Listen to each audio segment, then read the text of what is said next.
A Virginia state trooper pulls over a car on Interstate 64, just south of the West Virginia state line. "Why were you speeding?" he asks. The driver says, "I'm a magician and juggler heading to Beckley for a circus show and didn't want to be late." The trooper's eyes light up. "I love juggling. Tell you what, do a little show for me and I won't give you a ticket." The driver shrugs. "Sorry, my equipment's already at the venue." The trooper thinks for a moment, then says, "I've got some road flares in the trunk. Can you juggle those?" "Sure," says the driver. Moments later, 5 lit flares are flying through the air, spinning and blazing. While this is happening, another car pulls up behind the patrol car. A clearly drunk guy from West Virginia stumbles out, stares at the scene, then quietly opens the back door of the police car and climbs in. The trooper notices, walks over, opens the door, and asks, "What do you think you're doing?" The drunk looks up and says, "You might as well take me to jail now. There's no way I can pass that test."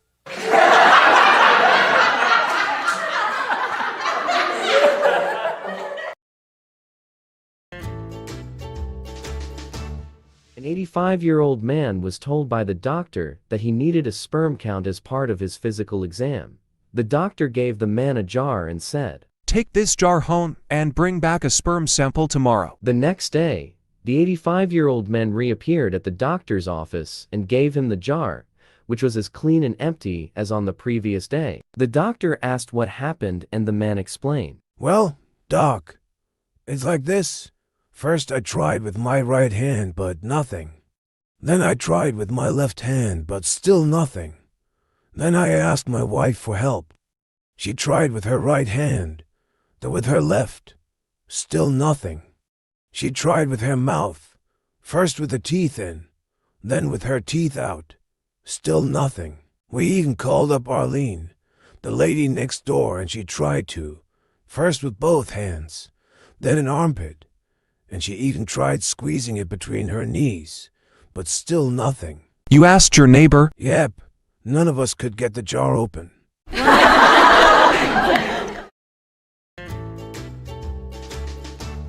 A young doctor had moved to a small community near Broken Hill to replace a doctor who was retiring.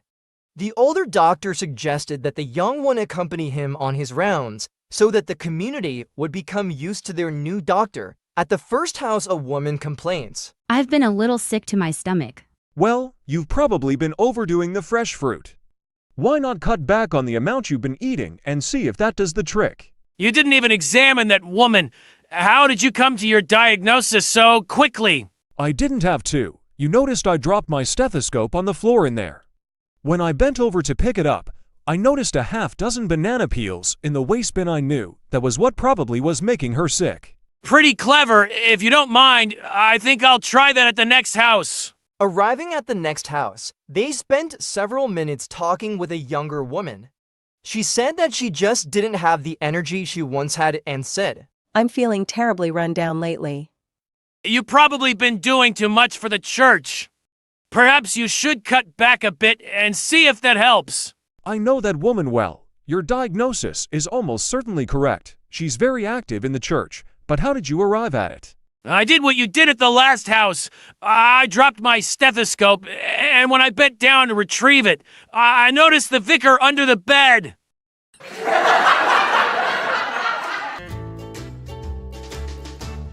Little Susie was not the best student in Catholic school. Usually she slept through the class. One day her teacher, a nun, called on her while she was sleeping. "Tell me, Susie, who created the universe?" When Susie didn't stir, little Johnny, who was her friend sitting behind her, took his pencil and jabbed her in the rear. "God Almighty!" shouted Susie. The nun said, "Very good," and continued teaching her class. A little later the nun asked Susie, "Who is our Lord and Savior?" But Susie didn't stir from her slumber. Once again, Johnny came to her rescue and stuck her in the butt. "Jesus Christ!" shouted Susie. And the nun once again said, "Very good." And Susie fell back asleep. The nun asked her a third question. What did you say to Adam after she had her 23rd child? Again, Johnny came to the rescue. This time, Susie jumped up and shouted, If you stick that damn thing in me one more time, I'll break it in half. The Noon fainted.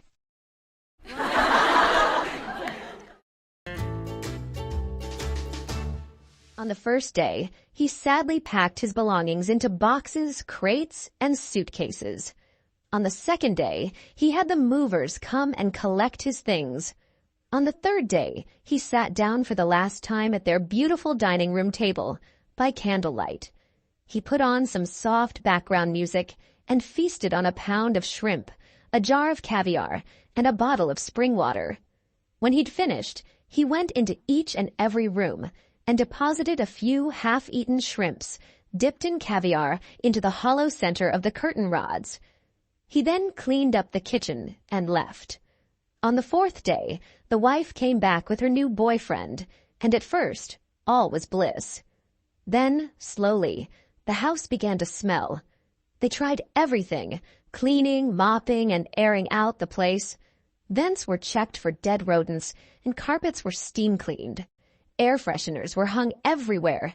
Exterminators were brought in to set off gas canisters, during which time the two had to move out for a few days. And in the end, they even paid to replace the expensive wool carpeting. Nothing worked. People stopped coming over to visit. Repairmen refused to work in the house. The maid quit. Finally, they couldn't take the stench any longer and decided they had to move. But a month later, even though they'd cut their price in half, they couldn't find a buyer for such a stinky house. Word got out, and eventually even the local realtors refused to return their calls. Finally, unable to wait any longer for a purchaser, they had to borrow a huge sum of money from the bank to purchase a new place. Then the ex called the woman and asked how things were going. She told him the saga of the rotting house. He listened politely and said that he missed his old home terribly and would be willing to reduce his divorce settlement in exchange for having the house. Knowing he could have no idea how bad the smell really was, she agreed on a price that was only 1/10 of what the house had been worth, but only if he would sign the papers that very day.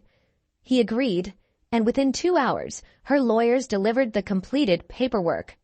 A week later, the woman and her boyfriend stood smiling as they watched the moving company pack everything to take to their new home. And to spite the ex-husband, they even took the curtain rods. I love a happy ending, don't you?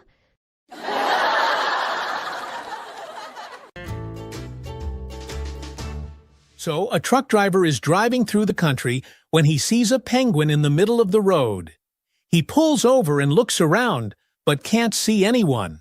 So he picks up the penguin, puts him in the cab of his truck, and continues on his way. A couple of miles down the road, he gets pulled over by a cop. The cop walks up to the truck and asks, "What are you doing with that penguin in your cab?" The truck driver thinks for a second and says, "Well, he was just sitting in the middle of the road, so I decided to pick him up." "Well, okay, but what are you going to do with him now?" Truck driver thinks for another second and says, "Well, I was thinking I'd take him to the zoo." The cop shrugs his shoulders, tells the truck driver that'll be fine, and lets him go on his way. A couple weeks later, and the same truck driver with the same penguin is pulled over again by the same cop. But this time, the cop storms up to the truck and demands to know angrily, "What are you still doing with that penguin? You said you were going to take him to the zoo." I did. That was 2 weeks ago. I'm taking him to the cinema today.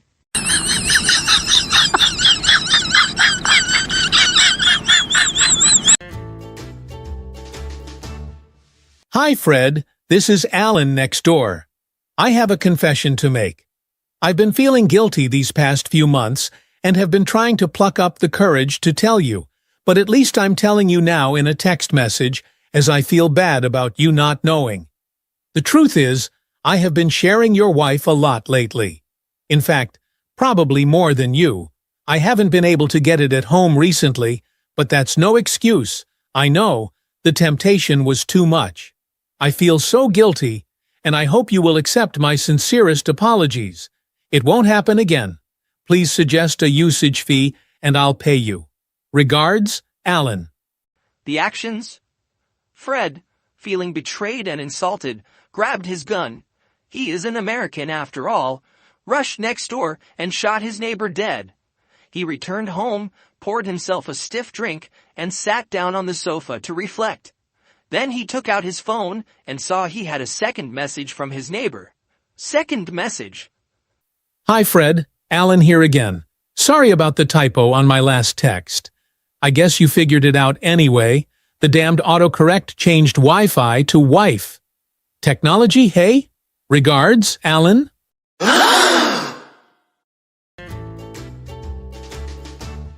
Late one night, a burglar broke into a house that he thought was empty. He tiptoed through the living room, but suddenly froze in his tracks when a loud cried out, Jesus is watching you! Silence returned to the house, so the burglar crept forward again. Jesus is watching you! The voice boomed again. The burglar stopped dead in his tracks. He looked around frantically. In a dark corner, he spotted a bird cage, and in the cage was a parrot. Was that you who said Jesus is watching me? Yes, said the parrot. The burglar breathed a sigh of relief. Then he asked the parrot, What's your name? Clarence. That's a dumb name for a parrot, sneered the burglar. What idiot named you Clarence? The same idiot who named the Rottweiler Jesus.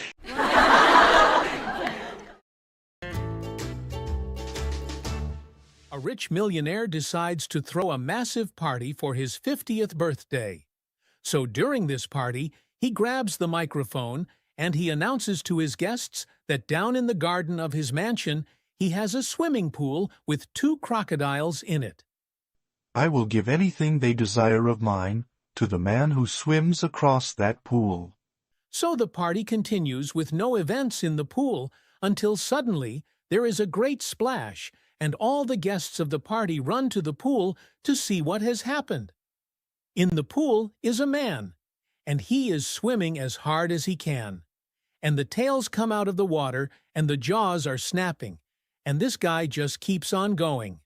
The crocodiles are gaining on him, and this guy reaches the end, and he gets out of the pool, tired and soaked. The millionaire grabs the microphone and says, I am a man of my word. Anything of mine I will give, my Ferrari, my house, absolutely anything, for you are the bravest man I have ever seen. So, sir, what will it be? The millionaire asks.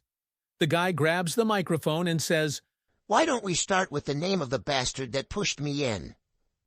Life lesson. Desperation is the best teacher.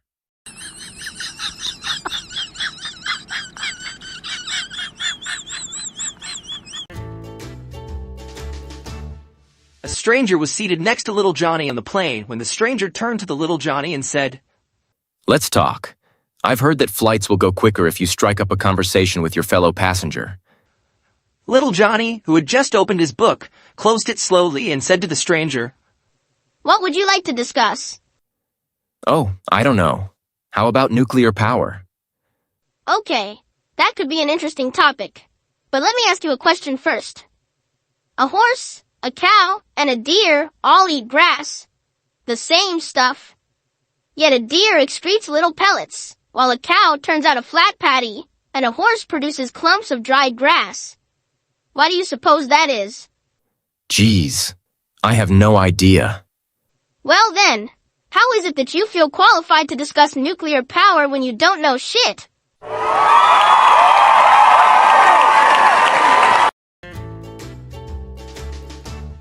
A man who smelled like a distillery flopped on a subway seat next to a priest. The man's tie was stained, his face was plastered with red lipstick, and a half-empty bottle of gin was sticking out of his torn coat pocket. He opened his newspaper and began reading. After a few minutes, the disheveled guy turned to the priest and asked, Say, Father, what causes arthritis? Mister, it's caused by loose living, being with cheap, wicked women, too much alcohol, and a contempt for your fellow man. Wow, the drunk muttered, returning to his paper. The priest, thinking about what he had said, nudged the man and apologized. I'm very sorry. I didn't mean to come on so strong. How long have you had arthritis? I don't have it, Father. I was just reading here that the Pope does.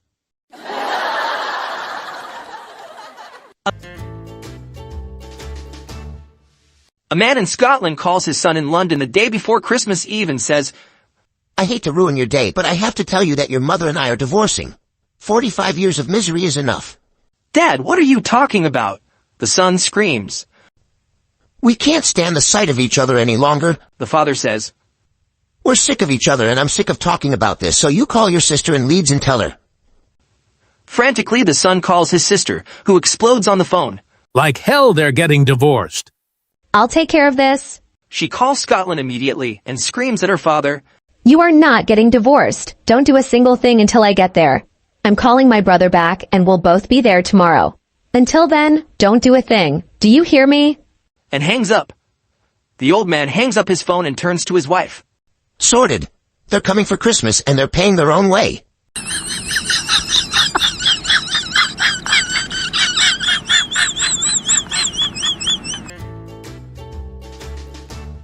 A young bloke with his pants hanging half off his arse, to gold front teeth, and a half-inch thick gold chain around his neck. Walked into the Centralink to sign some paperwork. He marched up to the counter and said, Hi! You know, I just HATE being on the dole. I'd really rather have a job. I don't like taking advantage of the system, getting something for nothing and all that. Your timing is excellent. We just got a job opening from a very wealthy old man who wants a chauffeur and bodyguard for his beautiful daughter. You'll have to drive around in his 2015 Mercedes-Benz CL, and he will supply all of your clothes. Because of the long hours, meals will be provided. You'll also be expected to escort the daughter on her overseas holiday trips. This is rather awkward to say, but you will also have to, as part of your job, satisfy her sexual urges as the daughter is in her mid-20s and has a rather strong sex drive. You're bullshitting me! Yeah, well, you started it.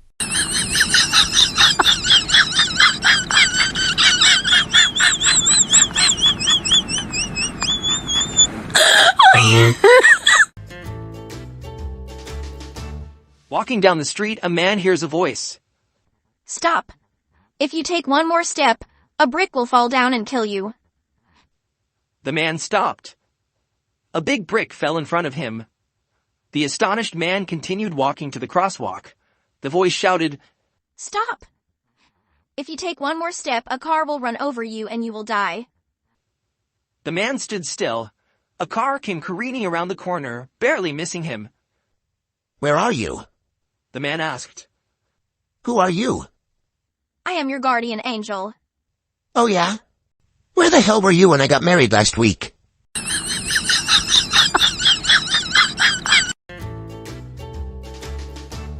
A kindergarten teacher one day is trying to explain to her class the definition of the word definitely to.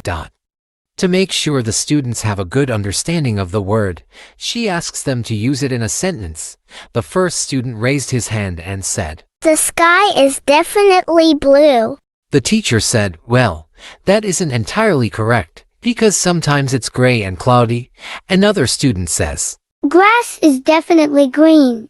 The teacher again replies, if grass doesn't get enough water it turns brown, so that isn't really correct either. Another student raises his hand and asks the teacher, Do farts have lumps? The teacher looked at him and said no. But that isn't really a question you want to ask in class discussion, so the student replies, Then I definitely shit my pants.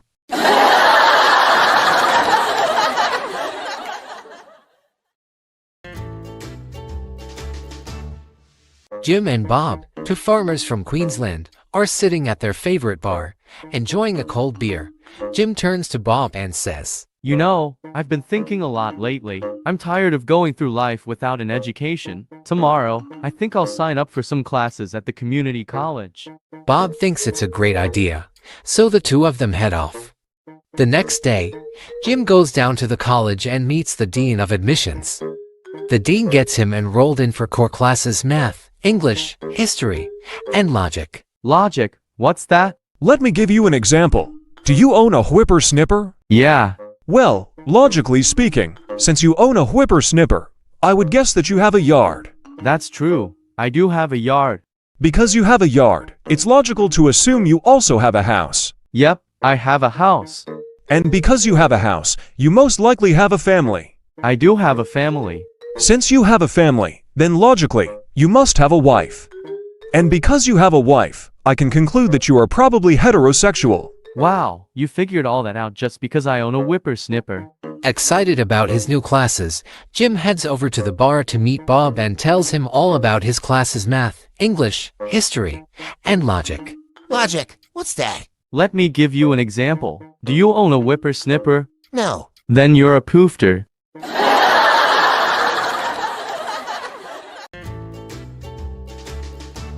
An Amish boy and his father were visiting a shopping mall for the first time.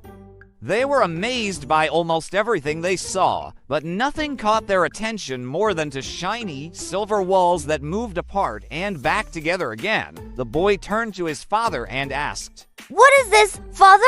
Son, I've never seen anything like this in my life. I don't know what it is. As they continued to watch in awe, an elderly woman in a wheelchair rolled up to the moving walls and pressed a button. The walls opened and the woman rolled into a small room. The walls closed and the boy and his father watched as small circles with numbers above the walls lit up. They kept watching as the lights on the circles moved in reverse. Then the walls opened again, and a stunning 24-year-old woman stepped out. The father turned to his son and said, "Go get your mother."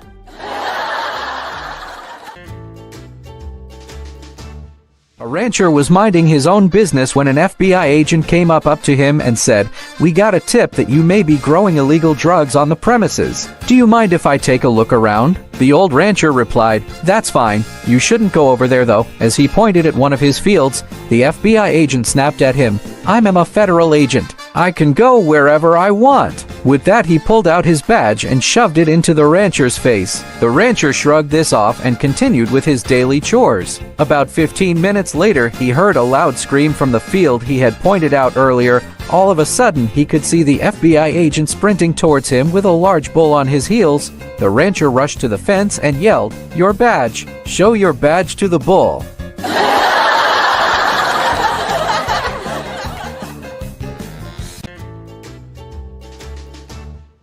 A man and his wife were having some problems at home and were giving each other the silent treatment. Suddenly, the man realized that the next day, he would need his wife to wake him at 5 a.m. for an early morning business flight. Not wanting to be the first to break the silence and lose, he wrote on a piece of paper, "Please wake me at 5 a.m. He left it where he knew she would find it. The next morning, the man woke up, only to discover it was 9 a.m. and he had missed his flight. Furious, he was about to go and see why his wife hadn't wakened him, when he noticed a piece of paper by the bed. The paper said, "It is 5 a.m. Wake up. Men are not equipped for these kinds of contests."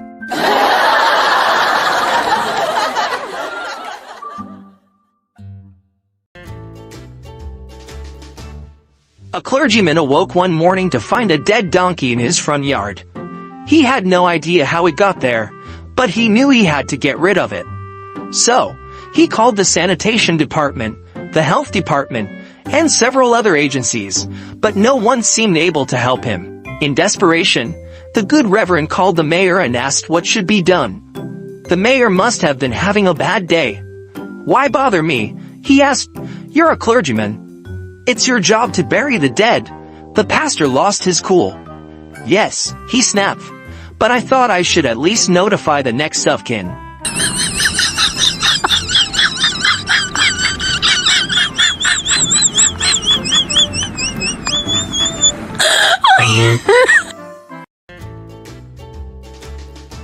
"11 people were hanging on a rope under a helicopter. 10 men and 1 woman. The rope was not strong enough to carry them all, so they decided that one had to leave, because otherwise they were all going to fall. They weren't able to choose that person until the woman gave a very touching speech. She said that she would voluntarily let go of the rope, because, as a woman, she was used to giving up everything for her husband and kids or for men in general, and was used to always making sacrifices with little in return. As soon as she finished her speech, all the men started clapping.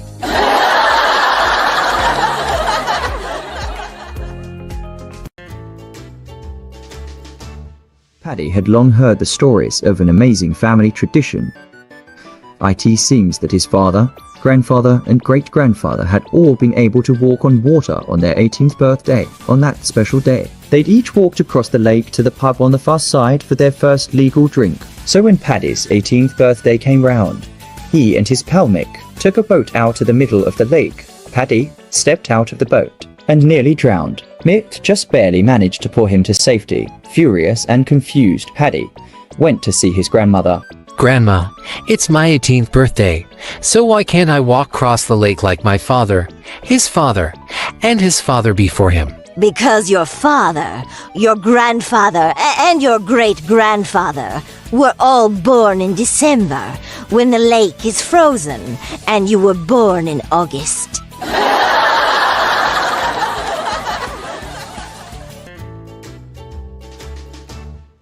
Old lady went into a bar in Ibiza and saw a man with his feet propped upon a table. He had the biggest boots she'd ever seen. The old woman asked the man if it's true what they say about men with big feet being well endowed. Sure is, little lady. Why don't you come to my apartment and let me prove it to you? The old woman considered she might never get an offer like this again and was curious to find out for herself. So she spent the night with him. The next morning, she handed him a 50-pound note. Well, thank you. I'm really flattered. Nobody has ever paid me for my services before. Don't be flattered. Take the money and buy yourself some boots that fit. Women can be so cruel. Oh my god.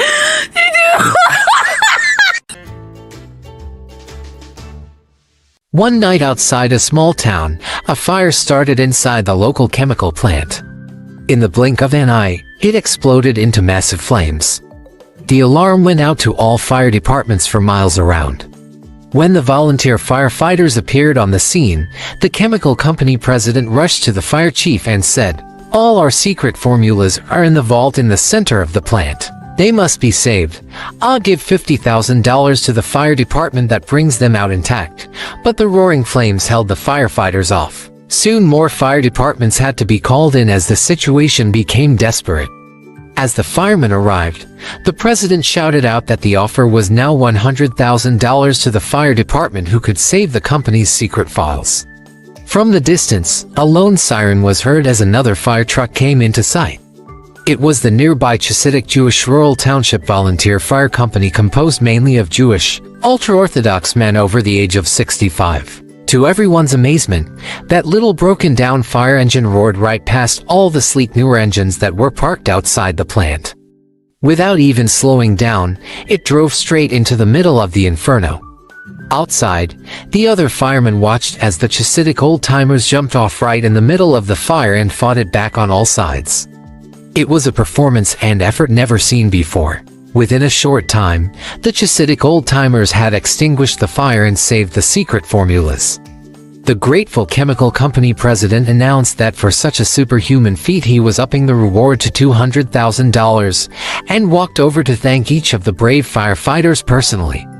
The local TV news reporter rushed in to capture the event on film, asking their chief, "What are you going to do with all that money?" Bell, the foist, ting V. Gonna do is fix DA brakes on dat truck.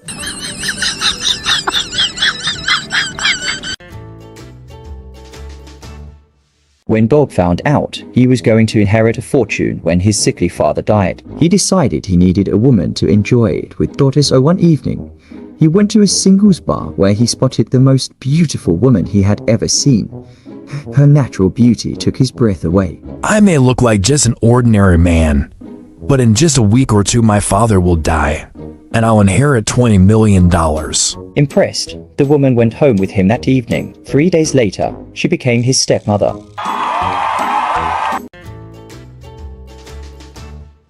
Ed and his wife Norma faithfully go to the state fair every year and every year Ed would plead. Norma, I'd like to ride in that helicopter. I know, Ed, but that helicopter ride is $50. And $50 is $50. After years and years of failed attempts, one year Ed and Norma went to the fair, and an exasperated Ed begged, Norma, I'm 78 years old. If I don't ride that helicopter, I might never get another chance. Ed, that helicopter ride is $50. And $50 is $50. The pilot overheard the couple and said, Folks, I'll make you a deal. I'll take the both of you for a ride. If you can stay quiet for the entire ride and don't say a word, I won't charge you a penny. But if you say one word, it's $50. Ed and Norma looked at one another with a nod of final agreement and a big smile on their faces. Up they went. The pilot did all kinds of fancy maneuvers, but not a word was heard. He did his daredevil tricks over and over again, but still not a word. By golly, I did everything I could to get you to yell out, but you didn't. I'm impressed. Well, to tell you the truth, I almost said something when Norma fell out. But you know, $50 is $50.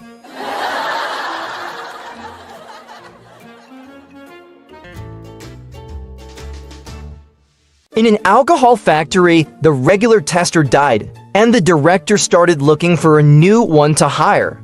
A drunkard with a ragged, dirty look came to apply for the position. The director of the factory wondered how to send him away. They tested him, they gave him a glass with a drink. He tried it and said, It's red wine, a Muscat, 3 years old, grown on a north slope, matured in steel containers. That's correct, Varsail and Medin. Another glass. It's red wine, Cabernet, 8 years old, a southwestern slope, oak barrels. Correct. The director was astonished. He winked at his secretary to suggest something. She brought in a glass of urine. The alcoholic tried it. It's a blonde, 26 years old, 3 months pregnant, made inside the office. And if you don't give me the job, I'll also tell who's the father.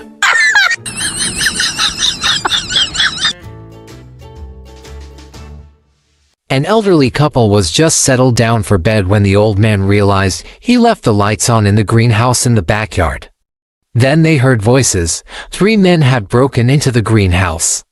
Scared, they called the police.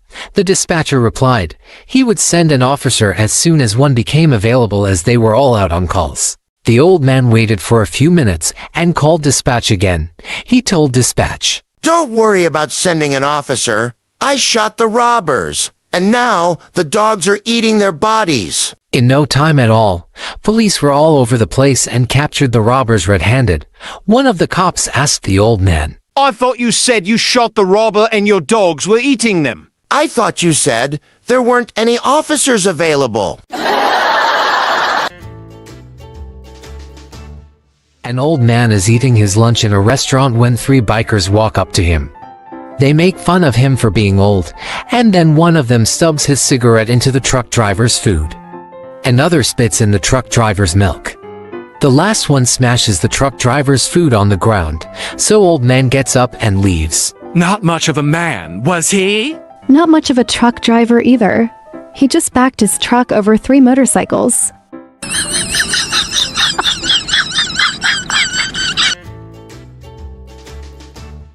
Dan married a woman with an identical twin.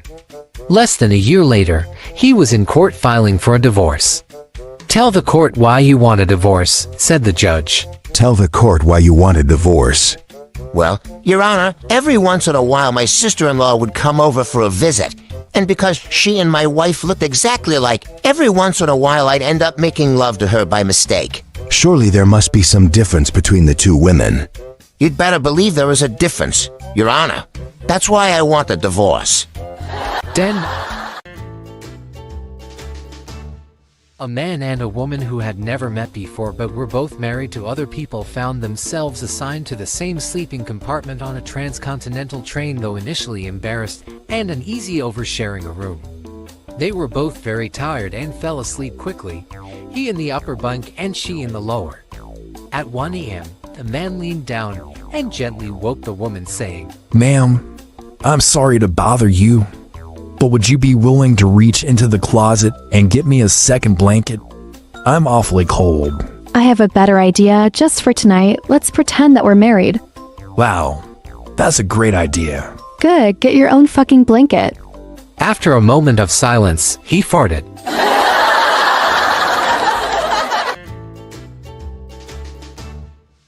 A pretty young woman visiting her new doctor for the first time found herself alone in a small waiting room. She began undressing nervously, preparing herself for the upcoming examination. Just as she draped the last of her garments over the back of the chair, a light rap sounded on the door and a young doctor strode in. Coming to an abrupt halt, the doctor looked his nude patient up and down carefully and with considerable appreciation. Miss Smith, it seems quite obvious to me that until today you have never undergone an eye examination.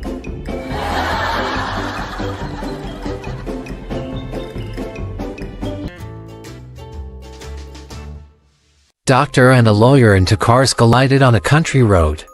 The lawyer, seeing that the doctor was a little shaken up, helped him from the car and offered him a drink from his hip flask. The doctor accepted and handed the flask back to the lawyer, who closed it and put it away. "Aren't you going to have a drink yourself?" asked the doctor. "Sure, after the police leave," replied the attorney. A guy asked a girl in the library, "Do you mind if I sit beside you?" I don't want to spend the night with you. All the students in the library started staring at the guy and he was embarrassed. After a couple of minutes, the girl walked quietly to the guy's table and told him, I study psychology and I know what a man is thinking. I guess you felt embarrassed, right? $200 just for one night. That's too much. And all the people in the library looked at the girl in shock and the boy whispered in her ears, "I study law and I know how to make someone guilty."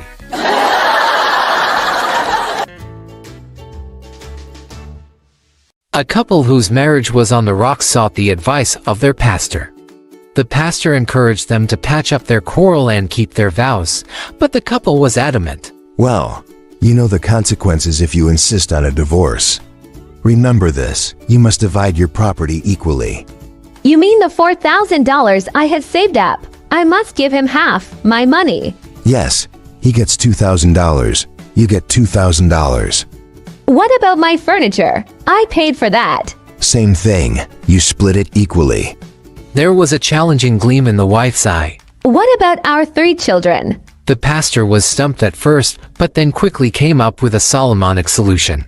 Go back and live together until your 4th child is born. Then you take 2 children, and your husband takes 2. No, I'm sure that wouldn't work out. If I depended on him, I wouldn't have the 3 I've got.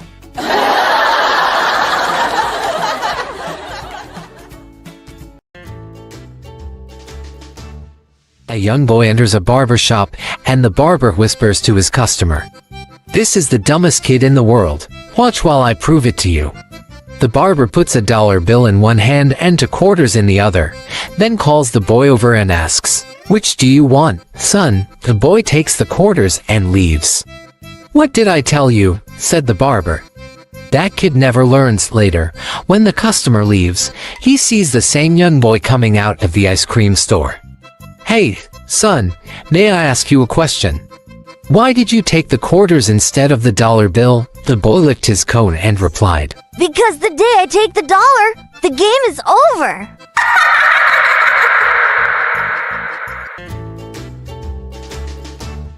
Get ready to laugh with these 3 hilarious marriage jokes. Point 1. Marriage counseling. Ub and Grace are having major problems and decide to see a marriage counselor. When the counselor asks about their S*X life, Herb pitches in and says, "She doesn't like S*X." Grace immediately snaps back and, glaring at Herb, says, "That's not true.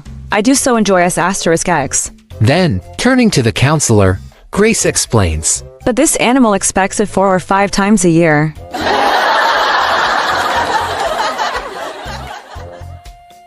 Two, marriage arranged by an unborn baby. The other day a Chinese told me that to go with the traditional custom, one's marriage has to be decided by his or her parents, and that accordingly, her mother's marriage was arranged by her grandparents, but her sister has broken the tradition. How? I asked. Her marriage was arranged by her unborn baby. What do you mean? I was puzzled. She had to get married because of her premarital pregnancy, she explained in embarrassment.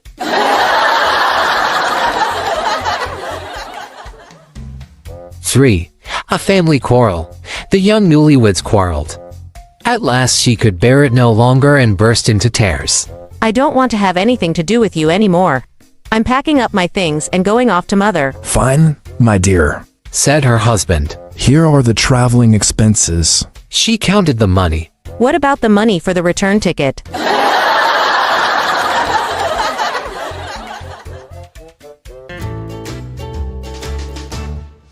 A lady walks into a pet store. She sees a beautiful parrot with a sign on its cage, $10 oboe.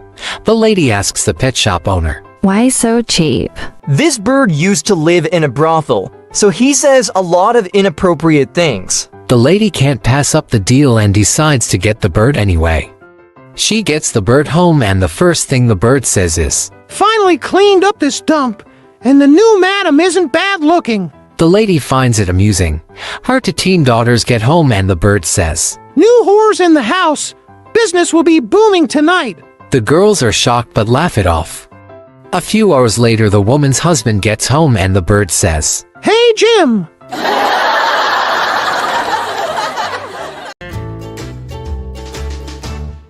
The most famous of all debates in American history are the 7 between Abraham Lincoln and Stephen A. Douglas campaigning in Illinois in 1858 for a Senate seat. On one occasion, Douglas attempted to buffalo Lincoln by making allusions to his lowly start in life. He told a gathering that the first time he met Lincoln, it had been across the counter of a general store in which Lincoln was serving. And an excellent bartender he was too, Douglas concluded. When the laughter died away, Lincoln got up and quietly riposted, "What Mr. Douglas has said, gentlemen, is true enough. I did keep a general store and sold cotton and candles and cigars and sometimes whiskey. But I particularly remember that Mr. Douglas was one of my best customers. Many a time I stood on one side of the counter and sold whiskey to Mr. Douglas on the other side. But now there's a difference between us. I have left my side of the counter, but he sticks to his as tenaciously as ever." Today, not many are aware that Lincoln had a subtle, and sometimes biting, sense of humor. A contemporary wrote, "When Lincoln tells a joke in a fireside group, his face loses its melancholy mask. His eyes sparkle and his whole countenance lights up." He referred to laughter as the joyful, beautiful, universal evergreen of life. Some other prime examples of Lincoln's humor. A guest at a reception told Lincoln that in his home state people said that the welfare of the nation depended on God and Abraham Lincoln. "You are half right," said Lincoln. While in office, he was asked about what it was like to be president. Lincoln answered, "I'm like the man who was tarred and feathered and ridden out of town on a rail." When they asked him how he felt about it, he said that if it weren't for the honor of the thing, he would rather have walked. Lincoln could impale an opponent with a humorously turned phrase or analogy. "He can compress the most words into the smallest idea of any man I ever met," said Lincoln of a political foe. During one of the Lincoln-Douglas debates, Douglas accused Lincoln of being two-faced. Replied Lincoln calmly, "I leave it to my audience. If I had two faces, would I be wearing this one?" The president was a gangly man who topped out at 6 feet 4 inches. To the inevitable question, "How tall are you?" Lincoln would reply, "Tall enough to reach the ground." Early in the Civil War, the president became angered by General George B. McClellan's refusal to attack General Robert E. Lee in Richmond. He wrote the general a one-sentence letter, "If you don't want to use the army, I should like to borrow it for a while. Yours respectfully, I. Lincoln." Later, a temperance committee visited the president and asked him to fire General Grant. Surprised, Lincoln asked why. "He drinks too much," answered the spokesman for the group. "Well," said Lincoln, "I wish some of you would tell me the brand of whiskey that Grant drinks. I would like to send a barrel of it to every one of my other generals."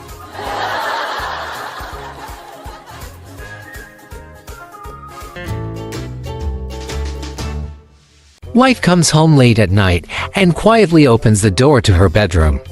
From under the blanket she notices 4 legs instead of 2. She reaches for a baseball bat and starts hitting the blanket as hard as she can.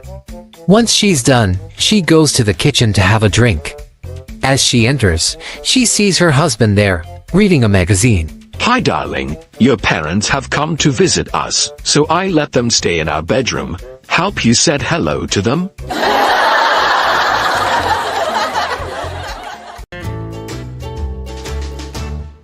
A very distinguished lady was on a plane arriving from Switzerland.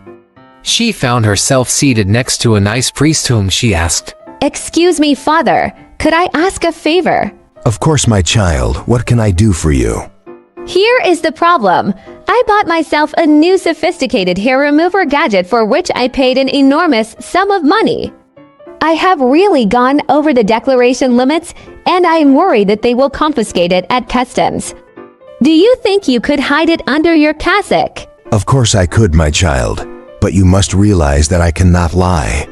You have such an honest face, Father. I am sure they will not ask you any questions. And she gave him the hair remover. The aircraft arrived at its destination. When the priest presented himself to customs, he was asked, Father, do you have anything to declare? From the top of my head to my sash, I've nothing to declare, my son. And from the sash down, what do you have? I have there a marvelous little instrument designed for use by women, but which has never been used. Go ahead, Father. Next.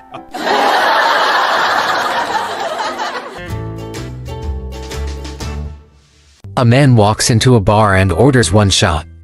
Then he looks into his shirt pocket and orders another shot. After he finishes, he looks into his shirt pocket again and orders another shot. The bartender is curious and asks him, every time you order a shot, you look in your shirt pocket. Why? The man replies, I have a picture of my wife in my pocket, and when she starts to look good, I go home.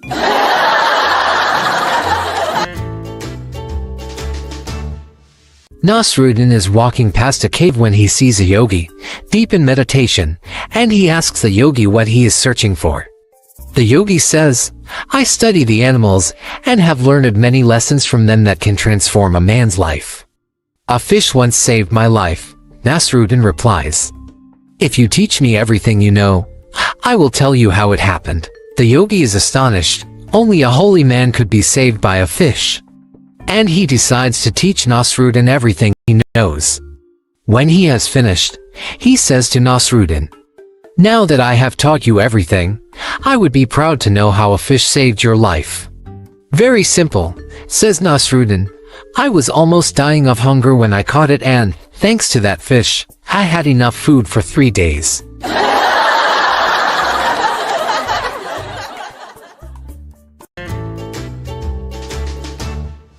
A man is at work one day when he notices that his coworker is wearing an earring. This man knows his coworker to be a normally conservative fellow, and is curious about his sudden change in fashion sense. The man walks up to him and says, I didn't know you were into earrings. Don't make such a big deal. It's only an earring, he replies sheepishly. His friend falls silent for a few minutes, but then his curiosity prods him to say, So, how long have you been wearing one? Ever since my wife found it in my truck.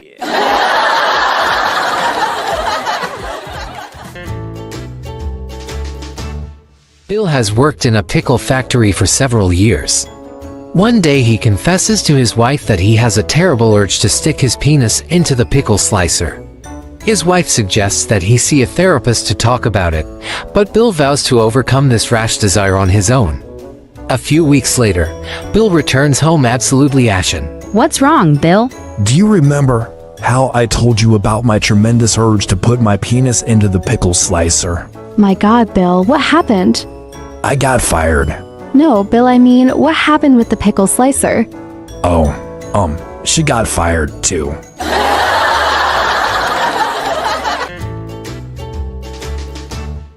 Bob works hard and spends most evenings bowling or playing basketball at the gym. His wife thinks he is pushing himself too hard, so for his birthday she takes him to a local strip club.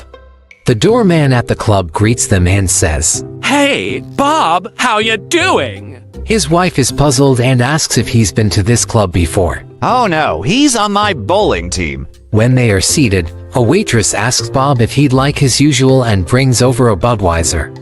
His wife is becoming increasingly uncomfortable and says, How did she know that you drink Budweiser? She's in the ladies' bowling league. Honey, we share lanes with them. A stripper then comes over to their table, throws her arms around Bob and starts to rub herself all over him and says, Hi, Bobby. Want your usual table dance, big boy? Bob's wife, now furious, grabs her purse and storms out of the club. Bob follows and spots her getting into a cab. Before she can slam the door, he jumps in beside her.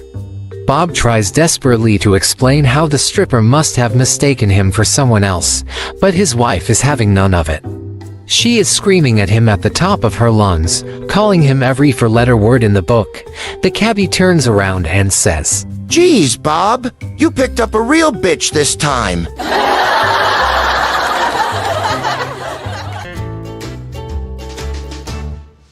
A man saw an elderly couple sitting down to lunch at a fast food place.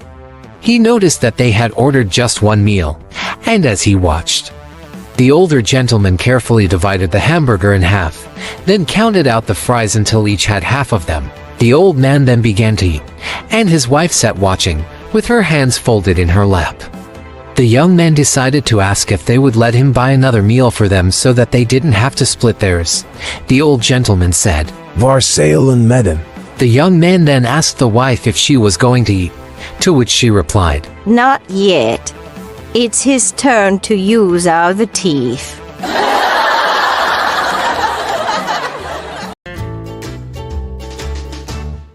His friends to him at coffee, we adore your family life. You've got a great life with your wife and kids. You don't make her say things twice. Tell us the secret of this happiness, or we'll consider you as a diffident. Well, I can shortly explain. After our wedding, she started riding her horse, and so was I. My horse's feet got caught. She knelt right next to horse, and she said once. We rode a few meters, then my horse's feet got caught again. She knelt right next to horse, and she said twice. A few minutes later it happened again. She knelt right next to horse, and she said third. Then she shot him in the face. I was shocked. I yelled at her, Why did you do that? Are you out of your mind? She turned her back and told me once, and since that day, I don't make her say things twice.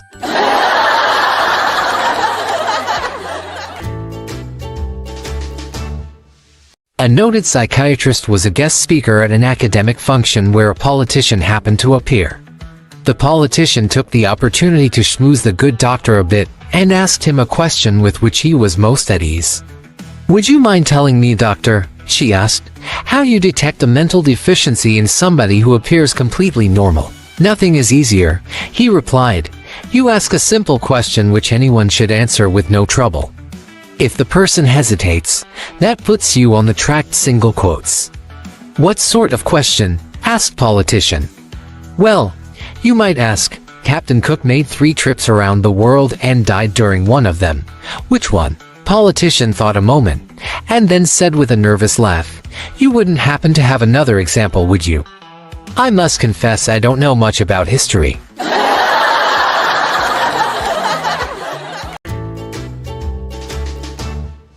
This couple go to an agricultural show way out in the countryside a fine Sunday afternoon and are watching the auctioning off of bulls.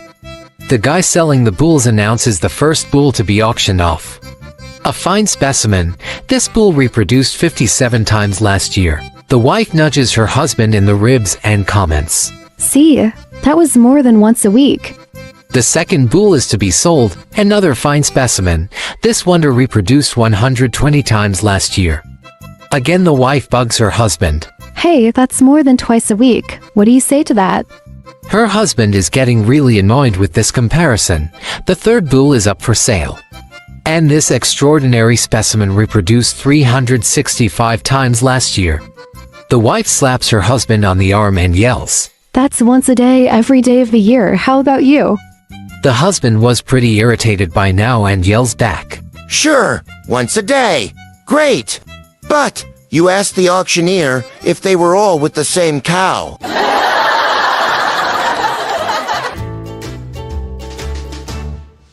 As soon as he died, Juan found himself in a gorgeous place, surrounded by all the comfort and beauty he had dreamed of.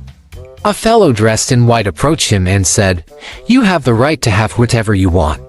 Any food, pleasure or amusement." Charmed, Juan did everything he dreamed of doing during his life. After many years of pleasures, he sought the fellow in white and asked, "I have already experienced everything I wanted. Now I need to work in order to feel useful." "I am sorry," said the fellow in white, "but that is the only thing I am unable to give you. There is no work here." "How terrible," Juan said annoyed. "I will spend eternity dying of boredom. I'd much rather be in hell." The man in white approached him and said in a low voice, "And where do you think you are?"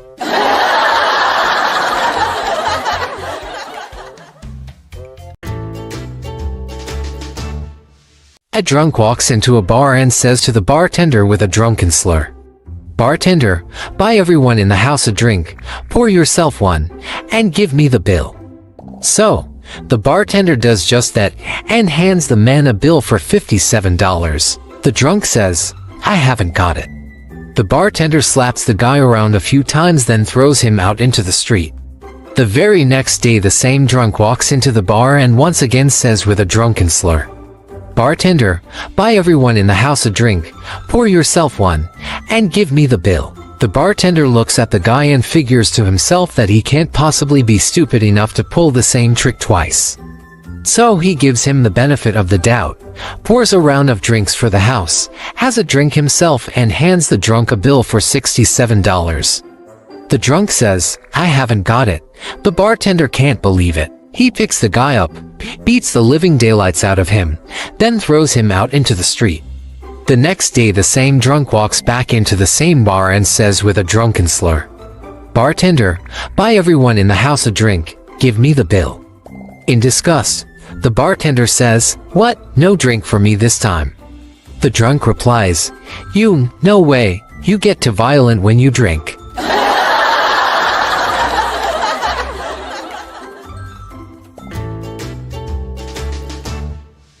A man and his wife are at a restaurant, and the husband keeps staring at an old drunken lady swigging her gin at a nearby table.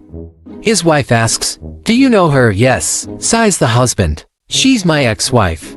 She started drinking right after our divorce 7 years ago, and I heard she hasn't been sober since." "Oh my God," his wife says. "Who would have thought someone could celebrate this long?"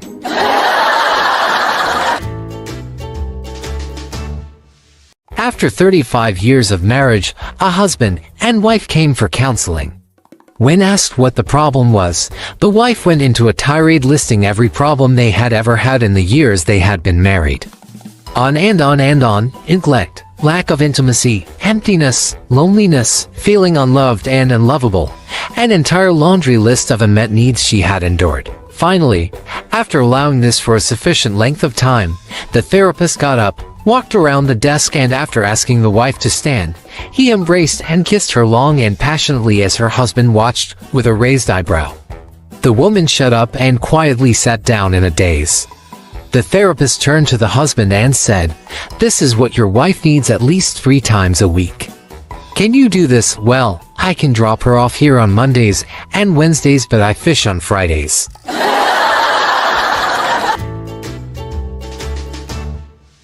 A gynecologist at Regmore Hospital had become fed up with malpractice insurance and paperwork, and was burned out. Hoping to try another career where skillful hands would be beneficial, he decided to become a mechanic. He went to the local technical college, signed up for evening classes, attended diligently, and learned all he could. When the time of the practical exam approached, the gynecologist prepared carefully for weeks and completed the exam with tremendous skill. When the results came back, he was surprised to find that he had obtained a score of 150%. Fearing an error, he called the instructor, saying, "I don't want to appear ungrateful for such an outstanding result, but I wonder if there is an error in the grade." The instructor said, "During the exam, you took the engine apart perfectly, which was worth 50% of the total mark. You put the engine back together again perfectly, which is also worth 50% of the mark. After a pause, the instructor added, I gave you an extra 50% because you did it all through the muffler, which I've never seen done in my entire career.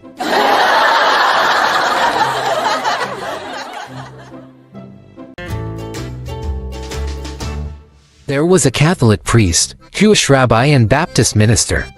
One day the priest went to get a haircut. After the barber cut his hair, the priest wanted to pay him. Oh no, I will not accept any money from a man of God. So the next day when the barber went to open his shop, he saw a loaf of bread with a thank you note. Well, the rabbi came for a haircut. Again the barber said, Oh no, I will not accept any money from a man of God. So the next day the barber went to open his shop and found a bottle of wine and a thank you note. Well, the Baptist minister came for his haircut. Again the barber said, Oh no, I will not accept any money from a man of God. Well, the next day when the barber went to open his shop, he found 10 other Baptist ministers with a thank you note.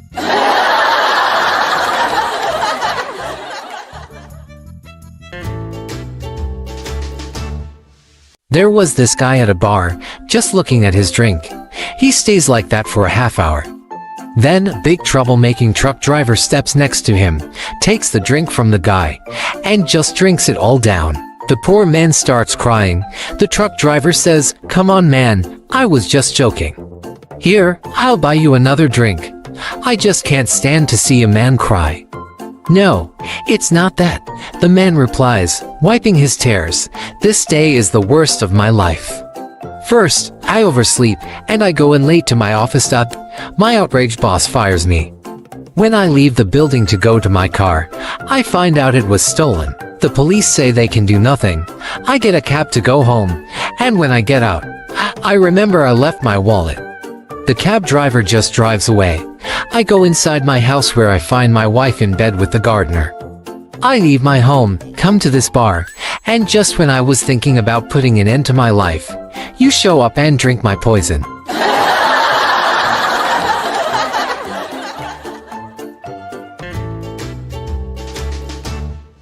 Moshe the carpenter, returning home with his week's wages, was accosted by an armed robber on a deserted street. Take my money, said Moshe, but do me a favor, shoot a bullet through my head, otherwise my wife won't believe I was robbed. The robber obliged. He threw Moshe's hat into the air and put a bullet through it. Let's make it look as if I ran into a gang of robbers, said Moshe, otherwise my wife will call me a coward. Please shoot a number of holes through my coat. So the robber shot a number of holes through the carpenter's coat. And now, sorry, interrupted the robber. No more holes, I'm out of bullets. That's all I wanted to know, said Moshe. Now hand me back my money and some more for the hat and coat that you've ruined, or I'll beat you black and blue. The robber threw down the money and ran.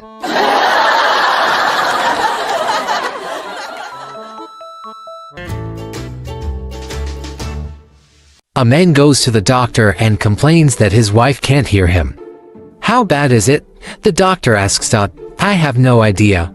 The husband says. Well, please test her. Stand 20 feet away from her and say something.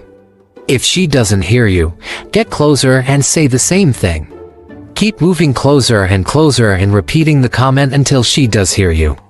That way we'll have an idea of her range of hearing loss.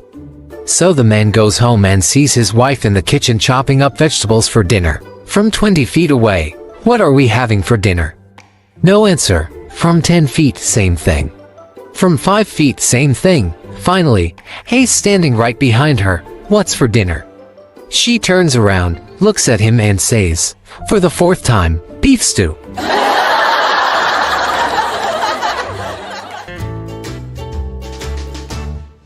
There were two brothers who were always up to some mischief. If somebody had been locked up in his house, or if somebody's dog had been painted green, one always knew who the culprits were: the brothers. One day the boy's mother asked a priest to talk to her sons and put the fear of God in them so that they would mend their ways. The priest asked her to send her sons to him one at a time. When the younger boy, a lad of 13, came, he made him sit and asked him, Where is God? The boy did not answer. The priest asked again, in a louder voice. Where is God? The boy remained silent, but when the priest asked the same question a third time, the boy jumped up and ran away. He went straight to his brother. We are in big trouble. What's wrong? Asked the older boy, warily, wondering which of their sins had caught up with them. God is missing, and they think we have something to do with it.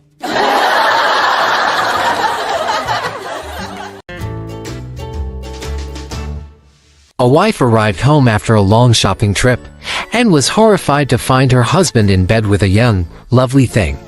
Just as she was about to storm out of the house, her husband stopped her with these words. Before you leave, I want you to hear how this all came about. Driving home, I saw this young girl, looking poor and tired. I offered her a ride. She was hungry, so I brought her home and fed her some of the roast you had forgotten about in the refrigerator. Her shoes were worn out, so I gave her a pair of your shoes you didn't wear because they were out of style. She was cold, so I gave her that new birthday sweater you never wore even once because the color didn't suit you. Her slacks were worn out, so I gave her a pair of yours that you don't fit into anymore. Then, as she was about to leave the house, she paused and asked, Is there anything else that your wife doesn't use anymore? And so, here we are.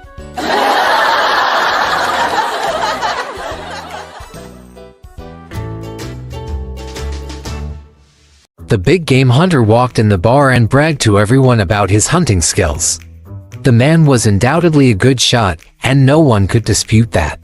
But then he said that they could blindfold him and he would recognize any animal's skin from its feel. And if he could locate the bullet hole, he would even tell them what caliber the bullet was that killed the animal. The hunter said that he was willing to prove it if they would put up the drinks, and so the bet was on. They blindfolded him carefully and took him to his first animal skin. After feeling it for a few moments, he announced bear. Then he felt the bullet hole and declared, shot with a .308 rifle. He was right. They brought him another skin, one that someone had in their car trunk. He took a bit longer this time and then said elk, shot with a 7mm mag rifle. He was right again. Through the night, he proved his skills again and again, every time against a round of drinks. Finally he staggered home, drunk out of his mind, and went to sleep. The next morning he got up and saw in the mirror that he had one hell of a shiner. He said to his wife, I know I was drunk last night, but not drunk enough to get in a fight, and not remember it. Where did I get this black eye? His wife angrily replied, I gave it to you. You got into bed and put your hand down my panties. Then you fiddled around a bit and loudly announced skunk, killed with an axe.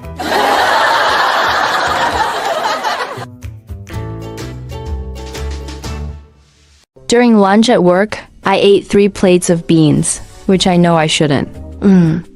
When I got home, my husband seemed excited to see me and exclaimed delightedly, Darling, I have a surprise for dinner tonight. He then blindfolded me and led me to my chair at the dinner table. I took a seat, and just as he was about to remove my blindfold, the telephone rang. He made me promise not to touch the blindfold until he returned and went to answer the call. The beans I had consumed were still affecting me and the pressure was becoming unbearable. So while my husband was out of the room, I seized the opportunity, shifted my weight to one leg and let one go. It was not only loud, but it smelled like a fertilizer truck running over a skunk in front of a garbage dump. I took my napkin from my lap and fanned the air around me vigorously. Then, shifting to the other leg, I ripped off 3 more. The stink was worse than cooked cabbage. Keeping my ears carefully tuned to the conversation in the other room, I went on releasing atomic bombs like this for another few minutes. The pleasure was indescribable. Eventually, the telephone farewells signaled the end of my freedom, so I quickly fanned the air a few more times with my napkin, placed it on my lap and folded my hands back on it, feeling very relieved and pleased with myself. My face must have been the picture of innocence when my husband returned, apologizing for taking so long. He asked me if I had peeked through the blindfold, and I assured him I had not. At this point, he removed the blindfold, and 12 dinner guests, seated around the table, with their hands to their noses, chorused, "Happy birthday."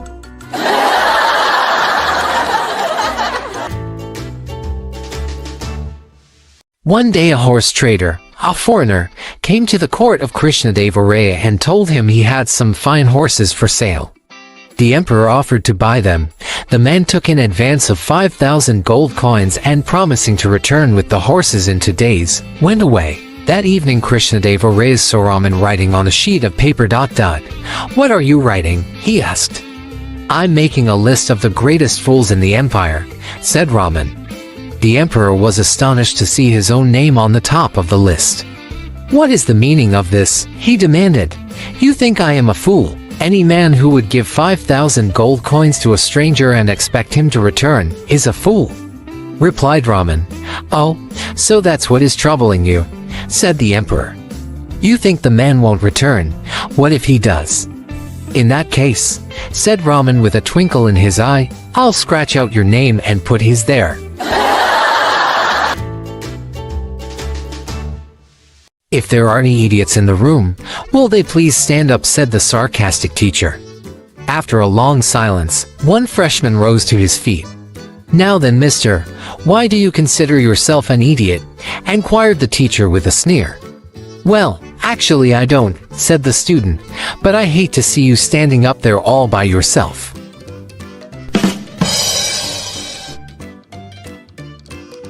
The psychology teacher had just finished a lecture on mental health and had proceeded to give an oral quiz to the students.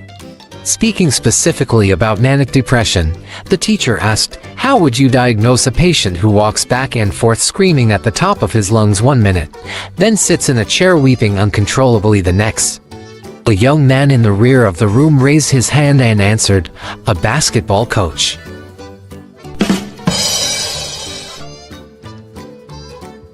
The teacher of the earth science class was lecturing on map reading. After explaining about latitude, longitude, degrees and minutes, the teacher asked, "Suppose I asked you to meet me for lunch at 23 degrees, 4 minutes north latitude and 45 degrees, 15 minutes east longitude." After a confused silence, a voice volunteered, "I guess you'd be eating alone."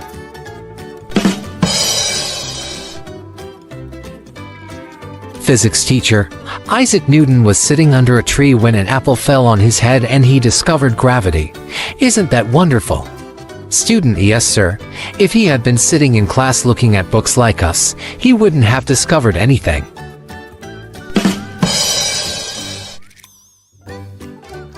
Teacher: Why are you late, Joseph? Joseph: Because of a sign down the road. Teacher: What does a sign have to do with your being late? Joseph: The sign said, "School ahead, go slow."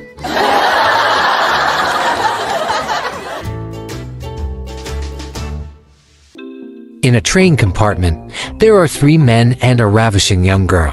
"If each of you will give me $1, I will show you my legs." The men, charmed by this young girl, all pull a buck out of their wallet.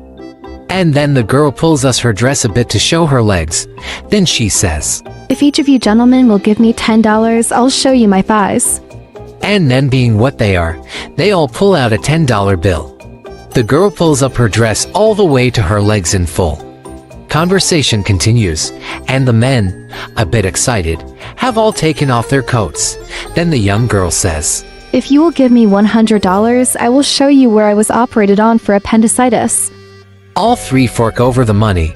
The girl then turned to the window and points outside at a building they're passing. "See there in the distance?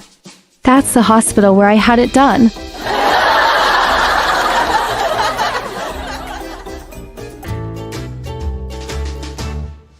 As Mr. Smith was on his deathbed, he attempted to formulate a plan that would allow him to take at least some of his considerable wealth with him.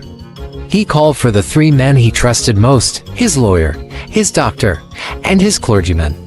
Mr. Smith told them, "I'm going to give you each $30,000 in cash before I die. At my funeral, I want you each to place the money in my coffin, so that try to take it with me." All 3 agreed to do this and were given the money. At the funeral, each approached the coffin in turn and placed an envelope inside. While riding in the limousine back from the cemetery, the clergyman said, "I have to confess something to you fellows. Brother Smith was a good churchman all his life, and I know he would have wanted me to do this. The church needed a new baptistry very badly, and I took $10,000 of the month he gave me and bought one. I only put $20,000 in the coffin. The doctor then said, well, since we're confiding in one another, I might as well tell you that I didn't put the full $30,000 in the coffin either. Smith had a disease that could have been diagnosed sooner if I had this very new machine, but the machine cost $20,000 and I couldn't afford it then. I used $20,000 of the money he gave to buy the machine so that I might be able to save another patient. I know that Smith would have wanted me to do that. The lawyer then said, I am ashamed of both of you. When I put my envelope into that coffin, it held my personal check for the full $30,000.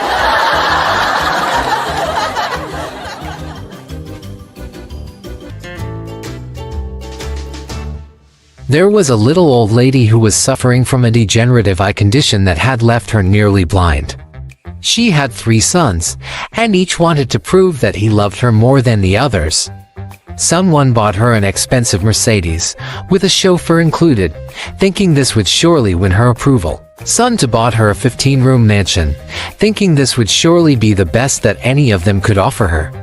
Son 3 had to do something even better, so he decided to give her his most prized possession, a parrot that he had been training for 15 years to memorize the entire Bible. You could name any verse, and the parrot could quote it word for word. What a gift that would be. Well, the old lady went to the first son and said, Son, the car is beautiful. It has everything you could ever want on it. But I don't like to go out anymore, and the chauffeur is a nuisance. So please return the car. Then she surprised her second son by saying, Son, the house is just gorgeous, but it's much for me. I only live in 1 room, and it's too large to clean and take care of. I really don't need the house, but thank you anyway. Finally, she went to son 3 and, Son, I just want to thank you for your most thoughtful gift. That chicken was delicious.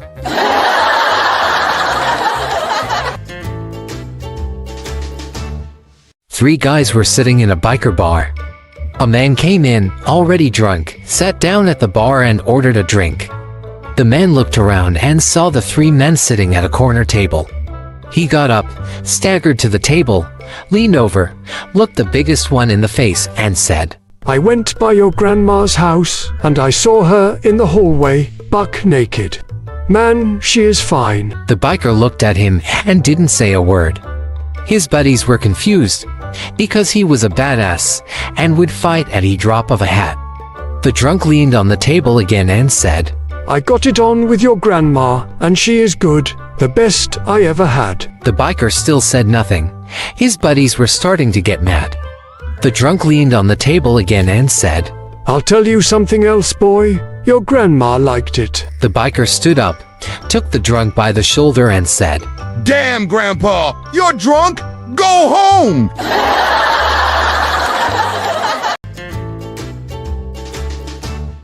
A big city lawyer went duck hunting in rural North Alberta. He shot and dropped a bird, but it fell into a farmer's field on the other side of a fence. As the lawyer climbed over the fence, an elderly farmer drove up on his tractor and asked him what he was doing. I shot a duck and it fell in this field, and now I'm going to retrieve it. This is my property, and you are not coming over here. I am one of the best trial lawyers in Canada, and if you don't let me get that duck, I'll sue you and take everything you own. Apparently, you don't know how we settle disputes in Alberta. We settle small disagreements like this with the 3-kick rule. What is the 3-kick rule? Well, because the dispute occurs on my land, I get to go first. I kick you 3 times, and then you kick me 3 times, and so on, back and forth, until someone gives up. The lawyer quickly thought about the proposed contest and decided that he could easily take the old codger. He agreed to abide by the local custom. The old farmer slowly climbed down from the tractor and walked up to the attorney. His first kick planted the toe of his heavy steel-toed work boot into the lawyer's groin and dropped him to his knees. His second kick to the midriff sent the lawyer's last meal gushing from his mouth. The lawyer was on all fours when the farmer's third kick to his rear end sent him face first into a fresh cow pie. Summoning every bit of his will and remaining strength, the lawyer very slowly managed to get to his feet. Wiping his face with the arm of his jacket, he said, "Okay, you old fart. Now it's my turn." Nah, I give up. You can have the duck.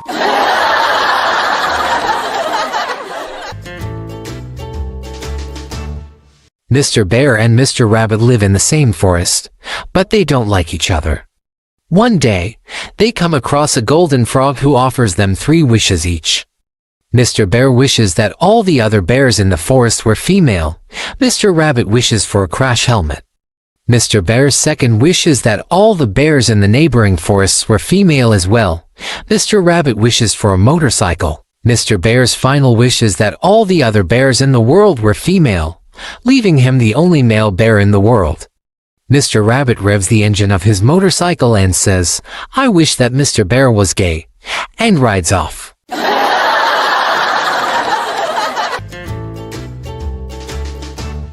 Dear wife, I'm writing you this letter to tell you that I'm leaving you forever.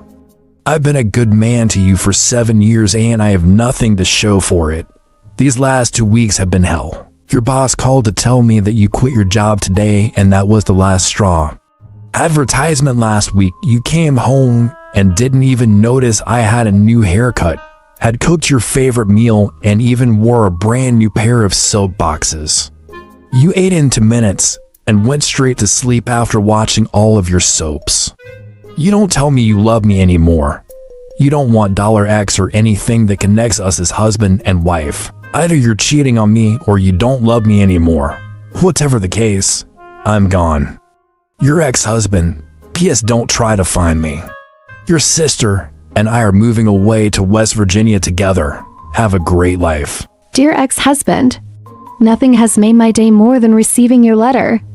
It's true you and I have been married for 7 years, although a good man is a far cry from what you've been. I watch my soaps so much because they drown out your constant whining and griping too bad that doesn't work. I did notice when you got a haircut last week, but the first thing that came to mind was you look just like a girl.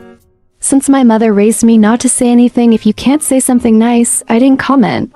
And when you cooked my favorite meal, you must have got me confused with my sister, because I stopped eating pork 7 years ago. About those new silk boxers, I turned away from you because the $49.99 price tag was still on them, and I prayed it was a coincidence that my sister had just borrowed $50 from me that morning. After all of this, I still loved you and felt we could work it out. So when I hit the lotto for $10 million, I quit my job and bought us 2 tickets to Jamaica, but when I got home you were gone. Everything happens for a reason, I guess. I hope you have the fulfilling life you always wanted. My lawyer said that the letter you wrote ensures you won't get a dime from me. So take care. Signed, your ex-wife, rich as hell and free.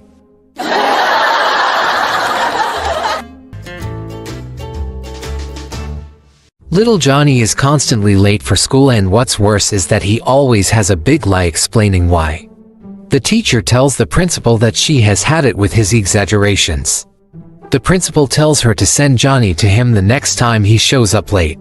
He will tell Johnny a lie so big that he will never tell another one, ever.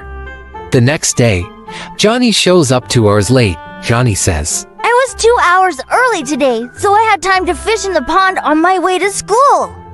I caught a 17-pound trout and had to take it home.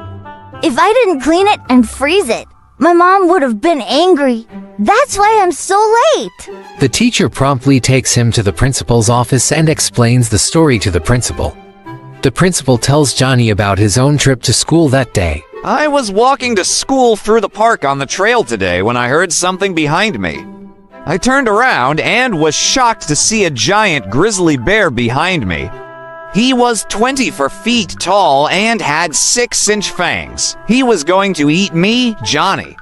Just then a little dog ran out from the bushes, jumped up and attacked the bear.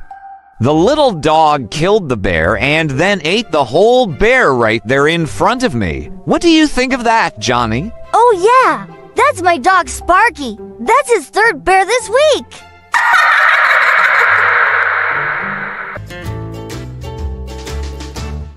In the middle of a forest, there was a hunter who was suddenly confronted by a huge, mean bear. In his fear, all attempts to shoot the bear were unsuccessful. Finally, he turned and ran as fast as he could. The hunter ran and ran and ran, until he ended up at the edge of a very steep cliff. His hopes were dim, seeing no way out of his predicament, and with the bear closing in rather quickly, the hunter got down on his knees, opened his arms, and exclaimed, "Dear God, please give this bear some religion." The skies darkened, and there was lightning in the air. Just a few feet short of the hunter, the bear came to an abrupt stop, and glanced around, somewhat confused. Suddenly, the bear looked up into the sky and said, "Thank you, God, for the food I'm about to receive."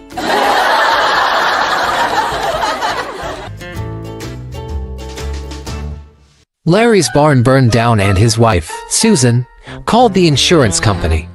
Susan spoke to the insurance agent and said, "We had that barn insured for $50,000 and I want my money." Whoa there, just a minute. Insurance doesn't work quite like that.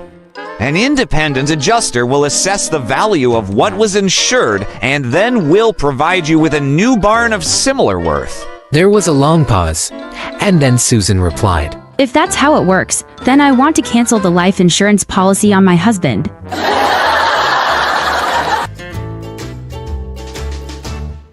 A guy goes to the supermarket and notices an attractive woman waving at him.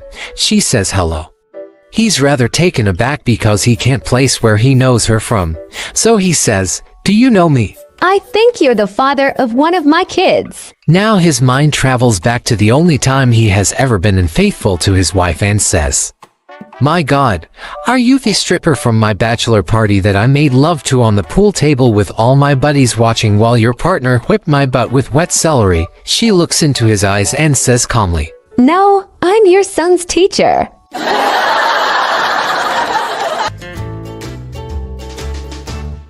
A police officer stopped a motorist who was speeding down Main Street. "But officer," the man began, "I can explain." "Just be quiet," snapped the officer. "I'm going to let you cool your heels in jail until the chief gets back." "But, officer, I just wanted to say, and I said to keep quiet, you're going to jail." A few hours later the officer looked in on his prisoner and said, "Lucky for you that the chief's at his daughter's wedding. He'll be in a good mood when he gets back." "Don't count on it," answered the fellow in the cell. "I'm the groom."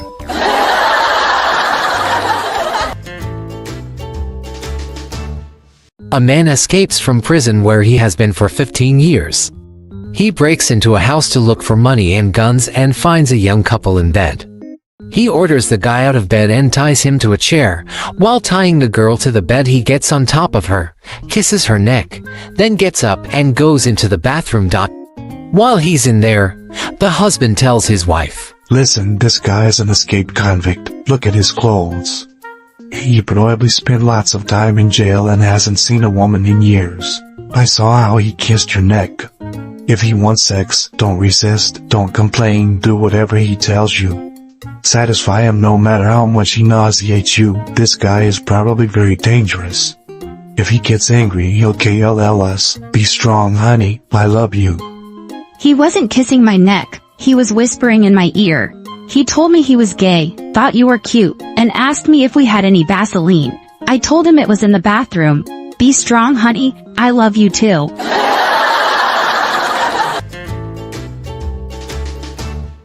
Two young guys appear in court after being arrested for smoking dope. The judge says, "You seem like nice young men, and I'd like to give you a second chance instead of jail time. I want you to go out this weekend and try to convince others of the evils of drug use. I'll see you back in court Monday." On Monday, the judge asks the first guy, "How did you do over the weekend?" "Well, Your Honor, I persuaded 17 people to give up drugs forever." 17 people. That's wonderful. "How did you do it?" "I used a diagram, Your Honor. I drew two circles like this. Then I told them that the big circle is your brain before drugs, and the small circle is your brain after drugs." "That's admirable," says the judge. Then he turns to the second guy. And how did you do? Well, Your Honor, I persuaded 156 people to give up drugs forever. Well, says the judge, 156 people. How did you manage to do that? Well, I used a similar diagram. The guy says, I drew two circles like this. Then I pointed to the little circle and said, this is your asshole before prison.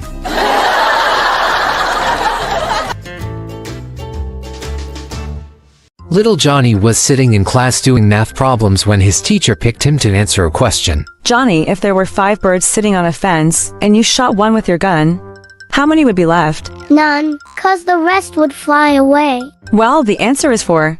But I like the way you're thinking. I have a question for you. If there were 3 women eating ice cream cones in a shop, one was licking her cone, the second was biting her cone, and the third was sucking her cone. Which one is married? Well, I guess the one sucking the cone. No, the one with the wedding ring on her finger. But I like the way you're thinking.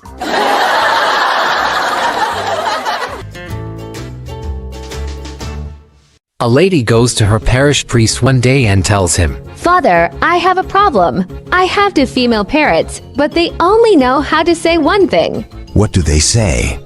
They say, hi, we are prostitutes. Do you want to have some fun? The woman said embarrassingly, That's obscene. I can see why you are embarrassed.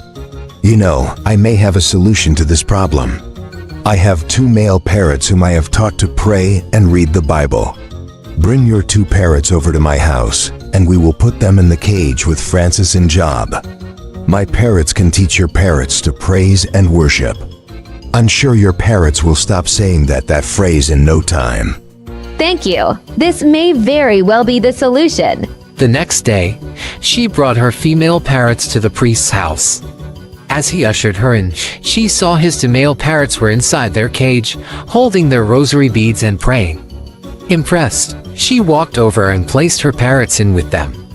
After just a couple of seconds, the female parrots exclaimed out in unison, Hi, we're prostitutes. Do you want to have some fun? There was a stunned silence. Finally, one male parrot looked over at the other male parrot and said, Put the beads away, Francis. Our prayers have been answered.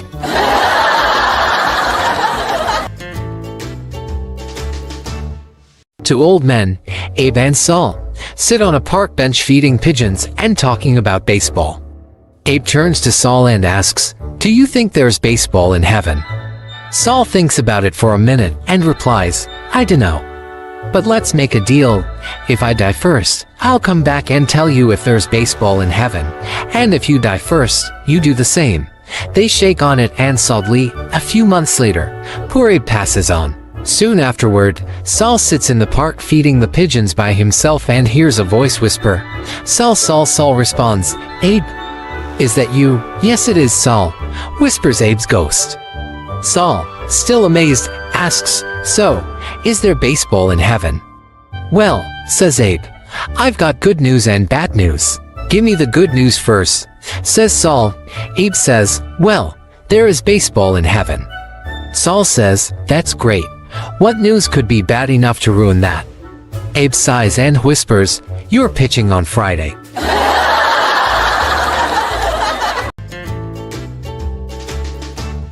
One day Bill complained to his friend that his elbow really hurt. His friend suggested that he go to a computer at the drugstore that can diagnose anything quicker and cheaper than a doctor.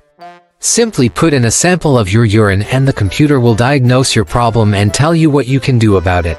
It only costs $10. Bill figured he had nothing to lose, so he filled a jar with a urine sample and went to the drugstore.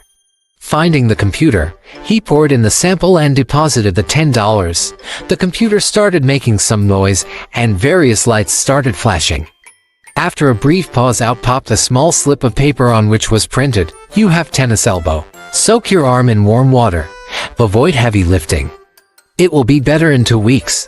Later that evening, while thinking how amazing this new technology was and how it would change medical science forever, he began to wonder if this machine could be fooled. He mixed together some tap water, a stool sample from his dog, and urine samples from his wife and daughter. To top it off, he masturbated into the concoction. He went back to the drugstore, located the machine, poured in the sample and deposited the $10. The computer again made the usual noise and printed out the following message. Your tap water is too hard. Get a water softener. Your dog has worms. Get him vitamins. Your daughter is using cocaine. Put her in a rehabilitation clinic. Your wife is pregnant with twin girls. They aren't yours. Get a lawyer. And if you don't stop jerking off, your tennis elbow will never get better.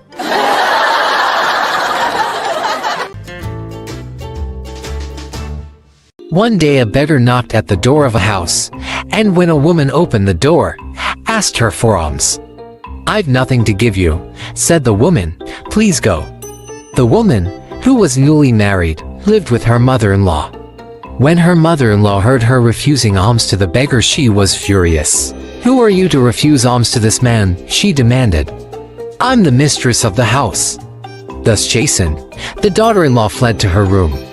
Thank you, kind lady, said the beggar, ingratiatingly. All I asked for was a coin to buy food. I did not know she was not the mistress of the house. She's not, snapped the woman. She had no right to refuse you alms. I'm in charge here, and let me tell you something, you're not getting a peso from me. And with that, she slammed the door in the beggar's face.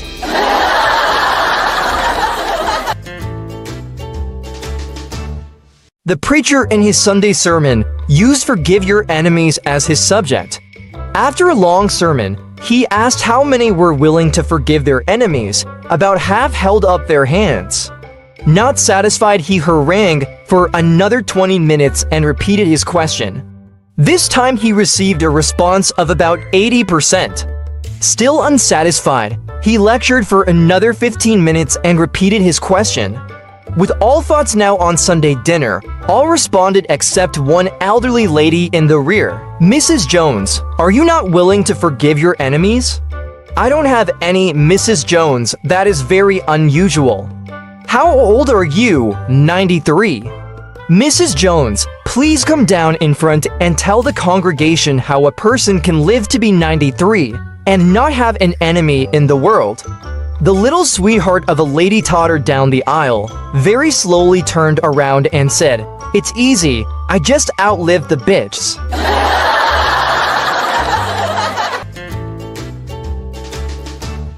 A man reading a book by candlelight came across a sentence which stated that men with long beards were fools. This distressed the man because he had a long beard himself. He had always thought the beard made him look scholarly and dignified, but now he began to wonder if perhaps he had not been laboring under a delusion. He decided to do away with the beard there, and then, gathering it up in his hands, held the tip to the candle flame. It caught fire and burnt faster than he had expected. In a moment, the beard was all gone. Then a spark leapt up into the hair on his head, and before he knew what was happening, the hair on his head was reduced to ash. His cry of alarm brought his neighbors running. They were shocked to see his scorched face and the smoke curling up from his head. What happened, they asked, dousing him with water. Whatever was to have happened has happened, said the man, sadly. I read that men with long beards were fools, and I behaved like one.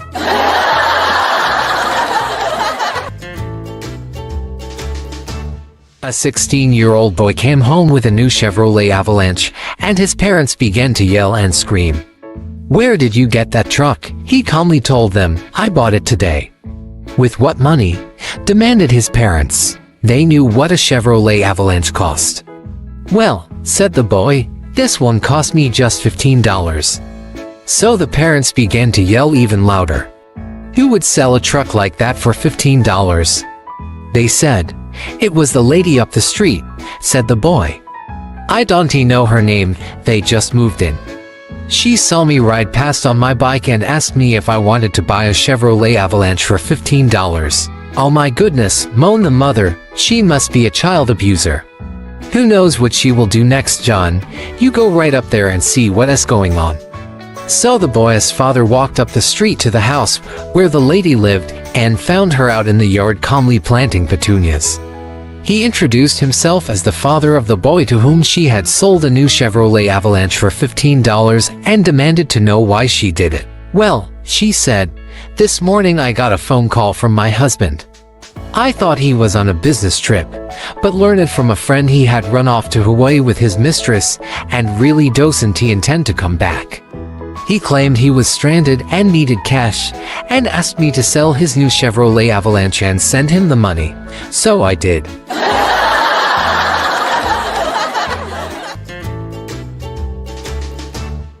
A police officer came upon a terrible wreck where the driver and passengers had been killed. As he looked upon the wreckage, a little monkey came out of the brush and hopped around the crashed car. The officer looked down at the monkey and said, "I wish you could talk." The monkey looked up at the officer and shook his head up and down. "You can understand what I'm saying?" asked the officer. Again, the monkey shook his head up and down. "Well, did you see this?" "Yes," motioned the monkey. "What happened?" The monkey pretended to have a can in his hand and turned it up by his mouth. "They were drinking?" asked the officer. "Yes, what else?" The monkey pinched his fingers together and held them to his mouth. "They were smoking marijuana, yes." "Now wait, you're saying your owners were drinking and smoking marijuana before they wrecked?" "Yes, what were you doing during all this?" "Driving," motioned the monkey.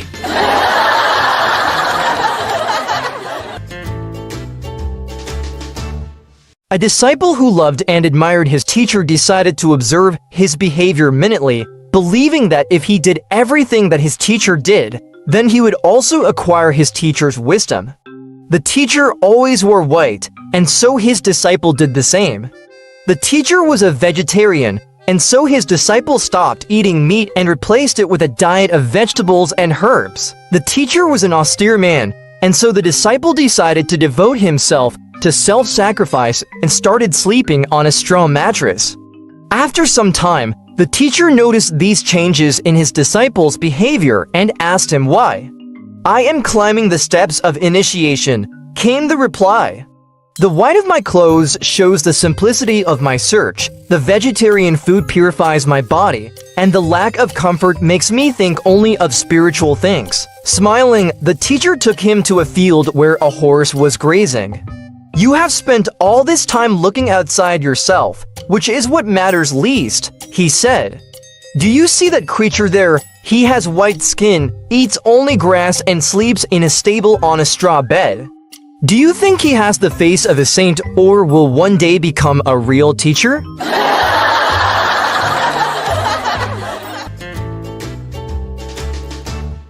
The other night I was invited out for a night with the girls. I told my husband that I would be home by midnight. I promise. Well, the hours passed and the margaritas went down way too easy. Around 3 a.m., a bit blitzed, I headed for home. Just as I got in the door, the cuckoo clock in the hall started up and cuckooed 3 times. Quickly realizing my husband would probably wake up, I cuckooed another 9 times. I was really proud of myself for coming up with such a quick-witted solution even when totally smashed. In order next morning what time I got in, and I told him midnight. He didn't seem disturbed at all. Who you got away with that one? Then he said, "We need a new cuckoo clock." When I asked him why, he said, "Well, last night our clock cuckooed 3 times," then said, "Oh crap, cuckooed for more times," cleared its throat. Cuckooed another 3 times, giggled, cuckooed twice more, and then tripped over the cat and farted.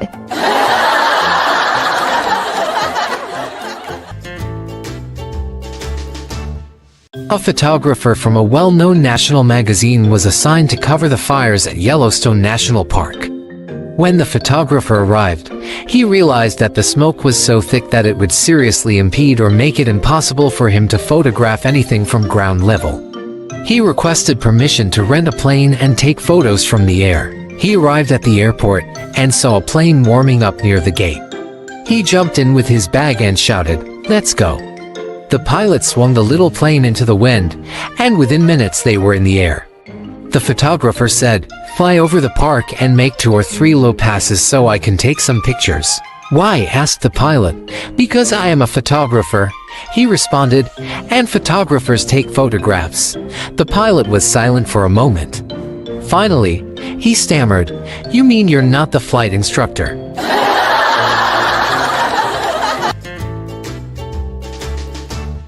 A school teacher used to take a short nap every afternoon. When his pupils asked him why he did so, he said that he went to dreamland to meet ancient sages. One extremely hot day, some of the pupils fell asleep in the afternoon. When the school teacher chided them, they said, "We went to meet the sages in dreamland." "What did they say?" demanded the teacher. "We asked them if a school teacher came there every afternoon, but they said they had seen no such person."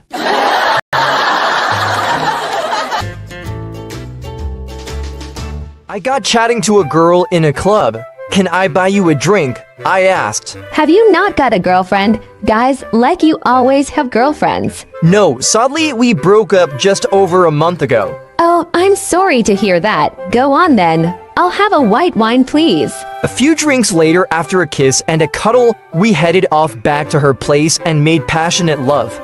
"While I was putting my clothes back on," she said, "So, you're good looking, a nice guy, and amazing in bed. Can I ask why on earth you split with your girlfriend?" "My wife found out."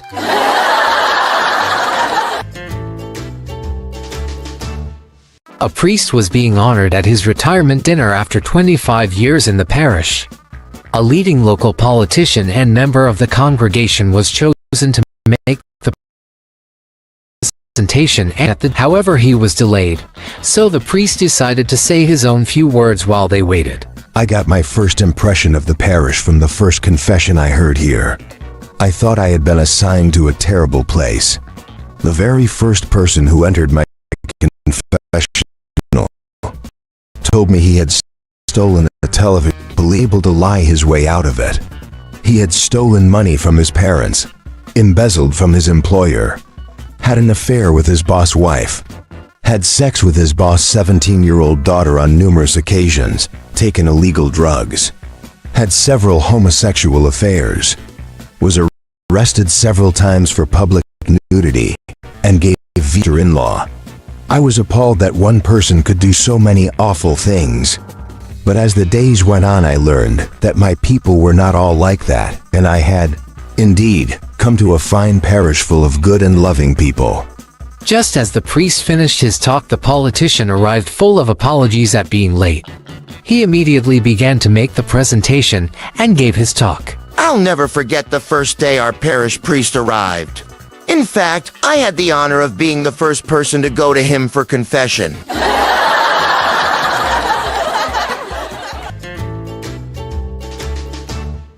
A woman walks into the city Centrelink office, trailed by 15 kids. "Wow," the social worker exclaims, "are they all yours?" "Yeah, they are all mine," the flustered mother sighs, having heard that question 1,000 times before. She says, "Sit down, Terry." All the children rush to find seats. "Well," says the social worker, "then you must be here to sign up. I'll need all your children's names." "This one's my oldest, he is Terry." "Okay, and who's next?" "Well, this one, he is Terry also." The social worker raises an eyebrow but continues. One by one, through the oldest for all boys, all named Terry. Then she is introduced to the eldest girl, named Terry. "All right," says the caseworker. "I'm seeing a pattern here. Are they all named Terry?" Their mother replied, "Well, yes, it makes it easier. When it is time to get them out of bed and ready for school, I yell, 'Terry.' And when it's time for dinner, I just yell, 'Terry,' and they all come running. And if I need to stop the kid who's running into the street, I just yell, 'Terry,' and all of them stop. It's the smartest idea I ever had, naming them all Terry." The social worker thinks this over for a bit, then wrinkles her forehead and says tentatively, "But what if you just want one kid to come, and not the whole bunch? I call them by their surnames."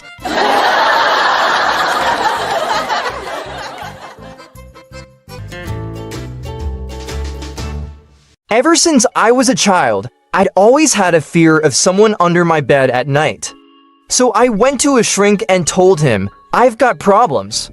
Every time I go to bed, I think there's somebody under it. I'm scared. I think I'm going crazy. Just put yourself in my hands for 1 year, said the shrink. Come talk to me 3 times a week, and we should be able to get rid of those fears. How much do you charge? $150 per visit, replied the doctor. I'll sleep on it, I said. 6 months later, the doctor met me on the street. Why didn't you come to see me about those fears you were having? He asked.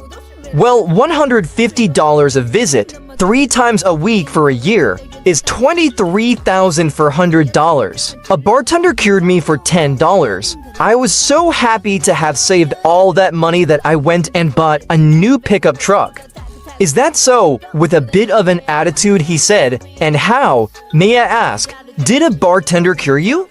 He told me to cut the legs off the bed. Ain't nobody under there now. It's always better to get a second opinion.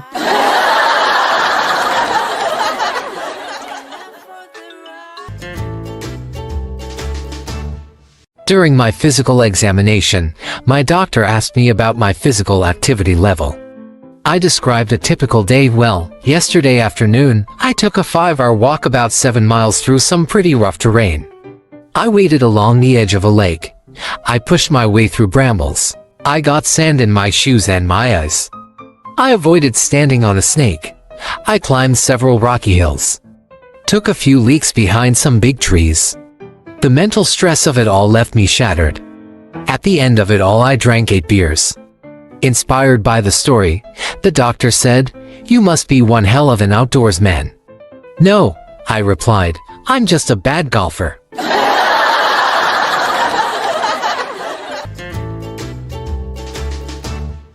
An Irishman was drinking in a bar in London when he gets a call on his cell phone. He orders drinks for everybody in the bar as he announces his wife has just produced a typical Irish baby boy weighing 25 pounds. Nobody can believe that any new baby can weigh in at 25 pounds, but the man just shrugs. That's about average up our way, folks. Like I said, my boy's name's Graham, a typical County Clare baby boy. 2 weeks later, the man returns to the bar. The bartender says, "Say, you're the father of that typical Irish baby that weighed 25 pounds at birth, aren't you?" Everybody's been making baits about how big he'd be in 2 weeks, so how much does he weigh now? The proud father answers, 17 pounds. The bartender is puzzled and concerned. What happened? He was 25 pounds the day he was born. The father takes a slow swig of his Jameson Irish whiskey, wipes his lips on his shirt sleeve, leans into the bartender and proudly says, "Had Graham circumcised."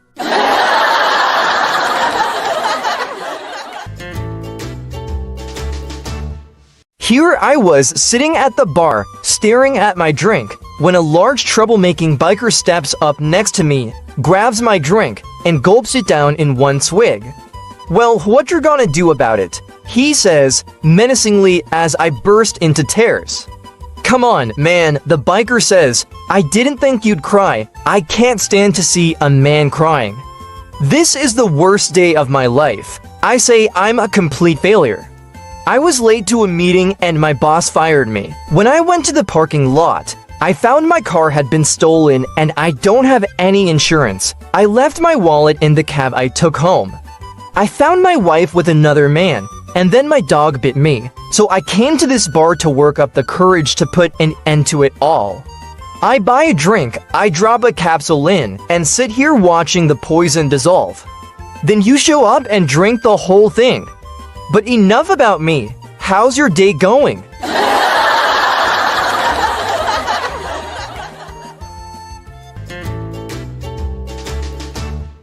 A group of male friends, all turning 40, discussed where they should meet for lunch.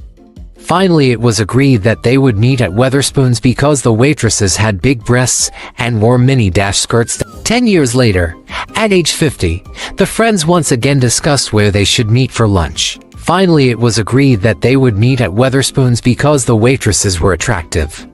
The food and service was good and the beer selection was excellent. 10 years later, at age 60, the friends again discussed where they should meet for lunch. Finally, it was agreed that they would meet at Weatherspoons because there was plenty of parking. They could dine in peace and quiet with no loud music. And it was good value for money. 10 years later, at age 70, the friends discussed where they should meet for lunch. Finally, it was agreed that they would meet at Weatherspoons because the restaurant had no steps and had a toilet for the disabled. 10 years later, at age 80, the friends discussed where they should meet for lunch. Finally, it was agreed that they would meet at Weatherspoons because they had never been there before.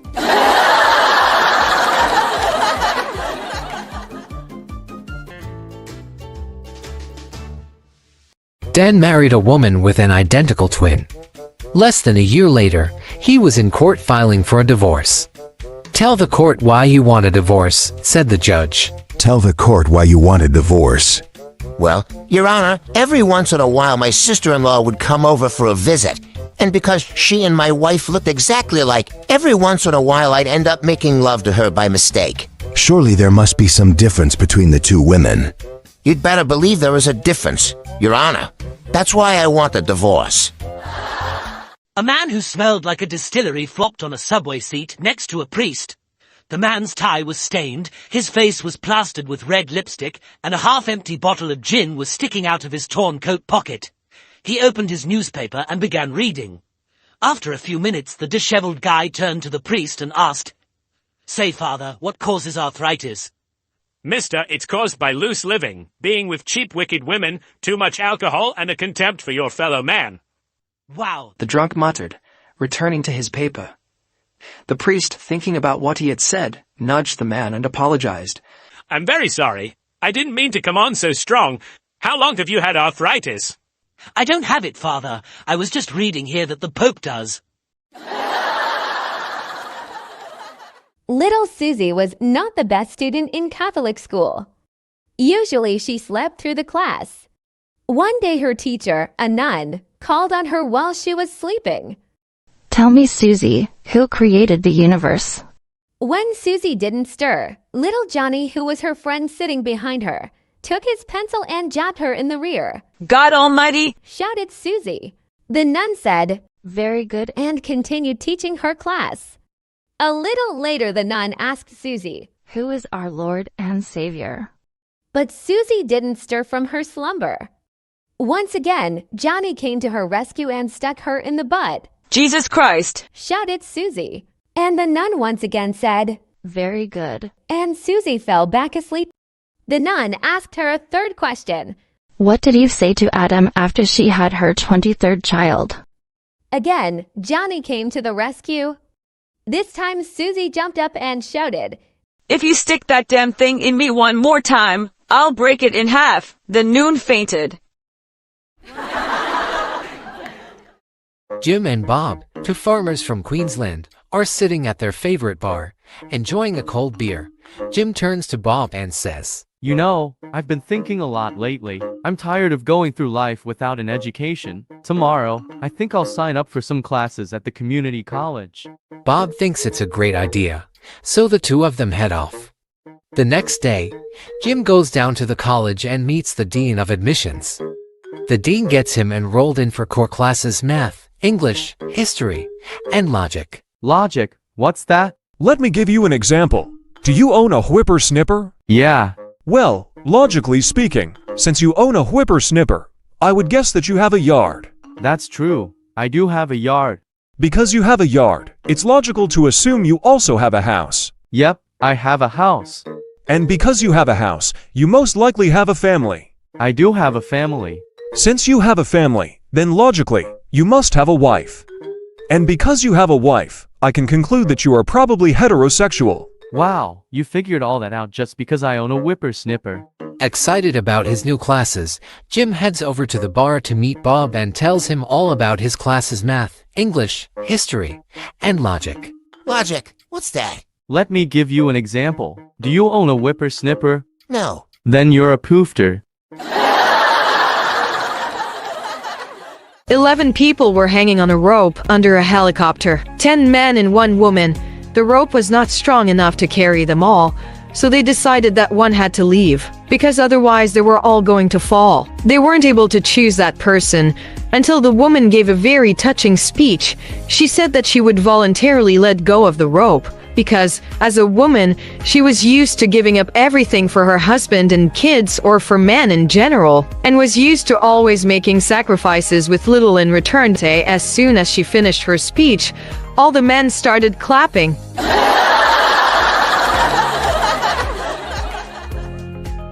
An elderly couple was just settled down for bed when the old man realized he left the lights on in the greenhouse in the backyard. Then they heard voices. 3 men had broken into the greenhouse. Scared, they called the police. The dispatcher replied he would send an officer as soon as one became available, as they were all out on calls. The old man waited for a few minutes and called dispatch again. He told dispatch, "Don't worry about sending an officer. I shot the robbers, and now the dogs are eating their bodies." In no time at all, police were all over the place and captured the robbers red-handed. One of the cops asked the old man, "I thought you said you shot the robber and your dogs were eating them." "I thought you said there weren't any officers available." A guy asked a girl in the library, "Do you mind if I see you? Spend the night with you." All the students in the library started staring at the guy and he was embarrassed. After a couple of minutes, the girl walked quietly to the guy's table and told him, "I study psychology and I know what a man is thinking. I guess you felt embarrassed, right?" $200 just for one night. That's too much. And all the people in the library looked at the girl in shock, and the boy whispered in her ears, "I study law and I know how to make someone guilty." A man and a woman who had never met before but were both married to other people found themselves assigned to the same sleeping compartment on a transcontinental train, though initially embarrassed and uneasy over sharing a room. They were both very tired and fell asleep quickly, he in the upper bunk and she in the lower.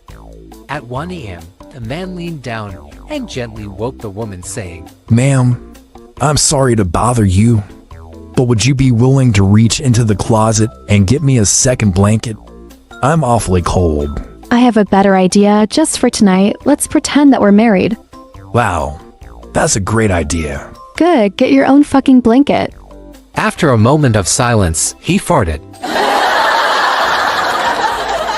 A pretty young woman visiting her new doctor for the first time found herself alone in a small waiting room.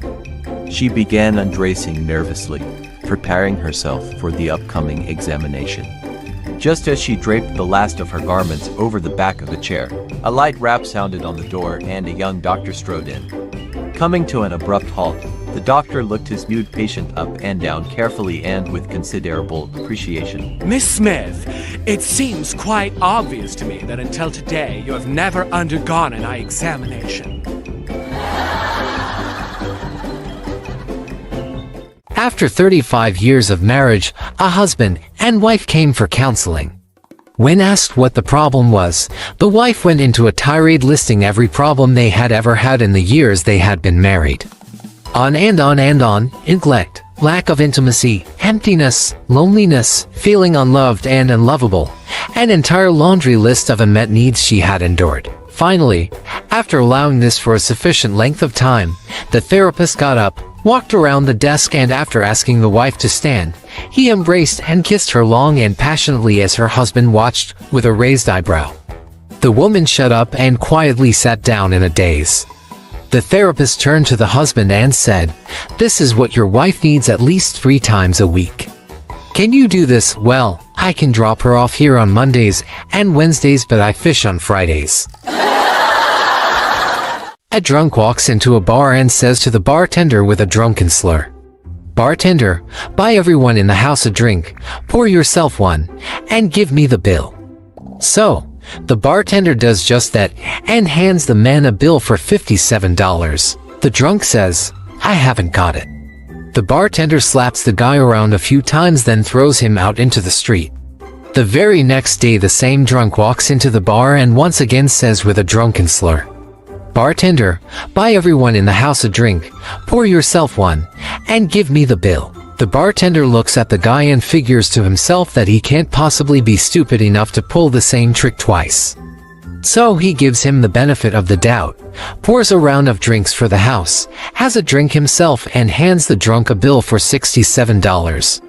The drunk says, "I haven't got it." The bartender can't believe it. He picks the guy up, beats the living daylights out of him, then throws him out into the street. The next day the same drunk walks back into the same bar and says with a drunken slur, "Bartender, buy everyone in the house a drink, give me the bill." In disgust, the bartender says, "What? No drink for me this time." The drunk replies, No way, you get too violent when you drink."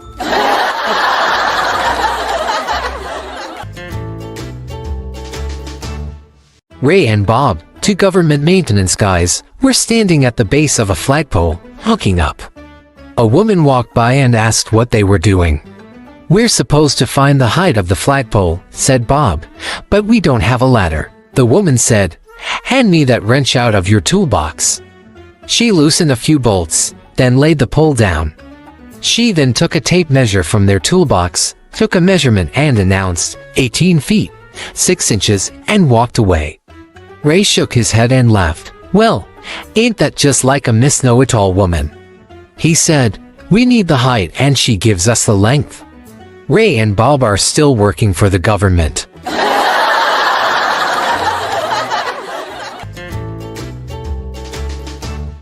A farmer stopped by the local mechanic's shop to have his truck fixed. They couldn't do it while he waited, so he said he didn't live far and would just walk home.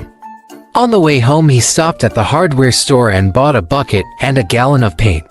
He then stopped by the feed store and picked up a couple of chickens and a goose. However, struggling outside the store he now had a problem, how to carry his entire purchases home. While he was scratching his head he was approached by a little old lady who told him she was lost. She asked, "Can you tell me how to get to 1603 Mockingbird Lane?" Well, as a matter of fact, my farm is very close to that house. I would walk you there, but I can't carry this lot. Why don't you put the can of paint in the bucket? Carry the bucket in one hand, put a chicken under each arm, and carry the goose in your other hand? Why, thank you very much, he said and proceeded to walk the old girl home.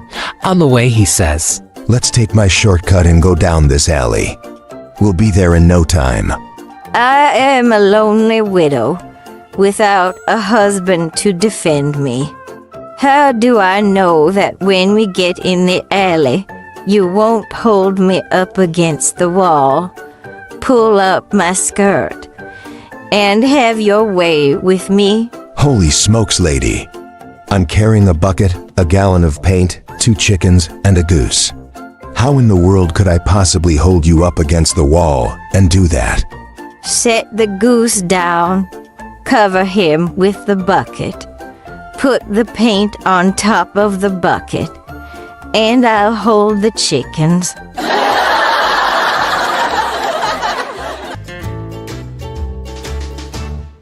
There was no electricity.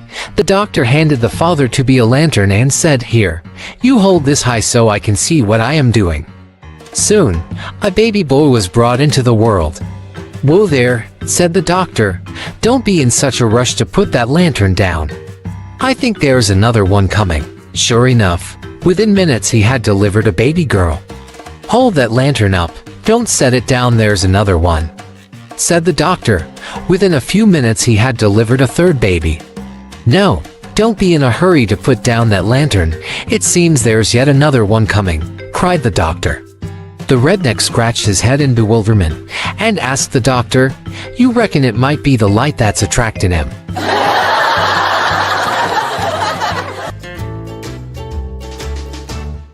A woman is having an affair during the day while her husband is at work. Her 9-year-old son comes home unexpectedly, sees them and hides in the bedroom closet to watch. The woman's husband also comes home. She puts her lover in the closet, not realizing that the little boy is in there already. Dark in here. Yes, it is. I have a baseball. That's nice. Want to buy it? No, thanks. My dad's outside. Okay, how much? To 50. In the next few weeks, it happens again that the boy and the lover are in the closet together. Dark in here. Yes, it is. I have a baseball glove. How much? $750. Fine. A few days later, the father says to the boy, "Grab your glove, let's go outside and have a game of catch." I can't. I sold my baseball and my glove. The father asks, "How much did you sell them for?" $1,000. The father says, "That's terrible to overcharge your friends like that. That is way more than those two things cost. I'm going to take you to church and make you confess." They go to the church, and the father makes the little boy sit in the confession booth, and he closes the door. The boy says, Dark in here. Don't start that shit again.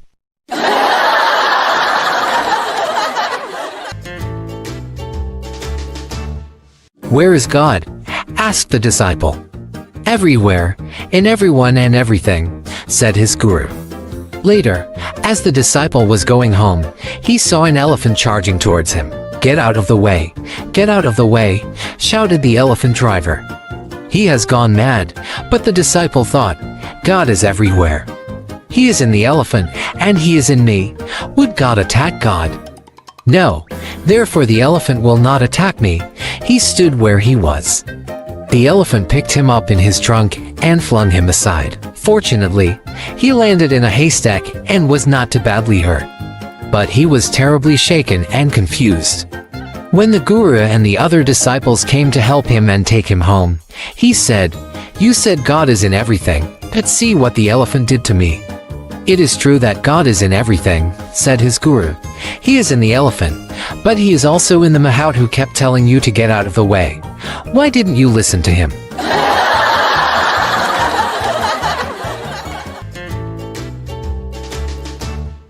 Juan comes up to the Mexican border on his bicycle. He's got 2 large bags over his shoulders. The guard stops him and says, "What's in the bags?" "Sand," answered Juan. The guard says, "We'll just see about that. Get off the bike." The guard takes the bags and rips them apart. He empties them out and finds nothing in them but sand. He detains Juan overnight and has the sand analyzed, only to discover that there is nothing but pure sand in the bags.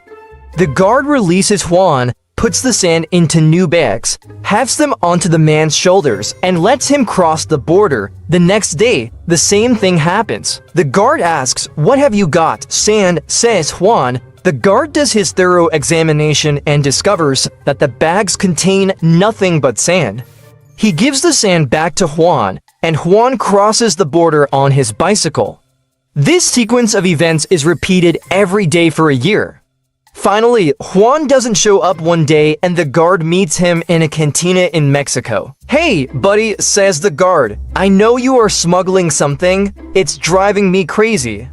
It's all I think about. I can't sleep." "Just between you and me, what are you smuggling?" Juan sips his beer and says, "Bicycles."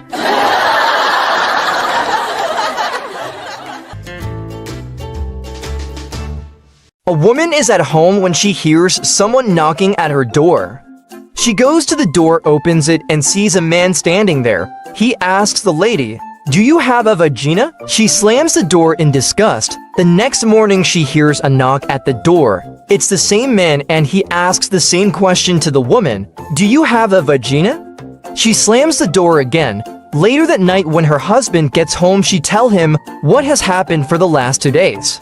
The husband tells his wife in a loving and concerned voice, "Honey, I am taking an off tomorrow so as to be home, just in case this guy shows up again." The next morning they hear a knock at the door and both ran for the door.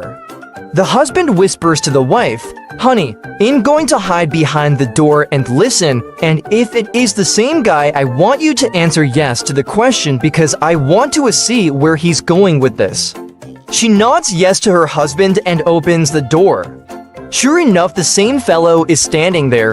He asks, "Do you have a vagina?" "Yes, I do." The man replies, "Good. Would you mind telling your husband to leave my wife's alone and start using yours?"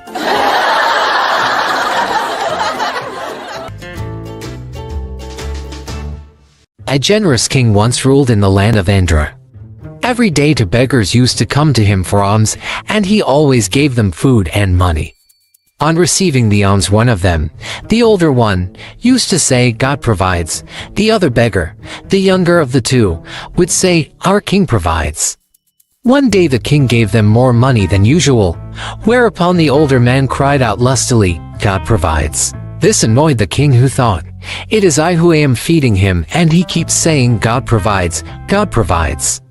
It is time he learned who his real benefactor is. The next day after he had given them alms, he asked the beggars to go by a little used road instead of their usual one.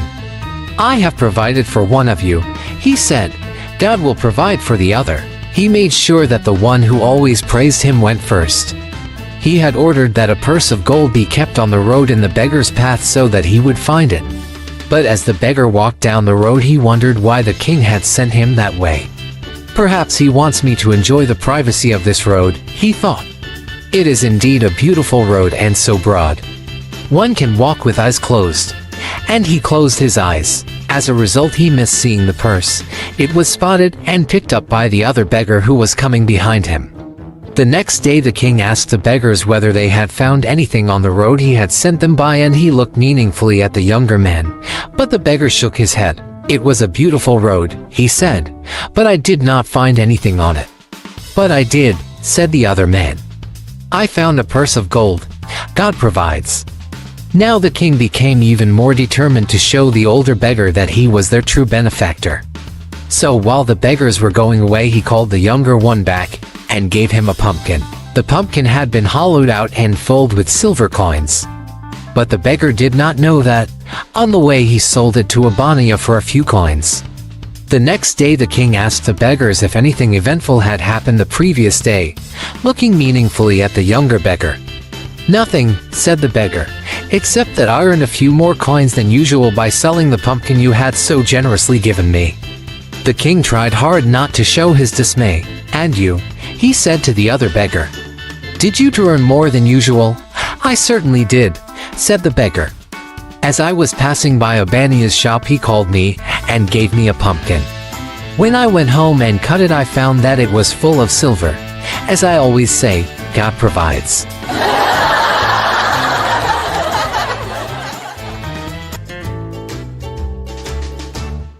While riding my Holly the other day, I swerved to avoid hitting a deer, lost control and landed in a ditch, severely banging my head. Dazed and confused, I crawled out of the ditch to the edge of the road when a shiny new convertible pulled up with a very beautiful woman who asked, "Are you okay?" As I looked up, I noticed she was wearing a low-cut blouse with cleavage to die for. "I'm okay, I think," I replied as I pulled myself up to the side of the car to get a closer look. She said, "Get in and I'll take you home so I can clean and bandage that nasty scrape on your head." "That's nice of you," I answered, "but I don't think my wife will like me doing that." "Oh, come now, I'm a nurse," she insisted. "I need to see if you have any more scrapes and then treat them properly." Well, she was really pretty and very persuasive. Being sort of shaken and weak, I agreed, but repeated, "I'm sure my wife won't like this." We arrived at her place, which was just a few miles away, and after a couple of cold beers and the bandaging, I thanked her and said, "I feel a lot better, but I know my wife is going to be really upset, so I'd better go now." "Don't be silly," she said with a smile, while unbuttoning her blouse, exposing the most beautiful set I've ever seen. "Stay for a while. She won't know anything. By the way, where is she? Still in the ditch with my bike, I guess."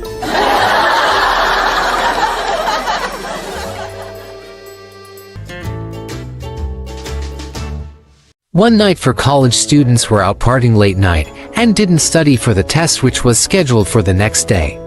In the morning, they thought of a plan. They made themselves look dirty with grease and dirt. Then they went to the dean and said they had gone out to a wedding last night, and on their way back the tire of their car burst and they had to push the car all the way back. So they were in no condition to take the test. The dean thought for a minute and said they can have the retest after 3 days. They thanked him and said they will be ready by that time. On the third day, they appeared before the dean. The dean said that as this was a special condition test, all four were required to sit in separate classrooms for the test. They all agreed as they had prepared well in the last 3 days. The test consisted of only 2 questions with the total of 100 points. Point 1 your name, 1 points. 2 which tire burst, 99 points. Options A front left, B front right, C back left, D back right.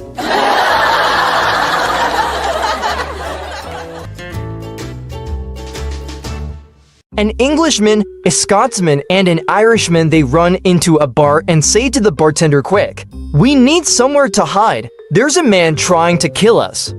The bartender says there are some sacks in the cellar. Hide in them. Just pretend to be what was in them before you emptied them. So they run downstairs to hide in the sacks. Then the murderer comes in. After looking in the bar, he heads to the cellar. He sees the suspicious-looking sacks and he kicks the first sack. The English man shouts, "Woof woof." The murderer goes, "Okay, it's just a dog." Then he kicks the second bag. The Scotsman says, "Meow." The murderer says to himself, "Just a cat," and he moves on to the last sack. When he kicks that one, the Irish man shouts, "Potatoes."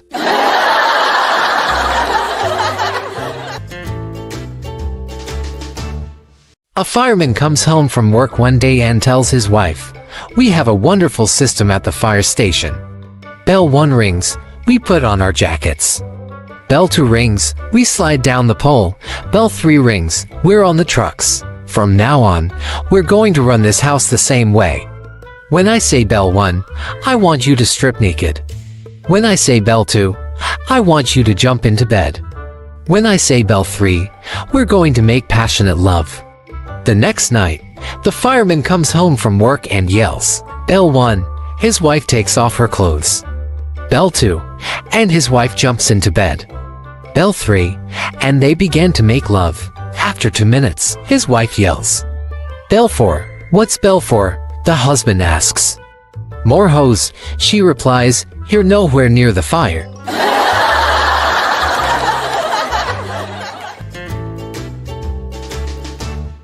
A preacher was becoming terribly distracted by a man who came to church every Sunday and slept through the entire sermon. One Sunday the preacher decided to do something about it. As he began to preach, the man, true to form, fell fast asleep, whereupon the preacher said quietly, "Everyone who wants to go to heaven, stand up." The entire congregation immediately stood up, except the sleeping man. When they sat down, the preacher shouted at the top of his voice, "Everyone who want to go to hell, stand up." This startled the dozing man.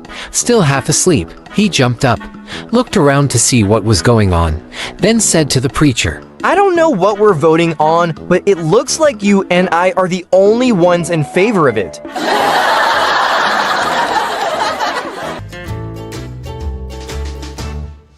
A professor, a CEO, and a janitor are in a forest when they discover a magic fairy. The fairy says, "I will give you what you most desire if you do someone else's job for a day." The professor says, "I'll be an elementary school teacher. What can be so hard about teaching a bunch of 6-year-olds how to read?" So he is teleported into a classroom. After a few minutes, all the kids screaming gets to his nerves, so he throws all his supplies and gives up. The CEO says, "I'll be a waiter. All you do is carry food back and forth." This'll be a breeze, so he is teleported to a restaurant. After about an hour, all the annoying customers drive him insane, so he smashes his plates on the ground and gives up. The janitor says, "I'll be an artist," so he is transported to an art facility. He glues all the classroom supplies and shattered plates to a canvas, then sells it for $1 billion. The fairy asks the janitor how he was so clever. The janitor says, "I got a master's degree in art."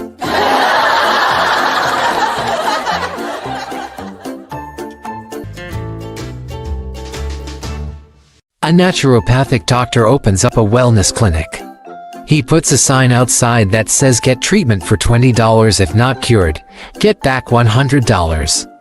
A lawyer thinks this is a great opportunity to earn $100 and goes to the clinic. "I have lost my sense of taste." Nurse, bring medicine from box no. 22 and put 3 drops in patient's mouth. Ooh, this is kerosene. Congrats, your sense of taste is restored. Give me $20. The annoyed lawyer goes back after a few days to recover his money. I have lost my memory. I cannot remember anything. Nurse, bring medicine from box no. 22 and put 3 drops in his mouth. This is kerosene. You gave this to me last time for restoring my taste. Congrats! You got your memory back. Give me $20. The fuming lawyer pays him, and then comes back a week later determined to get back $100. My eyesight has become very weak. I can't see at all. Well, I don't have any medicine for that, so take this $100. But this is $20, not $100. Congrats, your eyesight is restored. Give me $20.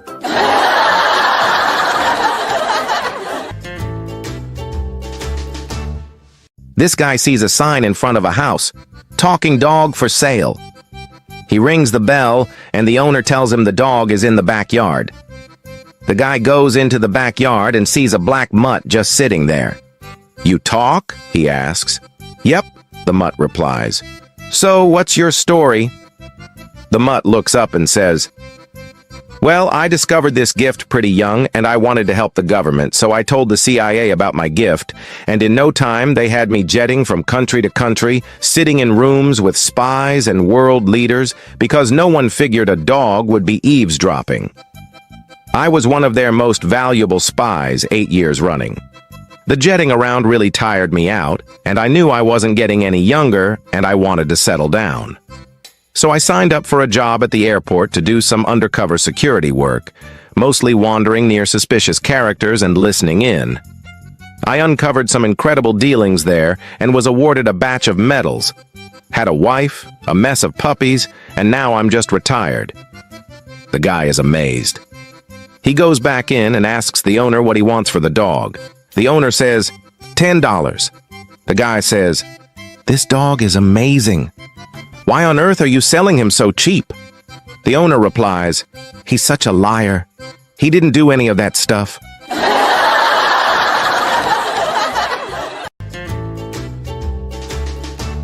The new preacher moves his things into his new office and comes across the former pastor, taking his items out.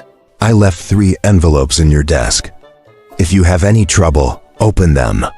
Well, of course the new preacher thinks he will never have to use them, but in his youthful enthusiasm, he tries to change the order the kids march in during vacation Bible school. Well, this makes the workers absolutely furious, and there is a lot of ugly talk about the new pastor. He remembers the envelopes and opens the first one.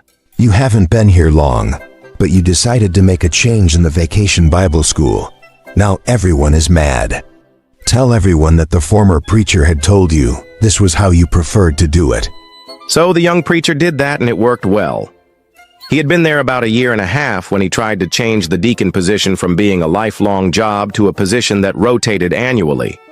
Well, this made the deacons really mad, and they were the ones who made his salary recommendation. So he went back to the drawer and got the second envelope. You did something to make the deacons mad, and there's talk of replacing you.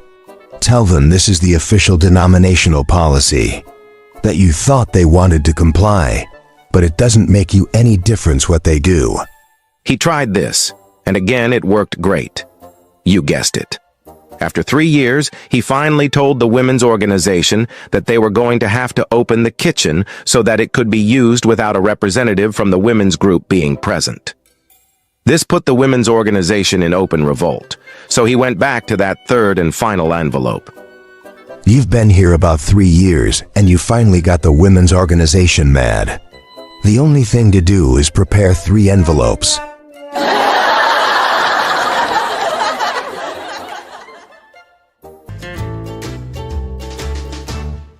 In a dark and hazy room, peering into a crystal ball, the mystic delivered the grave news. There's no easy way to tell you this, so I'll just be blunt. Prepare yourself to be a widow. Your husband will die a violent and horrible death this year. Visibly shaken, Laura stared at the woman's lined face, then at the single flickering candle, then down at her hands. She took a few deep breaths to compose herself and to stop her mind from racing. She simply had to know. She met the fortune teller's gaze, steadied her voice, and asked, Will I be acquitted?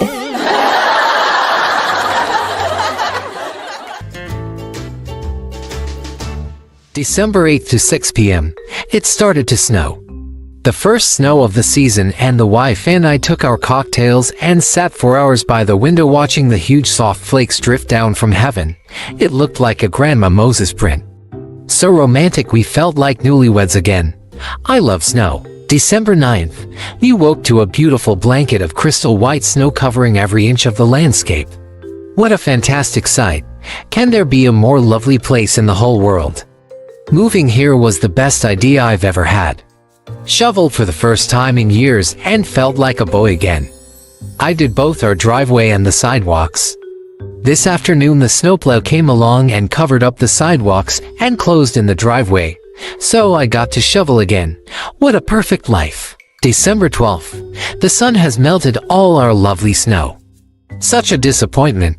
My neighbor tells me not to worry. We'll definitely have a white Christmas. No snow on Christmas would be awful.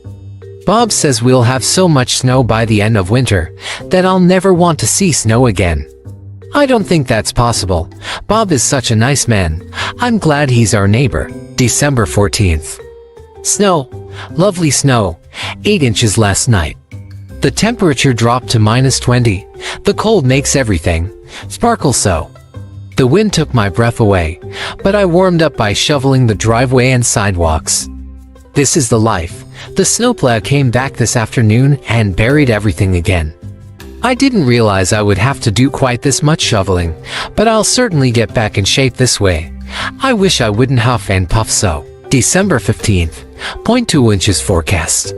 Sold my van and bought a 4x4 Blazer. Bought snow tires for the wife's car and 2 extra shovels. Stocked the freezer. The wife wants a wood stove in case the electricity goes out. I think that's silly. We aren't in Alaska, after all. December 16th. Ice storm this morning. Fell on my ass on the ice in the driveway putting down salt. Hurt like hell. The wife laughed for an hour, which I think was very cruel. December 17th. Still way below freezing. Roads are too icy to go anywhere. Electricity was off for 5 hours. I had to pull the blankets on to stay warm. Nothing to do but stare at the wife and try not to irritate her. Guess I should have bought a wood stove, but won't admit it to her. God, I hate it when she's right. I can't believe I'm freezing to death in my own living room. December 20th. Electricity is back on, but had another 14 inches of the damn stuff last night. More shoveling took all day. The damn snowplow came by twice. Tried to find a neighbor kid to shovel, but they said they're too busy playing hockey. I think they're lying. Called the only hardware store around to see about buying a snowblower and they're out. Might Avenue another shipment in March. I think they're lying. Bob says I have to shovel or the city will have it done and bill me. I think he's lying. December 22nd. Bob was right about a white Christmas because 13 more inches of the white fell today, and it's so cold, it probably won't melt till August. Took me 45 minutes to get all dressed up to go out to shovel, and then I had to piss. By the time I got undressed, pissed and dressed again, I was too tired to shovel. Tried to hire Bob who has a plow on his truck for the rest of the winter, but he says he's too busy. I think he is lying. December 23rd. Only 2 inches of snow today, and it warmed up to 0. The wife wanted me to decorate the front of the house this morning. What is she, nuts? Why didn't she tell me to do that a month ago? She says she did, but I think she's lying. December 24th. 0.6 inches, snow packed so hard by snowplow, I broke the shovel. Thought I was having a heart attack. If I ever catch the son of a who drives that snowplow, I'll drag him through the snow by his balls and beat him to death with my broken shovel. I know he hides around the corner and waits for me to finish shoveling, and then he comes down the street at a 100 miles an hour and throws snow all over where I've just been. Tonight the wife wanted me to sing Christmas carols with her and open our presents, but I was too busy watching for the damn snowplow. December 25th. Merry effing Christmas. 20 more inches of the damn slop tonight snowed in. The idea of shoveling makes my blood boil. God, I hate the snow. Then the snowplow driver came by asking for a donation, and I hit him over the head with my shovel. The wife says I have a bad attitude. I think she's a freaking idiot. If I have to watch It's a Wonderful Life one more time, I'm going to stuff her into the microwave. December 26th, still snowed in. Why the hell did I ever move here? It was all her idea. She's really getting on my nerves. December 27th, temperature dropped to -30 and the pipes froze. Plumber came after 14 hours of waiting for him. He only charged me $1,400 to replace all my pipes. December 28th, warmed up to above -20, still snowed in. The is driving me crazy. December 29th, 0.10 more inches. Bob says I have to shovel the roof or it could cave in. That's the silliest thing I ever heard. How dumb does he think I am? December 30th, roof caved in. I beat up the snowplow driver, and now he is suing me for $1 million, not only for the beating I gave him, but also for trying to shove the broken snow shovel up his ass. The wife went home to her mother. 9 more inches predicted. December 31st. I set fire to what's left of the house. No more shoveling. January 8th. Feels so good. I just love those little white pills they keep giving me. Why am I tied to the bed?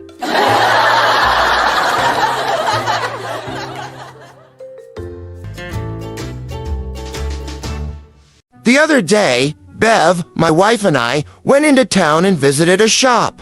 When we came out, there was a cop writing out a parking ticket. We went up to him and I said, "Come on, man, how about giving a senior citizen a break?" He ignored us and continued writing the ticket. I called him an asshole. He glared at me and started writing another ticket for having worn out tires. So Bev called him a shithead.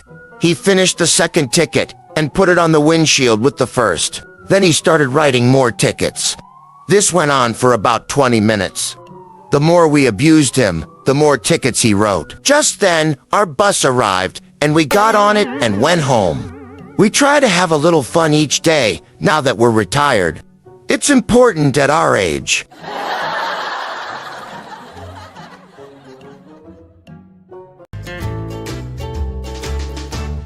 A preacher is buying a parrot. "Are you sure it doesn't scream, yell, or swear?" asked the preacher. "Oh, absolutely. It's a religious parrot," the storekeeper assures him. "Do you see those strings on his legs? When you pull the right one, he recites the Lord's Prayer. And when you pull on the left, he recites the 23rd Psalm." "Wonderful," says the preacher. "But what happens if you pull both strings?" "I fall off my perch, you stupid fool."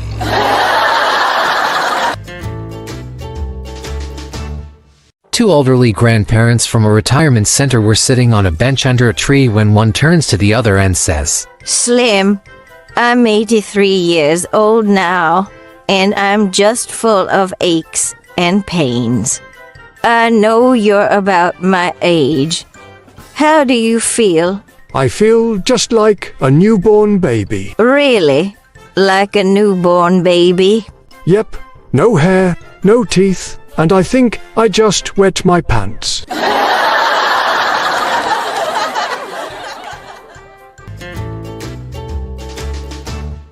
A little old lady goes to the doctor and says, Doctor, I have this problem with gas, but it really doesn't bother me too much. My farts never smell and are always silent. As a matter of fact, I've farted at least 20 times since I've been here in your office. You didn't know I was farting because they don't smell and are silent. I see. Take these pills and come back to see me next week.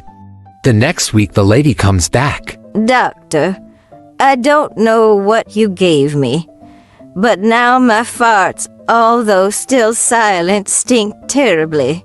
Good. Now that we've cleared up your sinuses, let's work on your hearing.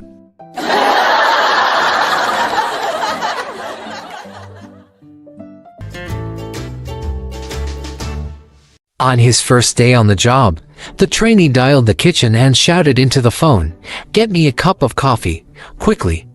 The voice from the other side responded, "You fool, you've dialed the wrong extension. Do you know who you're talking to?" "No," replied the trainee. "It's the managing director of the company, idiot." The trainee shouted back, "And do you know who you are talking to, you idiot?" "No," replied the managing director indignantly. "Thank God for that," replied the trainee and slammed down the phone.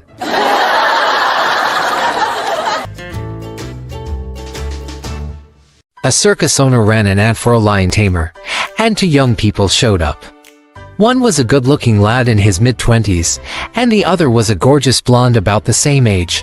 The circus owner told them, "I'm not going to sugarcoat it. This is one ferocious lion. He ate my last tamer, so you guys better be good or you're history. Here's your equipment, chair, whip, and a gun. Who wants to try out first?" I'll go first. She walked past the chair, the whip, and the gun and stepped right into the lion's cage. The lion started to snarl and pant and began to charge her. About halfway there, she threw open her coat, revealing her beautiful naked body. The lion stopped dead in his tracks, sheepishly crawled up to her, and started licking her ankles. He continued to lick her calves, kissed them, and then rested his head at her feet. The circus owner's mouth was on the floor. "I've never seen a display like that in my life. Can you top that?" No problem. Just get that lion out of the way.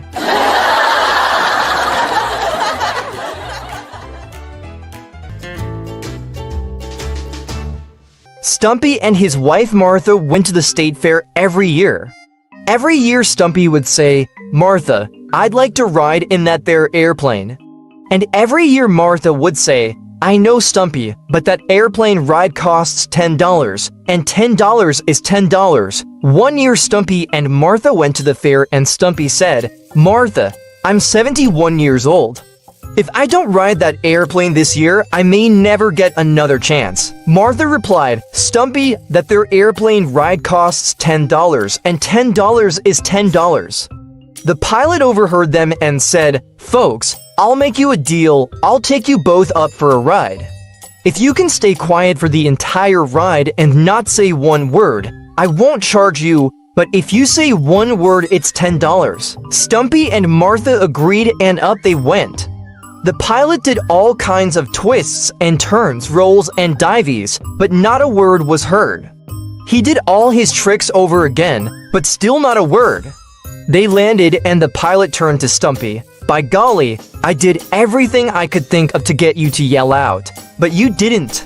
Stumpy replied, "Well, I was gonna say something when Martha fell out, but $10 is $10.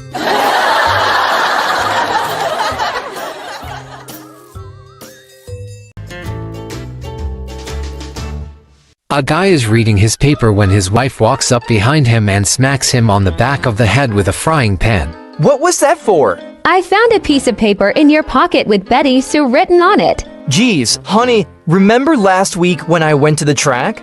Betty Sue was the name of the horse I went there to bet on." She shrugs and walks away. 3 days later, he is reading his paper when she walks up behind him and smacks him on the back of the head again with the frying pan. "What was that for?" Your horse called.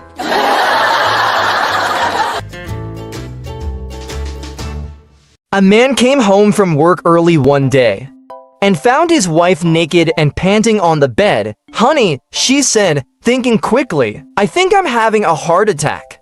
While rushing to call the doctor, he nearly stumbled over his crying-for-year-old, who told him there was a naked man in the closet. He ran to the closet, opened the door, and there was his best friend. "Damn it, Dave," he shouted. "Jill's having a heart attack, and here you are scaring the hell out of the kids."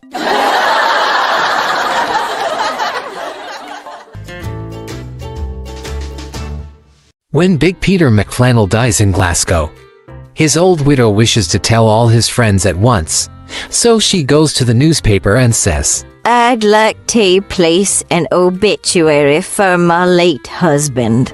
Okay, how much money do ye have? £5.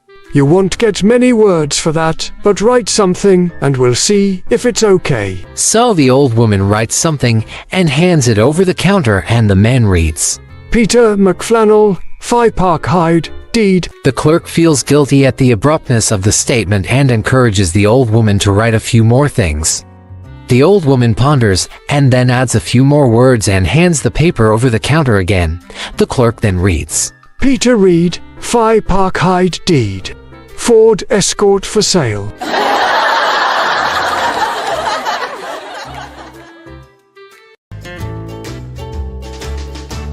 The boss is finally old enough to retire from the company. On his last day of work, he ordered a farewell party for himself. The boss wanted everyone to express their good feeling about him by writing on the farewell card, so later he could remember how his staff miss him. Most people are writing standard phrases like, "Without you, the company will never be the same. We will always remember you," etc. Obviously, the boss was not satisfied. "I need something from the bottom of your heart. Something really touching, you know." "Okay, John, you have been working with me for the last 20 years. You are my best staff. I am retiring now. What do you have to say?" Slowly but firmly, John wrote, "The best news in 20 years.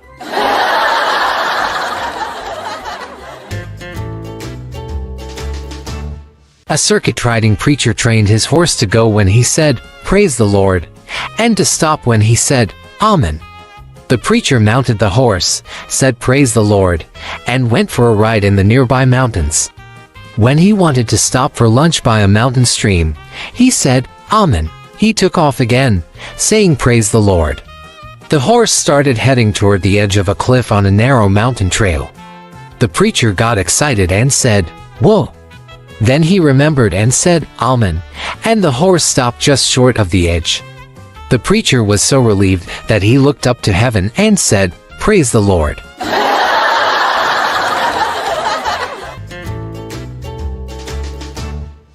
A priest, a minister, and a guru sat discussing the best positions for prayer, while a telephone repairman worked nearby. "Kneeling is definitely the best way to pray," the priest said. "No," said the minister. "I get the best results standing with my hands outstretched to heaven." "You're both wrong," the guru said. "The most effective prayer position is lying down on the floor." The repairman could contain himself no longer. "Hey, phallus," he interrupted. "The best praying I ever did was when I was hanging upside down from a telephone pole."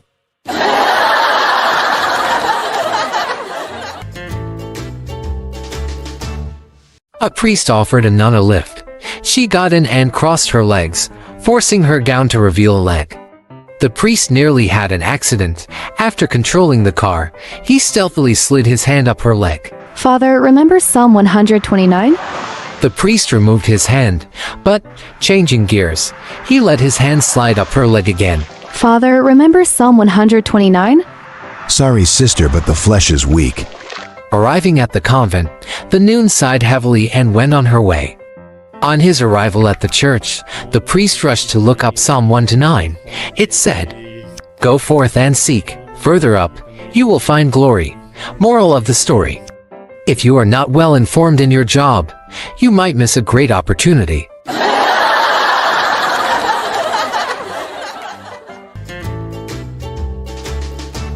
A man asked his doctor if he thought he'd live to be 100. The doctor asked the man, "Do you smoke or drink? No, I've never done either. Do you gamble, drive fast cars, and fool around with women?" No, I've never done any of those things either. Well then, what do you want to live to be 100 for?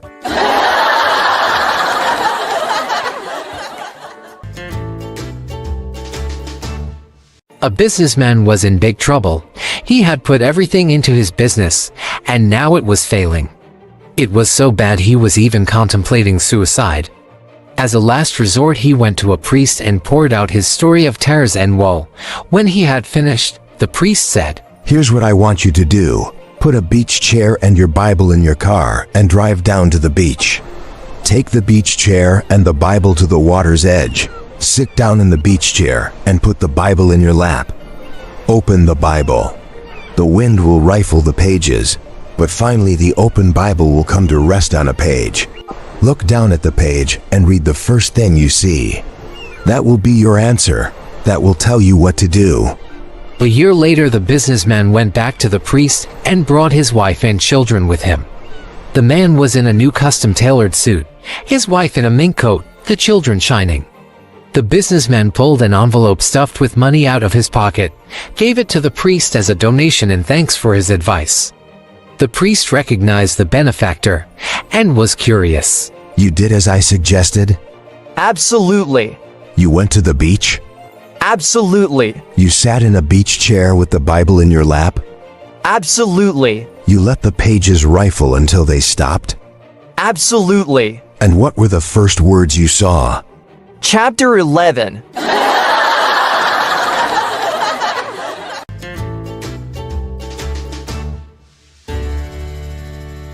You don't need to be on the same wavelength to succeed in marriage.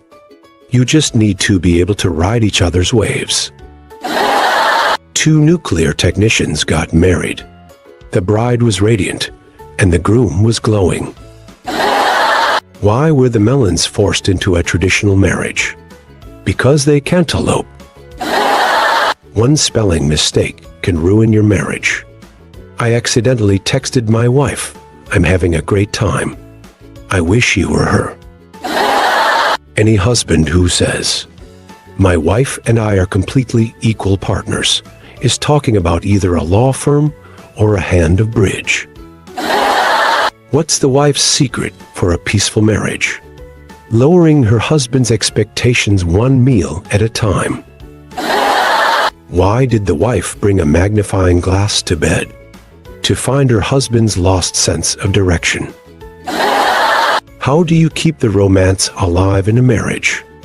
Add a do not disturb sign to your laundry room door. What's a husband's idea of helping with the cooking? Supervising the barbecue while holding a cold beverage. Why did the husband surprise his wife with a trip to the beach? Because he heard relationships are all about the ebb and flow. What's a wife's secret weapon for getting her husband to do chores? Pretending she can't lift heavy objects. Why did the husband bring a ladder to the store? Because he heard the prices were through the roof. Why did the wife buy her husband a map for their anniversary? Because he still can't find the grocery store after 10 years of marriage. A man doesn't know what happiness is until he's married. By then, it's too late. What do you call a husband who does the laundry without being asked? An illusion. Why does a marriage proposal always sound good? Because it's got a nice ring to it. How do you know when a wife is about to say something important? When she starts with, "My mother told me." Why did the wife refuse to play hide and seek with her husband? Because good luck hiding when he leaves a trail of dirty socks. I think men who have a pierced ear are better prepared for marriage. They've experienced pain and bought jewelry. Man, I wear the pants in the relationship. Woman, I'm the belt that holds the pants up. Marriage is like the army. Everyone complains, but you'd be surprised at how many re-enlist. That awkward moment when you realize that marital vows have robbed you of your right to a fair share of blanket. The bride deserves a wonderful, successful, loving husband. Too bad the groom married her before she found one. On the groom's first date with the bride, he thought he'd make an impression and promised her a 7-course meal. She was a tad disappointed when it turned out to be a burger and a 6-pack. Today's wedding is a love match, pure and simple. She's pure and he's simple. The bride looks absolutely stunning, and the groom looks absolutely stunned. Marriage is the alliance of 2 people, one of whom never remembers birthdays, and the other never forgets them. Women marry because they believe that he'll change one day. Men marry because they believe she'll never change. Both are mistaken. Wife, had your lunch? Husband, had your lunch? Wife, I am asking you. Husband, I am asking you. Wife, you copying me? Husband, you copying me? Wife, let's go shopping. Husband, I had my lunch. Q. Why does a man twist his wedding ring on his finger? A. He's trying to figure out the combination. What do you call two spiders that just got married? Newlyweds. A newlywed couple was taking to their new home. Husband says, "How about some flowers?" The wife slyly mentions, "Orchids to help liven the place." The husband smiles and replies, "Good idea." The next day, the husband brings home orchids. Only after getting married, you realize that those husband-wife jokes were not just jokes. A pair of newlyweds are having marriage problems.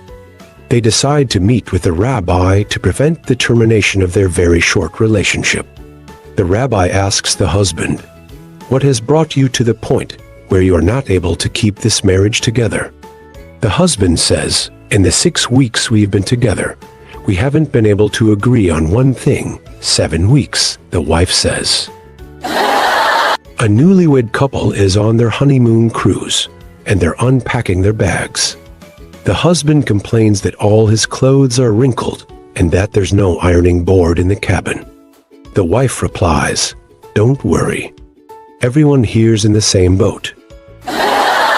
Woman, my husband is as handsome as Frank Sinatra and as intelligent as Albert Einstein. Friend, what is his name? Woman, Frankenstein. What do you call it when a newlywed foot fetishist cheats on their spouse? Getting off on the wrong foot. A couple of newlyweds were driving down the countryside. After some time, they noticed a couple of pigs resting in a field nearby. The wife said, "Look, honey, your family." "Haha." The husband replied, "Oh my, yeah, those are my in-laws." Husband, "How about you go brew us some coffee?" Wife, "That's your job." Husband says, "Who?" Wife, "The Bible. It's on just about every page." Husband, "The Bible doesn't say anything about brewing coffee." Wife holding her Bible and flipping the pages. See, every page says Hebrews. Hebrews, Hebrews. An American woman married a British man. On their honeymoon, the husband said, "You look like £1 million." The wife divorced him.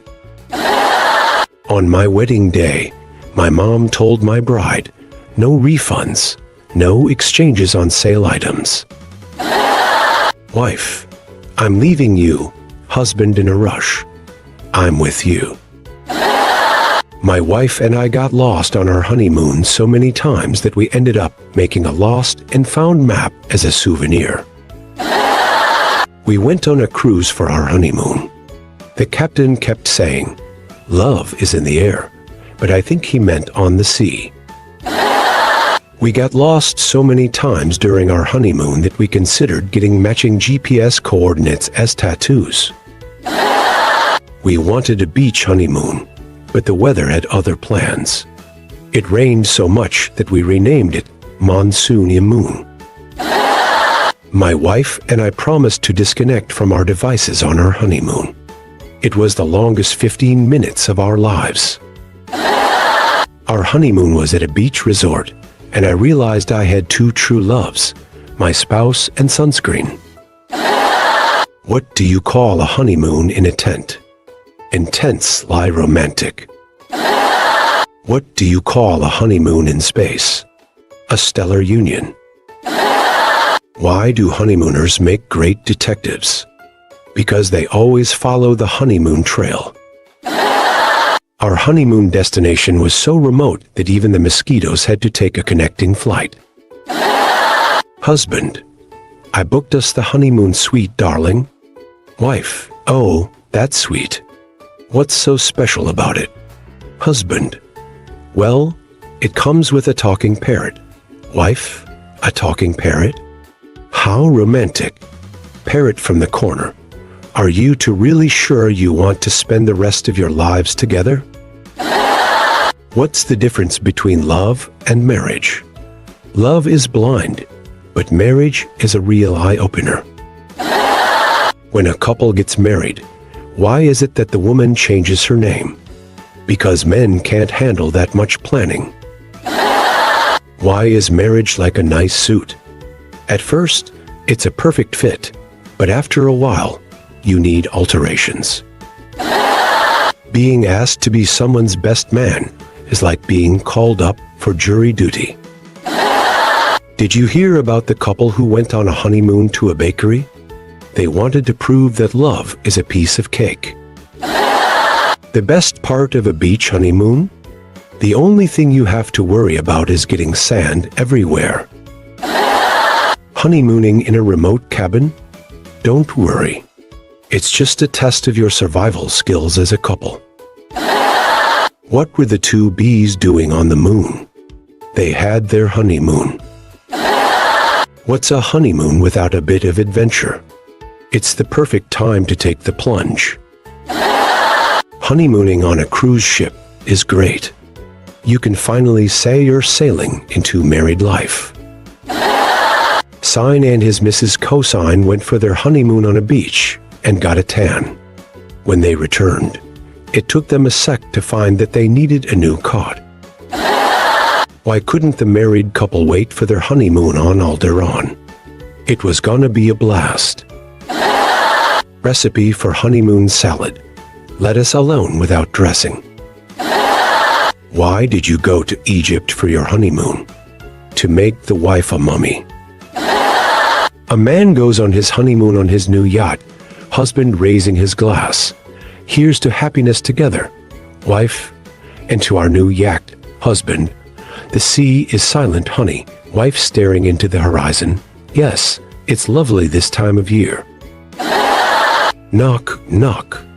Who's there? Let us. Let us who?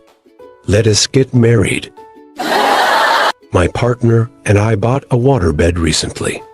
Since then, we've drifted apart. How do you make a wife laugh after a fight? Tell her a joke about husbands. What's a husband's favorite board game during an argument? Trouble, because he's always in it. Why did the wife bring a mirror to the argument? So the husband could see who's always right. What do you call a wife who can't stop talking during an argument? Verbosive. What's a wife's favorite outdoor activity during an argument? Lawnscaping. Why don't husbands ever win at poker during arguments? Because wives can read their bluffing faces. Why did the wife bring a bell to the fight? She wanted to ring in the changes. What's a husband's favorite book during an argument? The Art of Listening, which he never reads. Why did the husband bring a phone charger to the fight? To recharge the conversation. What's a husband's favorite superhero during an argument? Captain Obvious. Why did the wife bring a telescope to the argument? She wanted to see her husband's point of view from a distance. What do you call a husband who can't find his socks during a fight? Successful. Why don't husbands play cards during arguments? Because they can't deal with the pressure. After 60 years of marriage, my grandpa still calls grandma darling, sweetie, honey, and baby. I asked him for the secret to keep love alive for so long. He said, I forgot her name 10 years ago, and I'm afraid to ask. What's a wife's favorite dessert during an argument? A humble pie. Why did the wife bring a camera to the fight? She wanted to capture the moment when she proved her point. My wife says I have two faults. I have a bad memory and something else. How do you know a husband is about to apologize? He starts speaking in cursive. What do you call a wife who always remembers the past mistakes? A historian. Why don't wives ever tell their husbands the password to the Wi-Fi during a fight? Because love is blind, but the Wi-Fi shouldn't be. What's a husband's favorite kind of pizza during an argument? Pepper on why. How do you settle a disagreement about which TV show to watch? Rock, paper, scissors, remote control. My dentist friend just divorced his wife, who is a manicurist. All they did was fight tooth and nail. What's a husband's favorite dance move during an argument? The sidestep. Why did the husband bring a stopwatch to the argument? He wanted to see how long it would take for him to say something wrong. How do you make a husband listen during an argument? Start the sentence with, I heard this on a podcast. Why don't husbands play hide and seek during arguments? Because they always end up hiding in the doghouse. What's a husband's favorite board game during an argument? Sorry. Why did the wife bring a scoreboard to the argument? To keep track of how many times she was right. How do you know when a husband is in trouble during a fight? He starts offering to do chores. What do you call a wife who always wins at chess? The queen of compromise. I was fighting with my wife over the dining room furniture arrangement. I thought I had won, but the tables were turned when I got home from work. Why did the wife cross the road during an argument with her husband? To get to the other side of the point.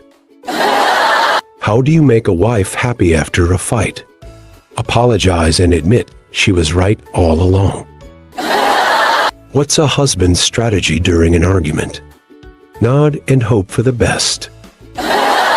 Why did the wife bring a magnifying glass to the argument?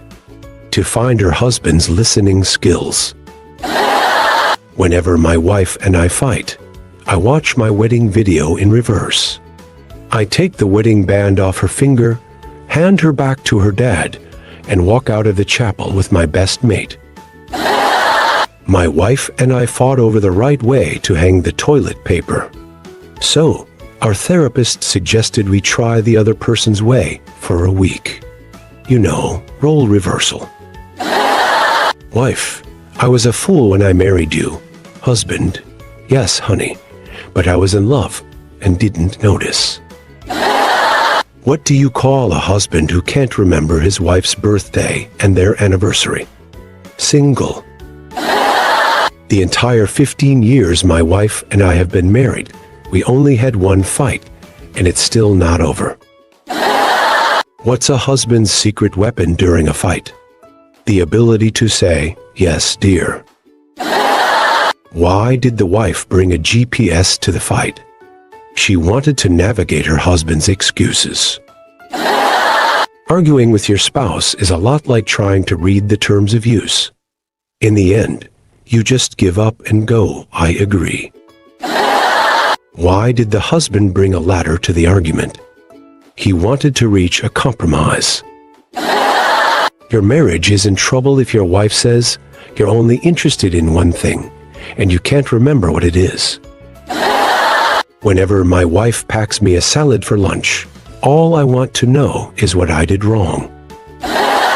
My wife just found out I replaced our bed with a trampoline. She hit the roof. Before I tell my wife something important, I take both her hands in mine. That way, she can't hit me with them. My wife said, I can think of 14 reasons to leave you, plus your obsession with tennis. I replied, that's 15 love. When I got home last night, my wife demanded that I take her somewhere expensive. So, I took her to a gas station. After 10 years of marriage, my wife apologized for the first time in front of me today. She said she was sorry she married me. A man comes home and sees a note from his wife on the fridge. She wrote, "This isn't working." I'm at my mother's. The man opens the fridge. The light turns on, and he says to himself, "What the hell? The fridge is working fine." The wife is angry as her husband is standing too close to a beautiful girl on the bus. A few seconds later, the girl slaps him for pinching. Husband to wife. "I swear I didn't do it, wife. I know. I did it." I haven't spoken a word to my wife in years. She hates to be interrupted. My ex and I had a very amicable divorce. I know this because when I wrote the Facebook status, "I'm getting a divorce," he was the first one to click like. Arguing with your husband is fun. Even if he wins, he loses. My wife told me that I twist everything she says to my advantage. I take that as a compliment. Wife, you know what? I refuse to talk about this anymore. Wife 10 seconds later, and you know what else? I've just had a really big row with my wife about going on holiday. I wanted to go to Paris. She wanted to come with me. After noticing how trim my husband had become, a friend asked me how I had persuaded him to diet. It was then I shared my dark secret. I put our teenage son's shorts in his underwear drawer. I thought my wife was joking when she said she was going to leave me because I wouldn't stop singing, "I'm a Believer," but then I saw her face. Marital counselor. So, what brings you here today? Woman, he takes everything literally. I can't stand it. Husband, my truck. When your spouse gets a little upset, just remember a simple, "calm down," in a soothing voice is all it takes to get them a lot more upset. What did the husband say when his wife asked if he'd still love her if she forgot their anniversary? Of course, dear. I'll just remind you every day until you remember. Why did the wife bring a thermos to their picnic? Because she wanted to keep the passion in their relationship hot. What would you call it if a clown delivers flowers to his wife? A romantic gesture. Wife, I love you. Husband, is that you talking or the wine? Wife, it's me talking to the wine. What's a husband's favorite kind of movie? A romantic comedy, as long as there's a remote nearby. Why did the husband bring a shovel to their date night? Because he wanted to dig deeper into their love. What did the wife say when her husband asked if she believed in soulmates? Of course, dear, you're my soulmate. Why did the husband bring a fire extinguisher to their romantic dinner? Because things were getting too hot to handle. What did the husband say when his wife asked if he'd still love her when they're old and gray? I've loved you through all your hair colors. Gray will just be another adventure. Why did the wife bring a magnifying glass to bed? She wanted to get a closer look at her husband's love. Why did the husband give his wife a watermelon? Because he wanted to say, "You're one in a melon." How do husbands and wives stay cool during an argument? They use their marital fans to blow off steam. Why did the wife bring a fishing rod to their picnic?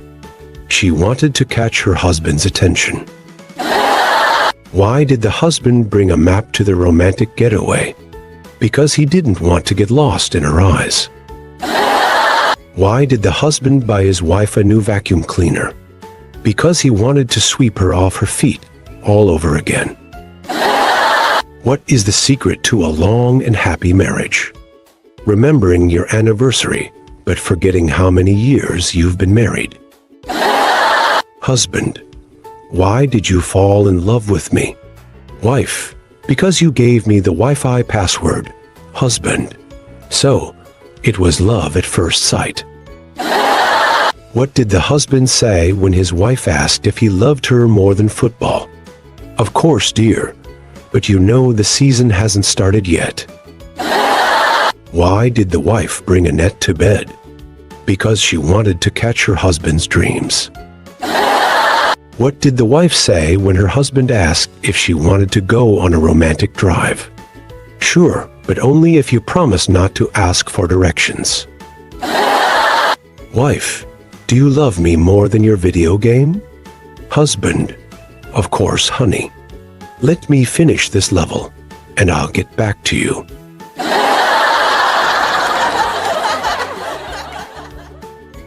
What do you call the husband and wife bird in love? Tweethearts.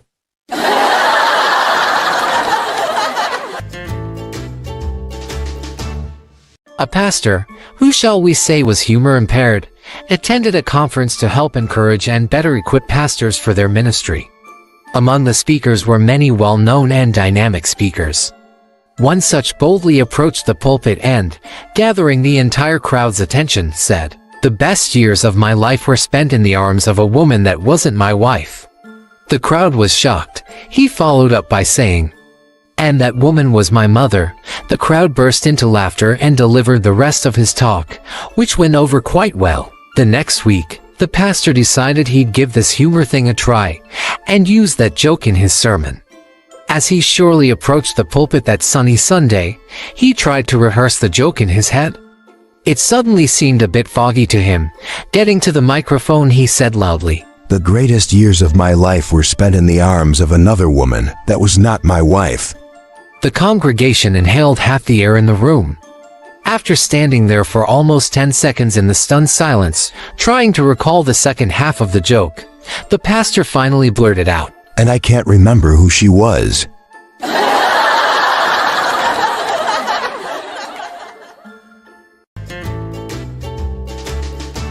A mother took her little boy to church. While in church, the little boy said, Mommy, I have to pee. It's not appropriate to say the word pee in church.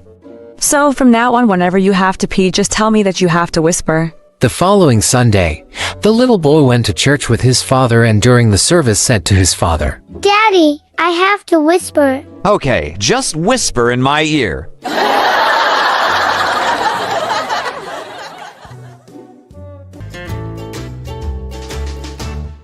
When the expensive printer and photocopier in an office began print black lines on every page, the office manager called a local repair shop, where a friendly man informed him that the unit probably needed only to be cleaned, because the store charged $100 for such cleaning. He said the manager might try reading the manual and doing the job himself. Pleasantly surprised by his candor, the office manager asked, "Does your boss know that you discourage business?" "Actually, it's my boss's idea," the employee replied. "We usually make more money on repairs if we let people try to fix things themselves first."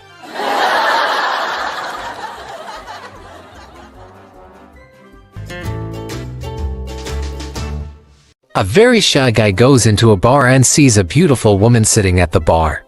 After an hour of gathering up his courage, he finally goes over to her and asks, tentatively, Would you mind if I chatted with you for a while? She responds by yelling at the top of her lungs, "No, I won't sleep with you tonight." Everyone in the bar is now staring at them. Naturally, the guy is hopelessly and completely embarrassed and he slinks back to his table. After a few minutes, the woman walks over to him and apologizes. She smiles at him and says, "I'm sorry if I embarrassed you. You see, I'm a graduate student in psychology and I'm studying how people respond to embarrassing situations." To which he responds, at the top of his lungs, "What do you mean $300?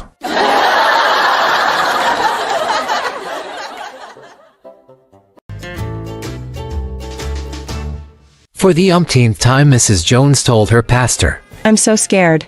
My husband says he's going to kill me if I continue to come to your church. Yes, my child. I will continue to pray for you, Mrs. Jones. Have faith. The Lord will watch over you. Oh yes, he has kept me safe thus far, only. Only what, my child? Now he says if I keep coming to your church, he's going to kill you. Well, perhaps it's time to check out that little church on the other side of town.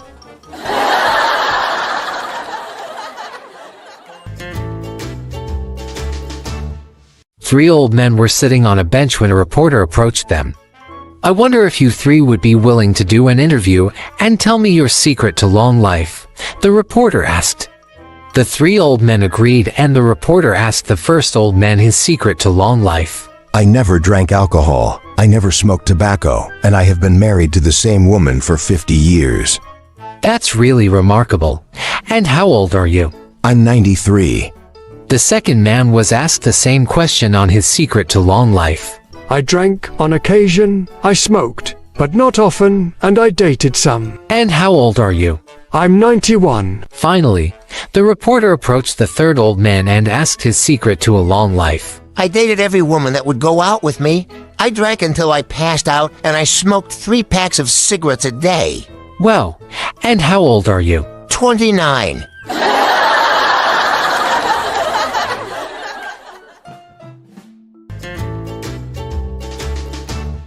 The young man asked an old rich man how he made his money.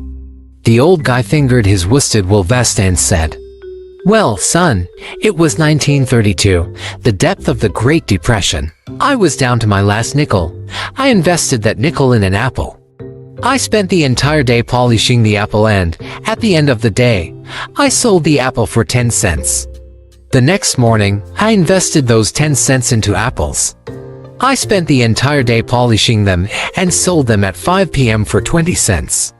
I continued this system for a week, by the end of which I'd accumulated a fortune of 6.40. Then my wife's father died and left us $1 million.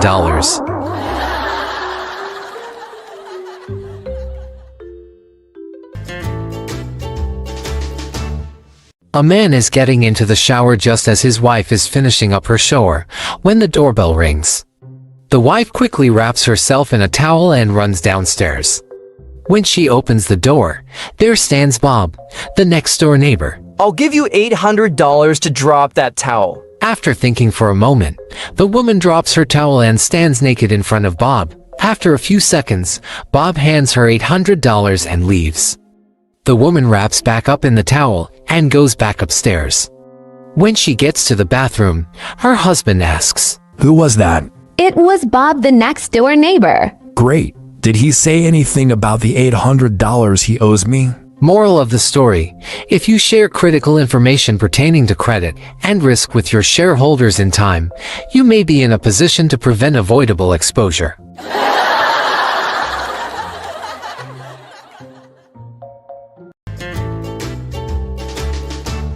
A big, burly man visited his pastor's home and asked to see the minister's wife, a woman well known for her charitable impulses. "Madam," he said in a broken voice, "I wish to draw your attention to the terrible plight of a poor family in this district.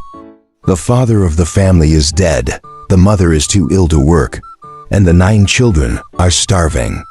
They are about to be turned into the cold, empty streets unless someone pays their rent, which amounts to $400.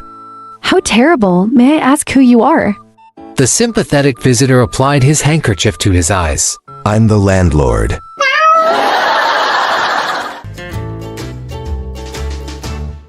The friendly usher at the country church greeted the elderly woman visitor at the door and helped her up the steps. Where would you like to sit? The front row, please. You really don't want to do that. The pastor is really boring. Do you happen to know who I am? No. I'm the pastor's mother. Do you know who I am? No. Good.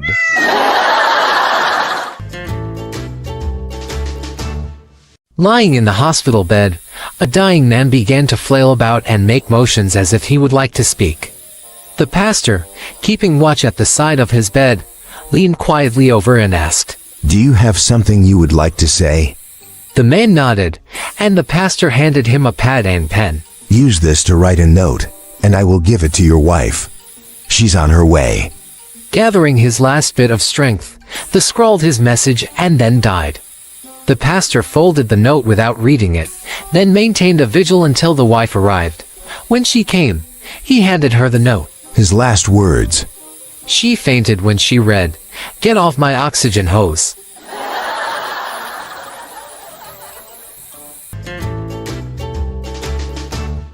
A sales rep, an administration clerk, and the manager are walking to lunch when they find an antique oil lamp. They rub it and a genie comes out. The genie says, "I'll give each of you just one wish." Me first, says the admin clerk. I want to be in the Bahamas, driving a speedboat, without a care in the world. Puff. He's gone. Me next, says the sales rep. I want to be in Hawaii, relaxing on the beach with my personal masseuse, an endless supply of pina coladas, and the love of my life.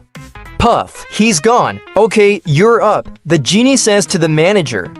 The manager says, "I want those to back in the office after lunch." Moral of the story, always let your boss have the first say.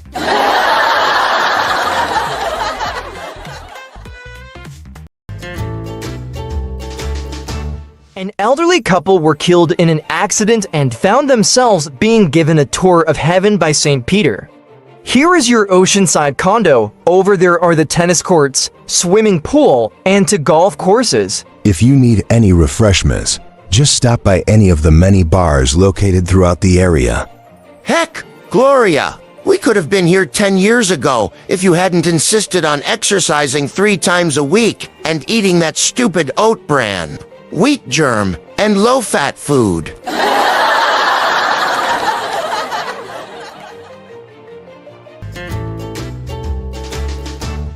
An elderly man in Louisiana had owned a large farm for several years. He had a large pond in the back. It was properly shaped for swimming, so he fixed it up nice with picnic tables, horseshoe courts, and some apple and peach trees. One evening, the old farmer decided to go down to the pond, as he hadn't been there for a while, and look it over. He grabbed a 5-gallon bucket to bring back some fruit. As he neared the pond, he heard voices shouting and laughing with glee. As he came closer, he saw it was a bunch of young women skinny dipping in his pond. He made the women aware of his presence and they all went to the deep end. One of the women shouted to him, "We're not coming out until you leave." I didn't come down here to watch you ladies swim naked or make you get out of the pond naked. Holding the bucket up, he said, I'm here to feed the alligator. And all the girls ran out of the water naked and the old man just watched. Some old men can still think fast.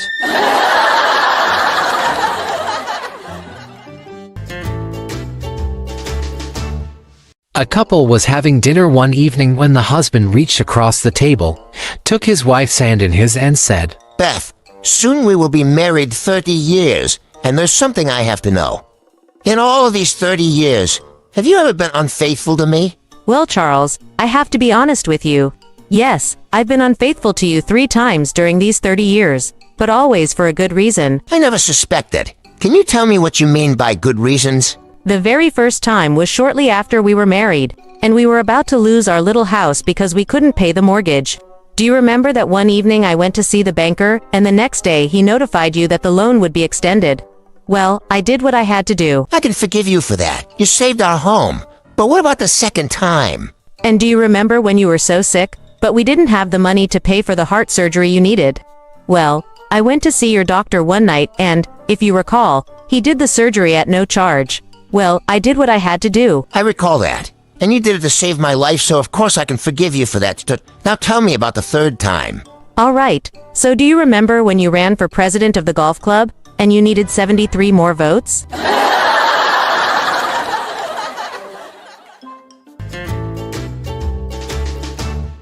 Fred was very old sick, and doctors said he would not end dying. There was an elderly man at home in his bed dying. He smelled the aroma of his favorite chocolate chip cookies baking in the kitchen downstairs, and he wanted one last cookie before he died. His life fading, he made his way down the stairs and crawled into the kitchen where his wife was busily baking cookies. With his last remaining strength, he crawled to the table and was just barely able to lift his withered arm to the cookie sheet. As he grasped a warm, moist chocolate chip cookie, his favorite kind. His wife suddenly whacked his hand with a spatula. Gasping for breath, he asked her, "Why did you do that?" Those are for the funeral.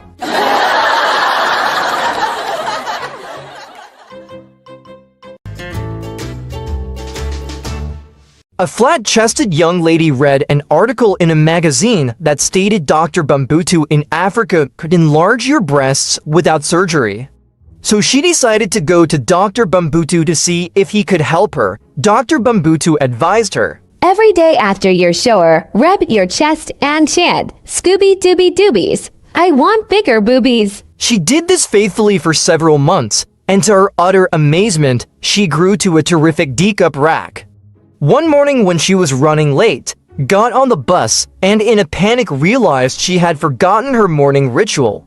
Frightened she might lose her lovely boobs if she didn't recite the little rhyme, she stood right there in the middle aisle on the bus, closed her eyes and said, Scooby-Dooby-Doobies, I want bigger boobies. A guy sitting nearby looked at her and asked, "Are you a patient of Dr. Bambutu?" Yes, I am. How did you know? He winked and whispered, "Hickory dickory dock."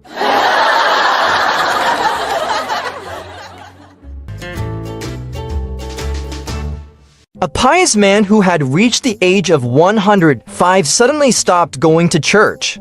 Alarmed by the old fellow's absence after so many years of faithful attendance, the pastor went to see him. He found him in excellent health, so the pastor asked, "How come after all these years we don't see you at services anymore?" The old man looked around and lowered his voice. "I'll tell you, Pastor, when I got to be 90, I expected God to take me any day. But then I got to be 95, then 100, then 105. So I figured that God is very busy and must have forgotten about me, and I don't want to remind him."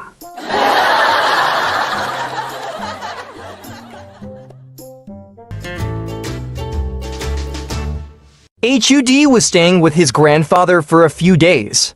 He'd been playing outside with the other kids when he came into the house and asked, "Grandpa, what's that called when two people sleep in the same bedroom and one is on top of the other?" His grandpa was a little taken aback, but he decided to tell him the truth. "Well, Hunter, it's called sexual intercourse." "Oh, okay." And went back outside to play with the other kids. A few minutes later, he came back in and said angrily, "Grandpa, it isn't called sexual intercourse. It's called bunk beds, and Mom wants to talk to you."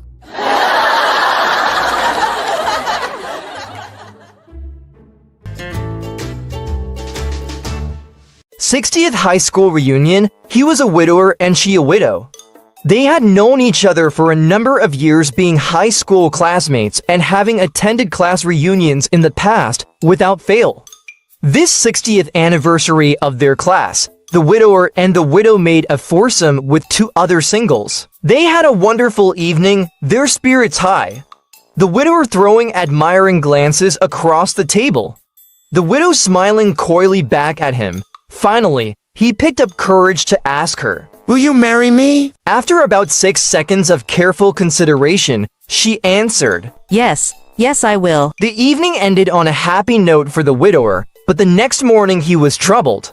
Did she say yes, or did she say no? He couldn't remember.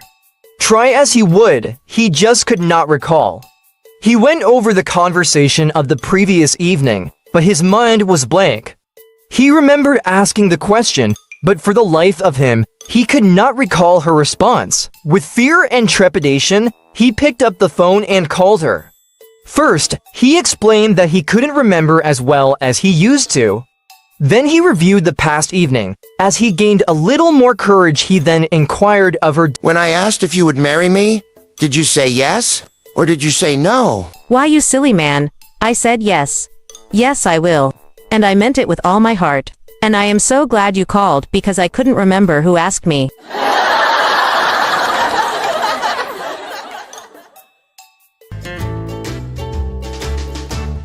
A politician was invited to address a major meeting of the American Indian Nation in upstate New York last month. He spoke for almost an hour about his plans for increasing every Native American's present standard of living. He referred to how he had supported every Native American issue that came to the news media. Although politician was vague about the details of his plans, he seemed most enthusiastic and spoke eloquently about his ideas for helping his red sisters and brothers. At the conclusion of his speech, the tribes presented him with a plaque inscribed with his new Indian name, Walking Eagle. The proud politician accepted the plaque and then departed in his motorcade to a fundraiser, waving to the crowds. A news reporter later asked the group of chiefs how they came to select the new name they had given to the politician. They explained that Walking Eagle is the name given to a bird so full of shit it can no longer fly.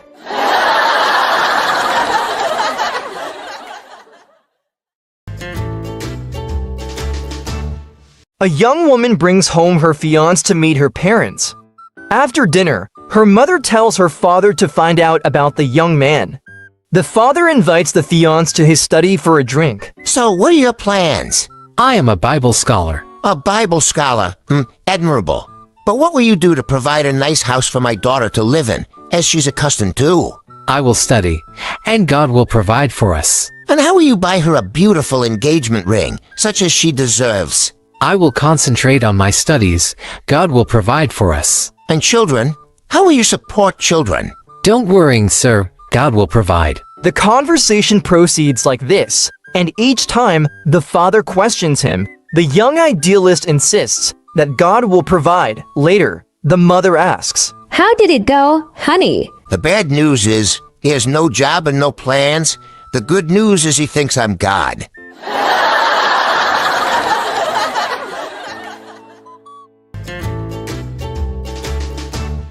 A wealthy old lady decides to go on a photo safari in Africa, taking her poodle along for company. One day the poodle starts chasing butterflies and before long, discovers that he's lost.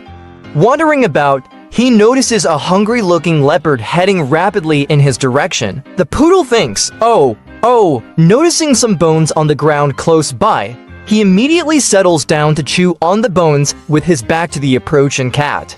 Just as the leopard is about to leap, the poodle exclaims loudly, "Boy, that was one delicious leopard.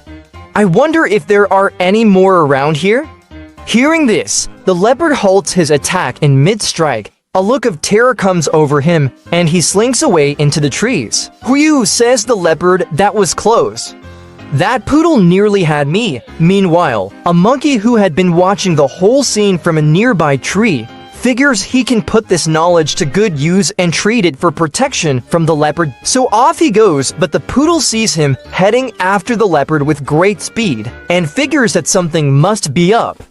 The monkey soon catches up with the leopard, spills the beans and strikes a deal for himself with the leopard. The leopard is furious at being made a fool of and says, "Here, monkey, hop on my back so you can watch me chew that poodle to bits." Now, the poodle sees the leopard coming with the monkey on his back and thinks, "What am I going to do now?" But instead of running, the dog sits down with his back to his attackers, pretending he hasn't seen them yet, and waits until they get just close enough to hear. "Where's that damn monkey?" The poodle says, "I sent him off an hour ago to bring me another leopard."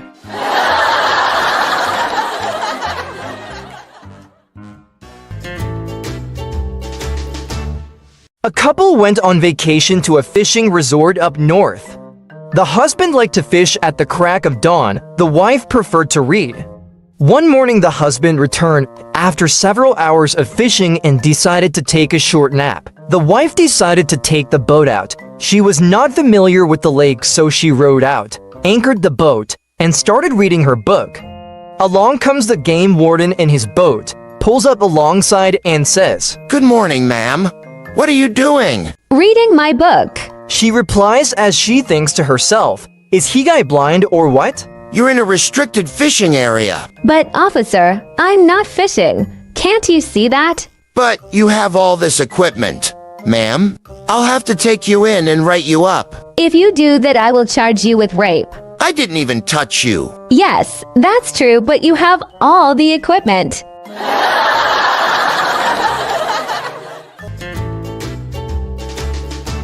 There was a man who had 3 girlfriends, but he did not know which one to marry. So he decided to give each one $5,000 and see how each of them spent it. The first one went out and got a total makeover with the money. She got new clothes, a new hairdo, manicure, pedicure, the works, and tells the man, I spent the money so I could look pretty for you because I love you so much. The second one went out and bought new golf clubs, a CD player, a television, and a stereo and gave them to the man. I bought these gifts for you with the money because I love you so much. The third one takes the $5,000 and invests it in the stock market, doubles her investment, returns the $5,000 to the man and reinvests the rest. I am investing the rest of the money for our future because I love you so much. The man thought long and hard about how each of the women spent the money. Finally, being the mere man he was, he decided to marry the one with the biggest breasts.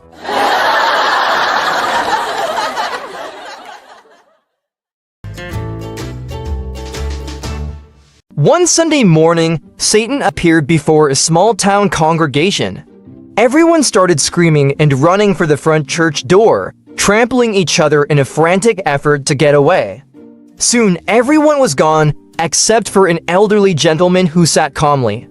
Satan walked up to the man and said, "Don't you know who I am?" The man replied, "Yep, sure do." Satan asked, "Aren't you going to run?"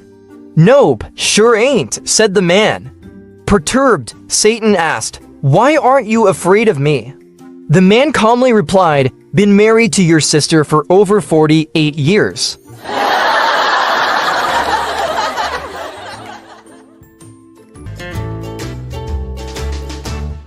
An elderly couple who were childhood sweethearts had married and settled down in their old neighborhood. They were celebrating their 50th wedding anniversary and decided to walk down the street to their old school. There, they hold hands as they find the old desk they'd shared and where he had carved "I love you, Sally." On their way back home, a bag of money falls out of an armored car and lands practically at their feet. Sally quickly picks it up and decides to take it home until they decide what to do with it. There, she counts the money and it's $50,000. The husband says, "We've got to give it back." She says, "Finders keepers," and puts the money back in the bag and hides it up in their attic. The next day, two FBI men are going door to door in the neighborhood looking for the money and show up at their home. They say, "Pardon me, but did either of you find or know about some money that fell out of an armored car yesterday?" She says, "No." The husband quickly interjects, "She's lying.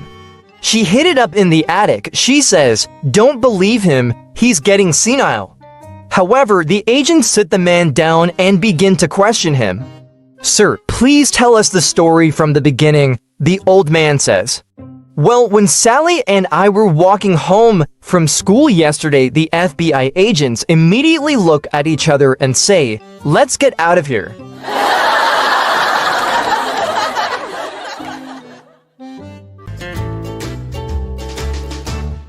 A lady was walking down the street to work and she saw a parrot on a perch in front of a pet store. The parrot said to her, "Hey lady, you are really ugly." Well, the lady is furious. She stormed past the store to her work.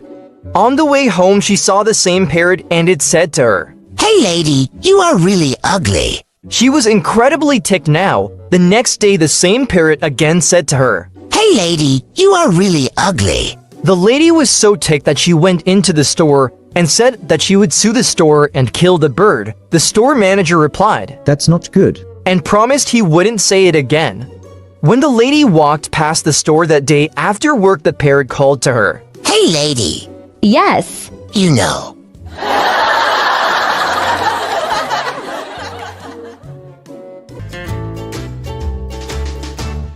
Dave and his wife were working in their garden one day when Dave looks over at his wife and says, "Your butt is getting really big?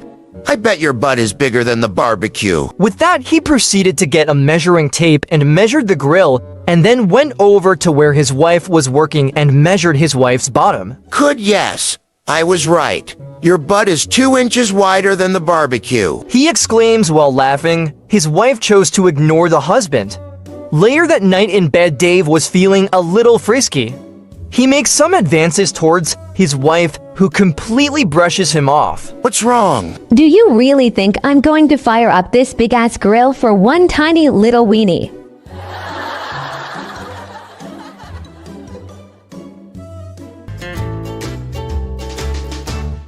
A mature over 40 lady gets pulled over for speeding. Is there a problem, officer? Ma'am, you were speeding. Oh, I see. Can I see your license, please? I'd give it to you, but I don't have one. Don't have one? Lost it 4 years ago for drunk driving. I see. Can I see your vehicle registration papers, please? I can't do that. Why not? I stole this car. Stole it? Yes, and I killed and hacked up the owner. You what? His body parts are in plastic bags in the trunk if you want to see. The officer looks at the woman and slowly backs away to his car and calls for backup. Within minutes, 5 police cars circle the car. A senior officer slowly approaches the car, clasping his half-drawn gun. Ma'am, could you step out of your vehicle, please? The woman steps out of her vehicle. Is there a problem, sir? One of my officers told me that you have stolen this car and murdered the owner. Murdered the owner? Yes. Could you please open the trunk of your car? Please. The woman opens the trunk, revealing nothing but an empty trunk. Is this your car, ma'am? Yes. Here are the registration papers. One of my officers claims that you do not have a driving license. The woman digs into her handbag and pulls out a clutch purse and hands it to the officer. The officer examines the license. He looks quite puzzled. Thank you, ma'am. One of my officers told me you didn't have a license, that you stole this car, and that you murdered and hacked up the owner. But the liar told you I was speeding, too.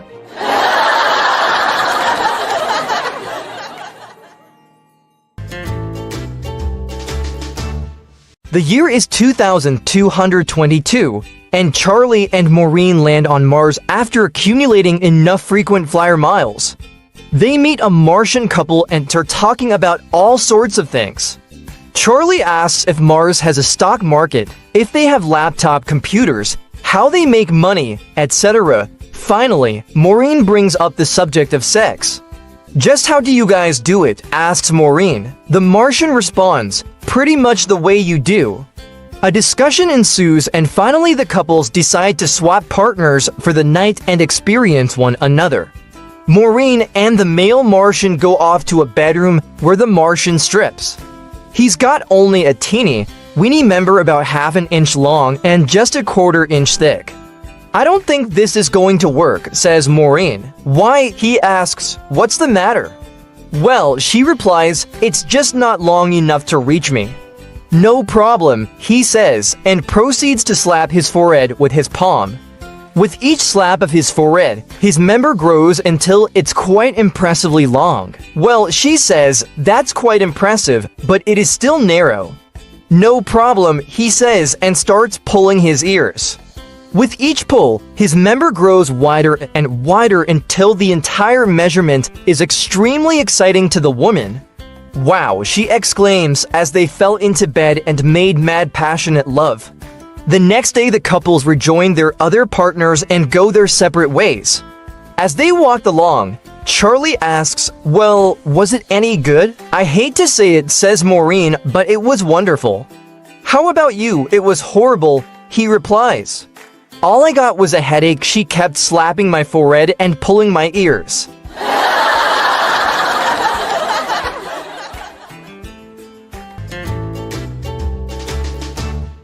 Ray came home one night from a long day at work, slid into bed beside his sleeping wife, and fell into a deep slumber. He awoke before the pearly gates, where St. Peter said, "You died in your sleep, Ray." Ray was stunned. "I'm dead." "No, I can't be. I've got too much to live for. Send me back." St. Peter said, "I'm sorry, but there's only one way you can go back, and that is as a chicken." Ray was devastated, but begged St. Peter to send him to a farm near his home. The next thing he knew, he was covered with feathers, clucking and pecking the ground. A rooster strolled past. "So, you're the new hen, huh? How's your first day here?" "Not bad," replied Ray the hen. but I have this strange feeling inside, like I'm gonna explode. You're ovulating, explained the rooster. Don't tell me you've never laid an egg before. Never, said Ray. Well, just relax and let it happen, says the rooster. It's no big deal. He did, and a few uncomfortable seconds later, out popped an egg. He was overcome with emotion as he experienced motherhood. He soon laid another egg. His joy was overwhelming. As he was about to lay his third egg, he felt a smack on the back of his head and heard, "Ray, wake up. You shit the bed."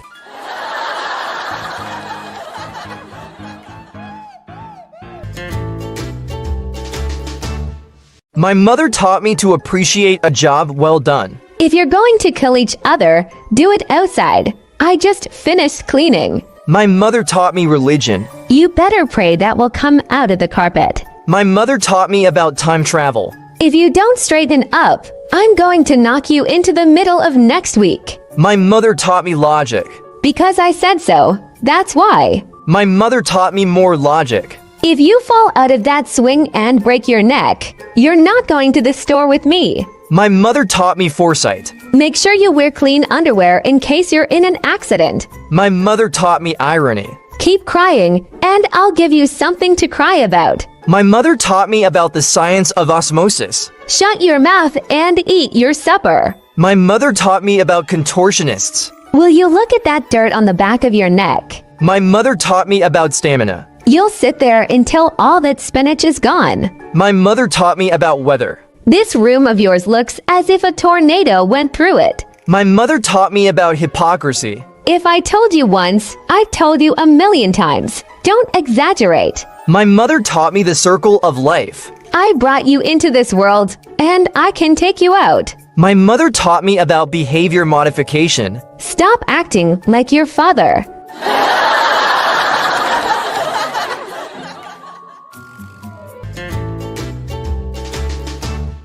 A woman brought a very limp duck into a veterinary surgeon. As she laid her pet on the table, the vet pulled out his stethoscope and listened to the bird's chest. After a moment or two, the vet shook his head and sadly said, "I'm sorry, your duck, Cuddles, has passed away." Are you sure? "Yes, I am sure your duck is dead." How can you be so sure? I mean, you haven't done any testing on him or anything. He might just be in a coma or something. The vet rolled his eyes, turned around, and left the room. He returned a few minutes later with a black Labrador retriever. As the duck's owner looked on in amazement, the dog stood on his hind legs, put his front paws on the examination table, and sniffed the duck from top to bottom. He then looked up at the vet with sad eyes and shook his head. The vet patted the dog on the head and took it out of the room. A few minutes later, he returned with a cat. The cat jumped on the table and also delicately sniffed the bird from head to foot. The cat sat back on its haunches, shook its head, meowed softly, and strolled out of the room. The vet looked at the woman and said, "I'm sorry, but as I said, this is most definitely 100% certifiably a dead duck." The vet turned to his computer terminal, hit a few keys, and produced a bill, which he handed to the woman. The duck's owner, still in shock, took the bill. $150. $150 just to tell me my duck is dead. "I'm sorry. If you had just taken my word for it, the bill would have been $20, but with the lab report and the CAT scan, it's now $150.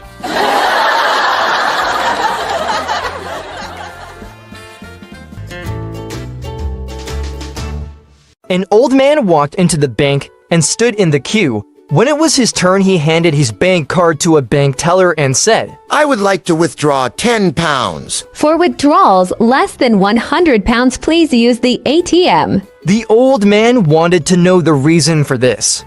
The teller returned his bank card and told him, These are the bank's rules, and rules are rules. Now, sir, please leave if there is nothing else I can help you with. There is a queue behind you, and you will find the ATM outside." The old man remained silent for a few seconds, then handed the card back to the teller and said, "Yes, can I withdraw all my money?" The teller was astonished when she checked the account balance.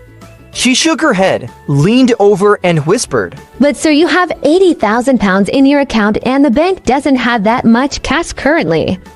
Could you make an appointment and come back tomorrow? How much can I withdraw today? The teller told him any amount up to 5,000 pounds. Well, better give me 5,000 pounds just now. The teller then handed it very friendly and respectfully to him.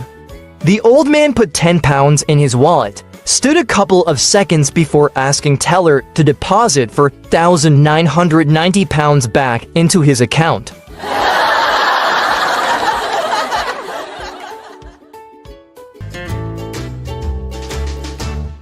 An old French lady had a small shop in her village for years until one day a huge corporate supermarket set up across the road from her little shop. They put up signs advertising their prices, including one that said, butter to 10 francs. In response, the old lady added a sign to her own window, butter to 9 francs. The next day, the big supermarket had a new sign, butter to 8 francs. Sure enough, the day after the lady's sign now read, butter minus 7 francs. This went on for a while until eventually one of the lady's customers pointed to the sign and said, Madame, you cannot keep your prices so low for long. These big companies can use their buying power to sell products cheaper, but a little store like yours can never compete. In response, the old lady bent forward conspiratorially and muttered, Monsieur, I don't even sell butter. And a big city doctor visits an Indian tribe full of men. He asks, How do you guys relieve your sexual tension? Simple. Just come down to the river tomorrow and we'll show you. The next day the doctor shows up and sees a group of men near a donkey. One man says, Since you're our guest, you get to go first. The doctor, not wanting to go against custom, starts to kiss, then proceeds to have sex with the donkey. Then a man in the group asks, Are you almost done, Doc? We need the donkey to cross the river in order to get to the tribe of women.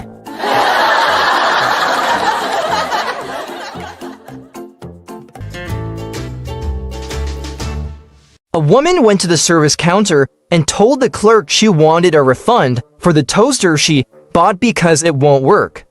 The clerk told her that he can't give her a refund because she bought it on special. Suddenly, the woman threw her arms up in the air and started screaming, Pinch my nipples, pinch my nipples, pinch my nipples. The befuddled clerk ran away to get the store manager. In front of a growing crowd of customers, the manager comes to the woman and asks, Ma'am, what's wrong? She explains the problem with the toaster, and he also tells her that he can't give her a refund because she bought it on special.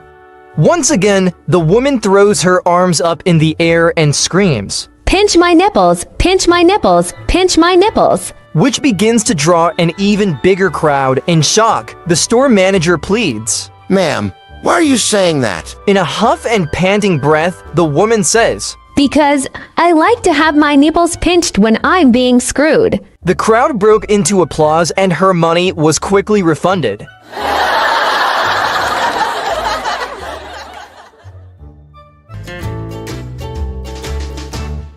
The boss of a big company needed to call one of his employees about an urgent problem with one of the main computers. He dialed the employee's home phone number and was greeted with a child's whispered, Hello. Feeling put out at the inconvenience of having to talk to a youngster, the boss asked, Is your daddy home? Yes. May I talk with him? To the surprise of the boss, the small voice whispered, No. Is your mummy there? Yes. May I talk with her? No. Knowing that it was not likely that a young child would be left home alone, the boss decided he would just leave a message with the person who should be there watching over the child. Is there anyone there besides you? Yes, a policeman. May I speak with the policeman? No, he's busy. Busy? Doing what? Talking to Daddy and Mommy and the fireman. Growing concerned and even worried as he heard what sounded like a helicopter through the earpiece on the phone, the boss asked, What is that noise? A helicopter. What is going on there? The search team just landed the helicopter. Why are they there? Still whispering, the young voice replied along with a muffled giggle, They're looking for me.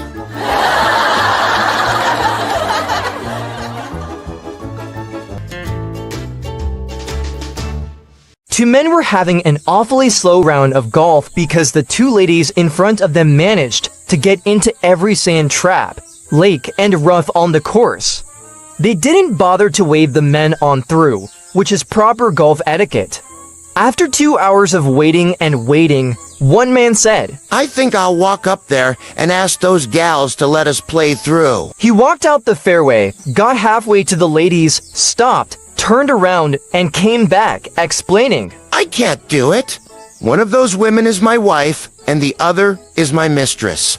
Maybe you'd better go talk to them." The second man walked toward the ladies, got halfway there and, just as his partner had done, stopped, turned around and walked back and said, "Small world."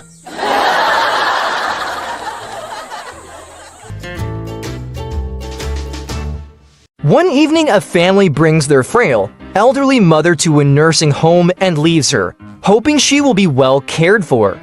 The next morning, the nurses bathe her, feed her a tasty breakfast, and set her in a chair at a window overlooking a lovely flower garden.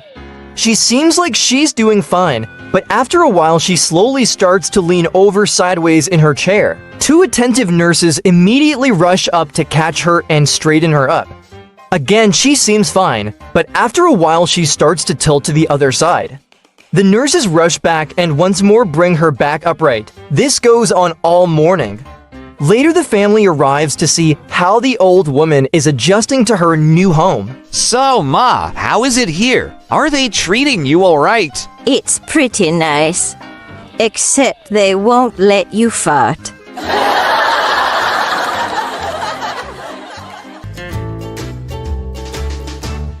There is a factory in northern Minnesota which makes the Tickle Me Elmo toys.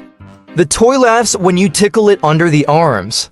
Well, Lena is hired at the Tickle Me Elmo factory and she reports for her first day promptly at 8 a.m. The next day at 8:45 there is a knock at the personnel manager's door. The foreman throws open the door and begins to rant about the new employee.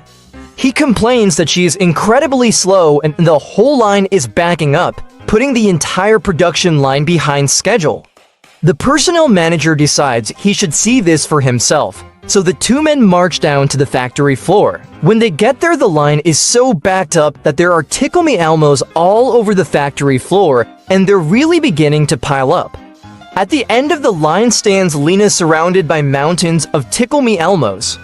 She has a roll of plush red fabric and a huge bag of small marbles. The two men watch in amazement as she cuts a little piece of fabric, wraps it around to marbles, and begin to carefully set the little package between Elmo's legs. The personnel manager bursts into laughter. After several minutes of hysterics, he pulls himself together and approaches Lena.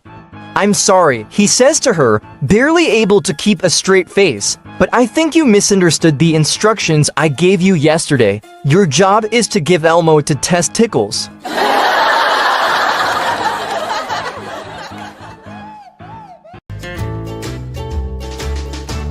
While teaching religion class one morning, Sister Bridget was speaking to her third grade class, and she asked the question, When you die and go to heaven, which part of your body goes first? I think it's your hands. Why do you think it's your hands, Susie? Because when you pray, you hold your hands together in front of you and God just takes your hands first. What a wonderful answer. Little Johnny raised his hand and said, "Sister, I think it's your legs." Now, little Johnny, why would you think it would be your legs? Well, I walked into Mommy and Daddy's bedroom the other night. Mommy had her legs straight up in the air, and she was saying, "Oh God, I'm coming." If Daddy hadn't pinned her down, we'd have lost her.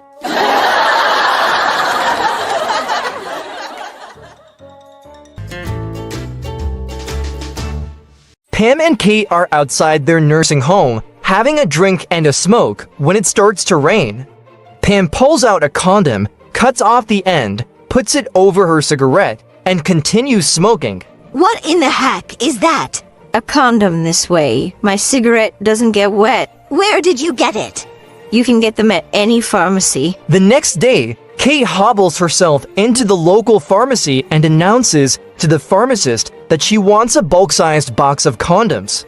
The pharmacist, obviously embarrassed, taken aback, delicately asks what size, texture, brand of condom she prefers. Doesn't matter, Sonny, as long as it fits on a camel.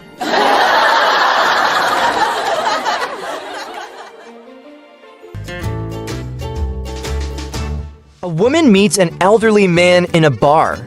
They talk, they connect, they end up leaving together. They get back to his place, and as he shows her around his apartment, she notices that one wall of his bedroom is completely filled with soft, sweet, cuddly teddy bears. There are 3 shelves in the bedroom with hundreds and hundreds of cute, cuddly bears carefully placed in rows, covering the entire wall. It's obvious that he's taken time to lovingly arrange them, and she's immediately touched by the amount of thought he's put into organizing the display. There were small bears all along the bottom shelf, medium-sized bears covering the length of the middle shelf, and huge, enormous bears running along the top shelf. She found it strange for an obviously masculine guy to have such a large collection of teddy bears. She's quite impressed by his sensitive side, but doesn't mention this to him. They share a bottle of wine and continue talking, and after a while, she finds herself thinking, "Oh my god, maybe this guy could be the one. Maybe he could be the future father of my children?" She turns to him and kisses him lightly on the lips. Well, how was it? The guy gently smiles at her, strokes her cheek, looks deeply into her eyes, and says, "Help yourself to any prize from the middle shelf."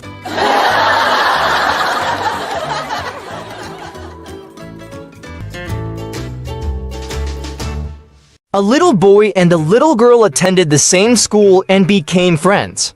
Every day they would sit together to eat their lunch. They discovered that they both brought chicken sandwiches every day. This went on all through the 4th and 5th grades, until one day he noticed that her sandwich wasn't a chicken sandwich. Hey, how come you're not eating chicken? Don't you like it anymore?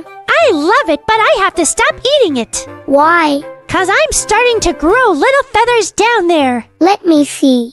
Okay. That's right. You are. Better not eat any more chicken. He kept eating his chicken sandwiches until one day he brought peanut butter. He said to the little girl, I have to stop eating chicken sandwiches. I'm starting to get feathers down there too. She asked if she could look, so he showed her. Oh, my God. It's too late for you. You've already got the NECK and giblets.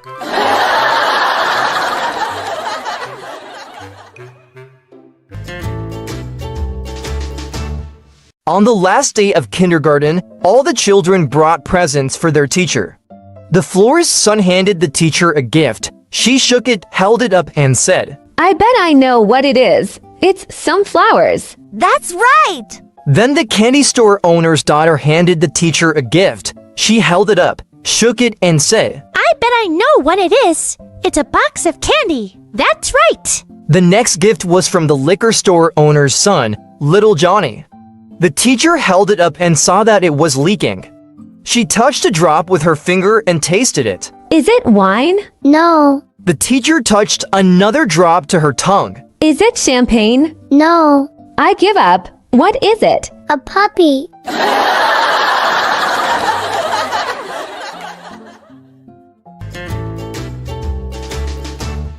Three house pets, a golden retriever, a parakeet, and a cat all die and go to heaven. As with all the good animals, God decides to have a personal discussion with each one to see where they will stay in heaven. God turns to the golden retriever and says, The book of life indicates that you have been a very good boy. But tell me in your own words, what are your ultimate principles? What do you believe in? The golden retriever says, I believe in loyalty, companionship, and love. I have been a cherished part of my owner's family for many years. God smiles, truly you have a pure and loving heart. You shall sit at my right hand. He then turns to the parakeet. What do you believe in? I believe in color, flamboyance, and music, the parakeet says. For many years, I have displayed my beautiful feathers and filled my owner's house with a song. Your beauty is truly magnificent, God says. And your song shall echo through the universe. You shall sit at my left. God finally turns to the house cat. And you, majestic little predator, what do you believe in? The cat lazily surveys God's throne and says, I believe you are...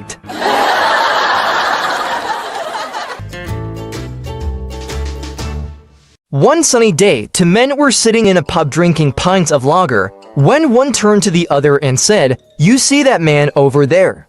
He looks just like me. I think I'm gonna go over there and talk to him. So he went over to the man and tapped him on the shoulder.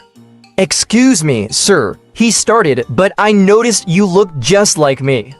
The second man turned around and said, Yeah, I noticed the same thing. Where you from? I'm from Brisbane, the man said.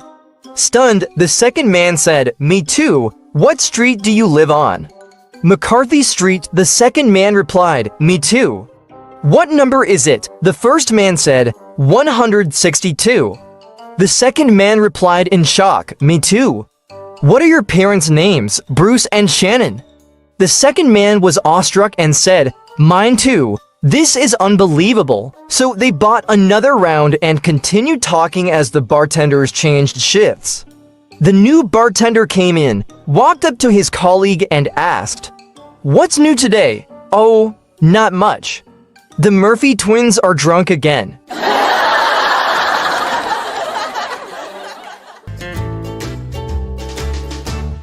A small church had a very attractive big-busted organist named Susan, and her breasts were so large that they bounced and jiggled while she played the organ. Unfortunately, she distracted the male part of the congregation considerably. The very proper church ladies were appalled. They said something had to be done about this, or they would have to get another organist. So one of the ladies approached Susan very discreetly about the problem and told her to mash up some green persimmons and rub them on her nipples and all over her breasts, which should cause them to shrink in size, but warned her not to taste any of the green persimmons because they are so sour they will make your mouth pucker up and you won't be able to talk properly for a while. The voluptuous organist reluctantly agreed to try it. The following Sunday morning, the minister walked up to the pulpit and said, To circumstance this beyond my control, we will not have a Thurman chewed.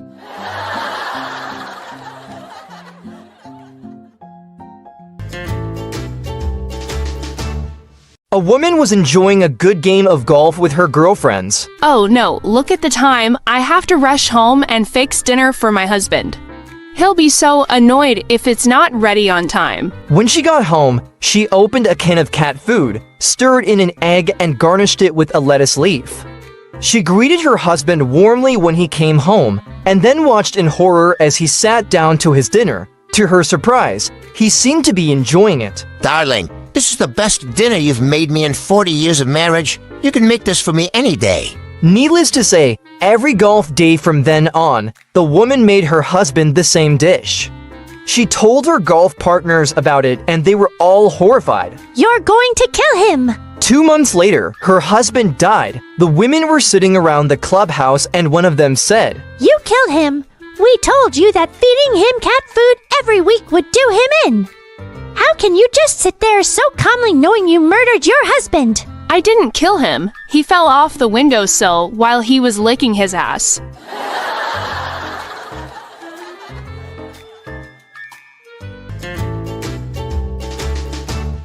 A farmer is sitting in the neighborhood bar getting so used. A man comes in and asks the farmer, Hey, why are you sitting here on this beautiful day getting drunk? Some things you just can't explain. So what happened? That is so horrible. Well, if you must know, today I was sitting by my cow milking her. Just as I go the bucket about full, she took her left leg and kicked it over. That's not so bad. What's the big deal? Some things you just can't explain. So then what happened? I took her left leg and tied it to the post on the left with some rope. Then I sat down and continued to milk her. Just as I got the bucket about full, she took her right leg and kicked it over. Could again. Some things you just can't explain. So, what did you do then? I took her right leg and tied it to the post on the right. So then, What did you do? I sat back down and continued to milk her, and just as I got the bucket just about full, the stupid cow knocks over the bucket with her tail. Wow, you must have been pretty upset. Some things you just can't explain. So then what did you do? Well, I didn't have any more rope, so I took off my belt and tied her tail to the rafter. At that moment, my pants fell down and my wife walked in.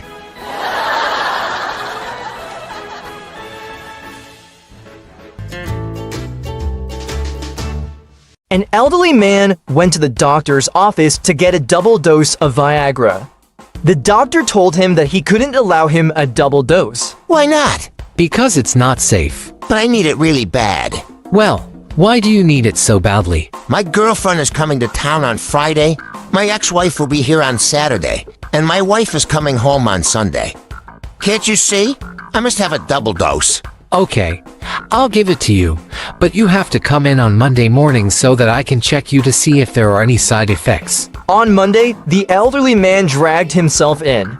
His arm in a sling, the doctor asked, "What happened to you?" No one showed up.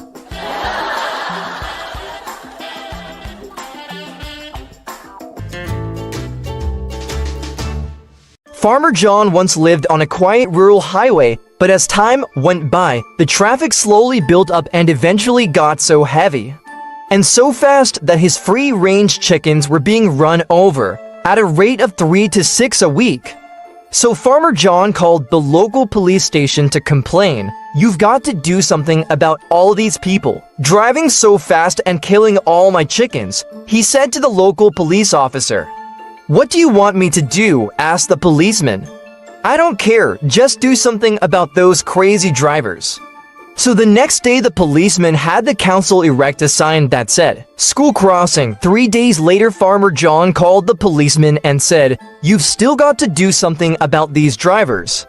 The school crossing sign seems to make them go even faster, so again, they put up a new sign, "Slow, children at play," that really sped them up.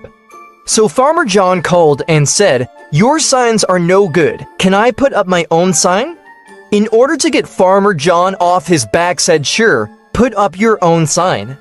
The phone calls to the police station stopped, but curiosity got the better of the officer, so he called Farmer John. "How's the problem with the speeding drivers? Did you put up your sign?" "Oh, I sure did, and not one chicken has been killed." The policeman was really curious and thought he'd better go out and take a look at the sign. He also thought the sign might be something the police could use elsewhere to slow drivers down, so he drove out to Farmer John's house. His jaw dropped the moment he saw the sign. "Nudist colony, slow down and watch out for chicks."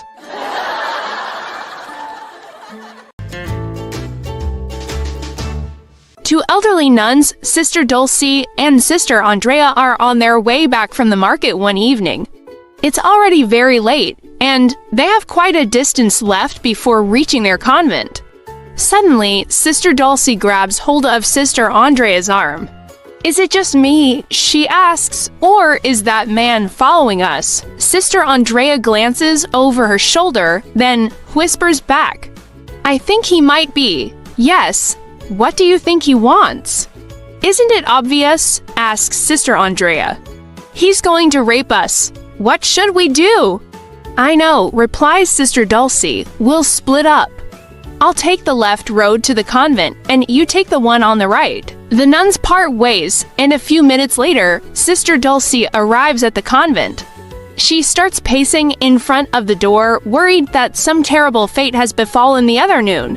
Then, just as Sister Dulcie is about to give up hope, she sees Sister Andrea running up the path. "What happened?" asks Sister Dulcie. "Well," replies Sister Andrea, "I started running, and the man started chasing me." "Oh, no, then what?" "He caught up to me," Sister Dulcie gasps. "What did you do?" "The only thing I could do," Sister Andrea answers. "I lifted up my dress." "What did the man do?" "He dropped his pants." Sister Dulcie clutches her rosary, terrified of what she's about to hear next. Then what happened?" "Isn't it obvious?" asks Sister Andrea.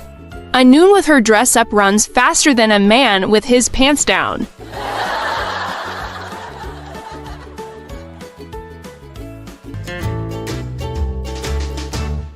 A motorcycle police officer stops a driver for shooting through a red light. The driver is a real bastard, steps out of his car and comes striding toward the officer, demanding to know why he is being harassed by the Gestapo. So the officer calmly tells him of the red light violation. The motorist instantly goes on a tirade, questioning the officer's ancestry, sexual orientation, etc. in rather explicit, offensive terms. The tirade goes on without the officer saying anything. When the officer finished writing the ticket, he puts an AH in the lower right corner of the narrative portion of the ticket. He then hands it to the violator for his signature. The guy signs the ticket angrily and, when presented with his copy, points to the and demands to know what it stands for. The officer says, "That's so when we go to court, I'll remember that you're an asshole." 2 months later, they're in court. The violator has a bad driving record with a high number of points and is in danger of losing his license, so he hired a lawyer to represent him. On the stand, the officer testifies to seeing the man run through the red light. Under cross-examination, the defense attorney asks, "Officer, is this a reasonable facsimile of the ticket that you issued to my client?" Officer responds, "Yes, sir. That is the defendant's copy, his signature and mine, same number at the top." Lawyer, "Officer, is there any particular marking or notation on this ticket you don't normally make?" "Yes, sir. In the lower right corner of the narrative there is an A. Underlined ... double quotes. What does the A stand for, officer?" "Aggressive and hostile, sir." "Aggressive and hostile, yes, sir." "Officer, are you sure it doesn't stand for asshole?" "Well, sir, you know your client better than I do."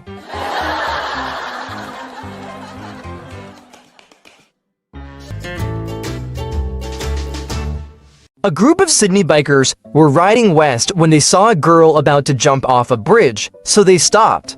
George, their leader, a big burly man of 53, got off his Holly, walked through a group of gawkers, past the police officer who was trying to talk her down off the railing, and said, "Hey baby, what you're doing up there on that railing?" She said tearfully, "I'm going to jump." While he didn't want to appear sensitive, George didn't want to miss this be a legend opportunity either, so he asked, "Well, before you jump, honey babe, why don't you give old George here your best last kiss?" So with no hesitation at all, she leaned back over the railing and did just that. It was a long, deep, lingering kiss followed immediately by another, even better one. After they breathlessly finished, George got a big thumbs up approval from his biker buddies, the onlookers, and even the police officer. "Wow," said George, "that was the best kiss I have ever had. That's a real talent you're wasting, sugar shorts. You could be famous if you rode with me. Why the hell are you gonna jump? My parents don't like me dressing up like a girl."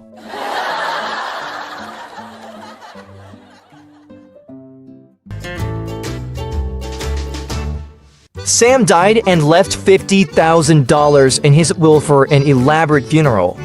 As the last attenders left, Sam's wife Rose turned to her oldest friend Sadie and said, "Well, I'm sure Sam would be pleased." "I'm sure you're right. Tell me, how much did it really cost?" "All of it, $50,000. "No, I mean, it was very nice, but really, $50,000. The funeral was $6,500. I donated $500 to the church for the priest's services. The food and drinks were another $500, and the rest went towards the memorial stone." $42,500 for a memorial stone. Exactly how big is it? 7.5 carats.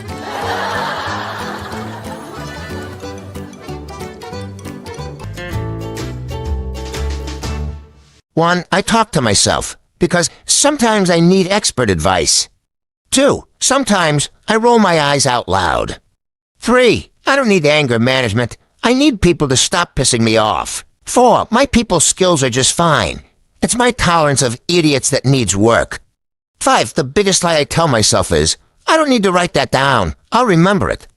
6, when I was a child, I thought nap time was punishment. Now it's like a mini vacation. 7. The day the world runs out of pie is just terrible to think about. Hey, even duct tape can't fix stupid, but it can muffle the sound. 9. Wouldn't it be great if we could put ourselves in the dryer for 10 minutes? Come out wrinkle-free and 3 sizes smaller? 10. If God wanted me to touch my toes, he would have put them on my knees. 11. When the kids text me PLZ, which is shorter than please, I text back no, which is shorter than yes. 12. At my age, getting lucky means walking into a room and remembering what I came in there for. 13. I don't suffer from insanity. I enjoy every minute of it.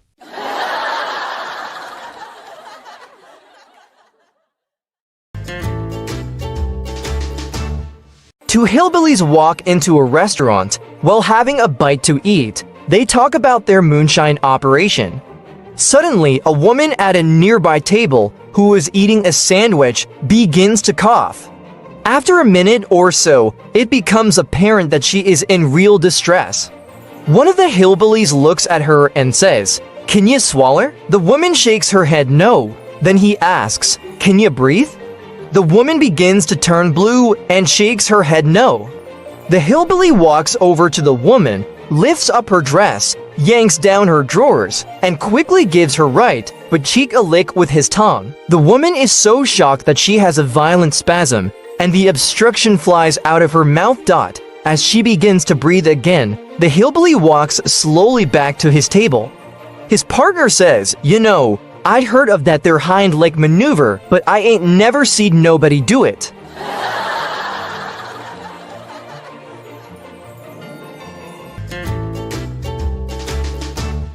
An Englishman's wife steps up to the tea and, as she bends over to place her ball on the tea, a gust of wind blows her skirt up and reveals her lack of underwear. "Good God, woman, why aren't you wearing any undies?" Her husband demanded. "Well, you don't give me enough housekeeping money to afford any." The Englishman immediately reaches into his pocket and says, "For the sake of decency, here's 20 pounds, go and buy yourself some underwear." Next, the Irishman's wife bends over to set her ball on the tea.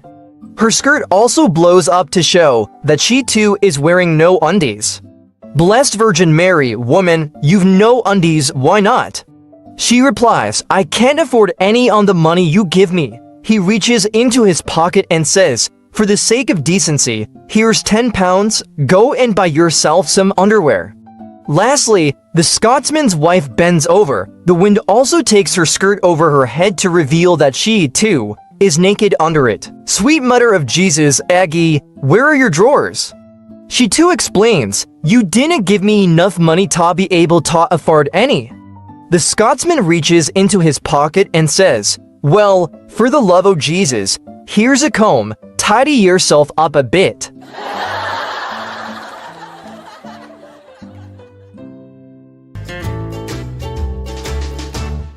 A little old couple in their 80s was sitting on the couch watching the Playboy movie channel. He looked at her and asked, "Do you think we can still do that?" Well, we can sure try.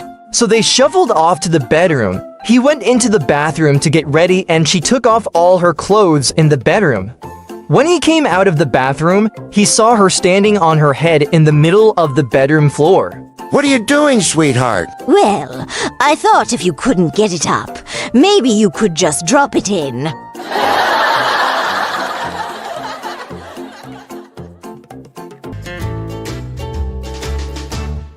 A pretty blonde woman is driving down a country road when her car breaks down.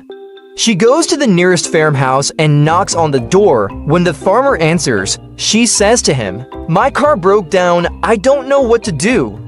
Can I stay here for the night until I can get some help tomorrow?" "Well," drawls the farmer, "you can stay here, but I don't want you messing with my sons Jed and Luke." The blonde looks through the screen door and sees two men standing behind the farmer. "Okay," she says. After going to bed, the woman begins to get a little hot thinking about the two boys in the room next to her. So she quietly goes into their room and says, "Boys, how would you like for me to teach you the ways of the world?" They say, "Ha!" She says, "The only thing is, I don't want to get pregnant, so you have to wear these rubbers." She puts them on the boys, and the three of them go at it all night long. 40 years later, the old Jed and Luke are sitting on the front porch, rocking back and forth. The old Jed says, "Luke, you remember that blonde woman that came by here 40 years ago and showed us the ways of the world?" "Yeah," says the old Luke, "I remember." "Well, do you care if she gets pregnant?" asks Jed. "Nope," says Luke, "I reckon not." "Me neither," says Jed. "Let's take these things off."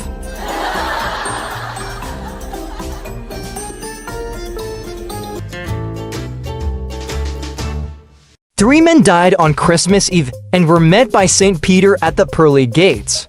In honor of this holy season, St. Peter said, "You must each possess something that symbolizes Christmas to get into heaven." The first man fumbled through his pockets and pulled out a letter. He flicked it on. It represents a candle. He said, "You may pass through the pearly gates," St. Peter said. The second man reached into his pocket and pulled out a set of keys. He shook them and said, "They're bells." St. Peter said, "You may pass through the pearly gates." The third man started searching desperately through his pockets and finally pulled out a pair of women's panties. St. Peter looked at the man with a raised eyebrow and asked, "And just what do those symbolize?" The man replied, "These are carols."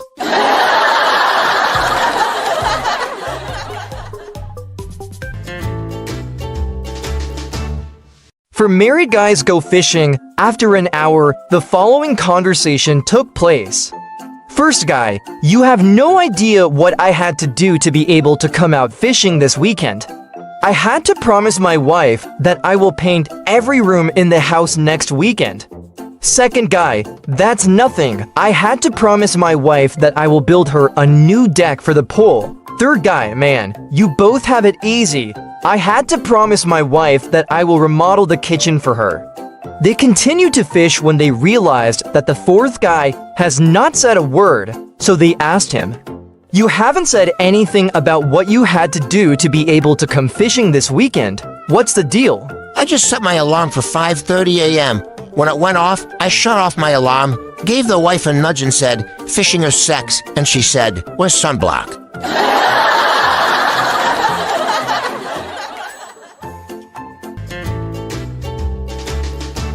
A man ordered for a voice-automated robot car that does anything he tells it to do correctly without any error. He got the car and became very proud of what the car could do without mistakes. One day, he was home and his wife told him to tell the car to go and pick the children from school as she was very tired. The man agreed and said to the car, "Car, go and bring my children from school." The car went and didn't return in time as expected. They knew something must be wrong. Several hours later and no car, the man became apprehensive. He dressed up and got ready to lodge a report at the police station. As he and his wife stepped outside, they saw the car coming with an overload of children. The car parked right in front of them and said, "These are your children, sir." In the car were their landladies to daughters, their choir mistress to sons, his wife's best friend's daughter, their pastor's son, and their neighbors to sons. The wife, who was angry, shouted at her husband, "Don't tell me all these are your children." The man asked her calmly, "Can you first tell me why our children are not in the car?"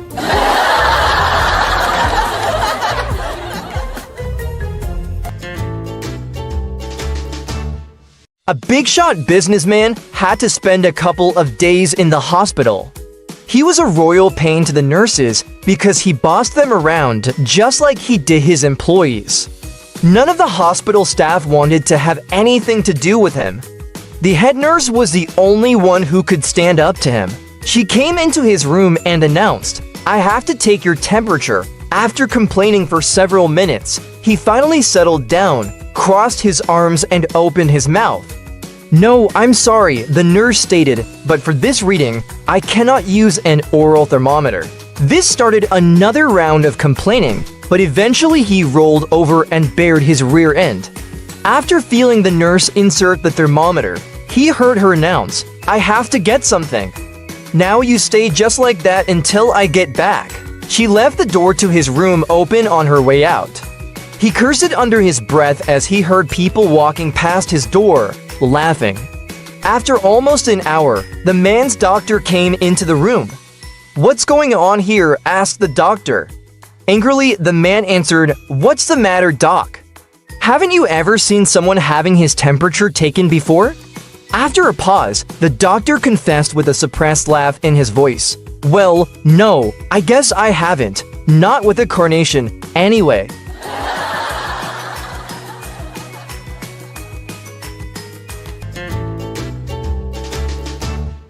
A dude with his pants hanging half off his butt, 2 gold front teeth, cell phone in his hand and a half-inch thick gold chain around his neck, walked into the local welfare office to pick up his check. He marched up to the counter and said, "Hey man, you know, I just hate drawing welfare. I'd really rather have a job. I don't like taking advantage of the system and getting something for nothing." The social worker behind the counter said, "Your timing is excellent. We just got a job opening from a very wealthy old man who wants a chauffeur and bodyguard for his beautiful daughter. You'll have to drive around in his 2013 Mercedes-Benz CL, and he will supply all of your clothes. Because of the long hours, meals will be provided. You'll also be expected to escort the daughter on her overseas holiday trips. This is rather awkward to say, but you will also have, as part of your job assignment, to satisfy her sexual urges as the daughter is in her mid-20s and has a rather strong sex drive." The guy, just plain wide-eyed, said, "You're bullshitting me." The social worker said, "Yeah, well, you started it."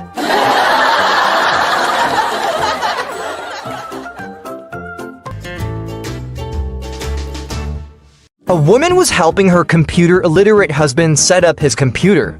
At one point, he needed to choose and enter a new password, something he will use to log on every time. The husband was in a rather amorous mood and figured he would try for the shock effect to bring this to his wife's attention. So when the computer asked him to enter his password, he made it plainly obvious to his wife that he was keying in penis. His wife fell off her chair laughing when the computer replied, "Password rejected. Not long yin OUDH."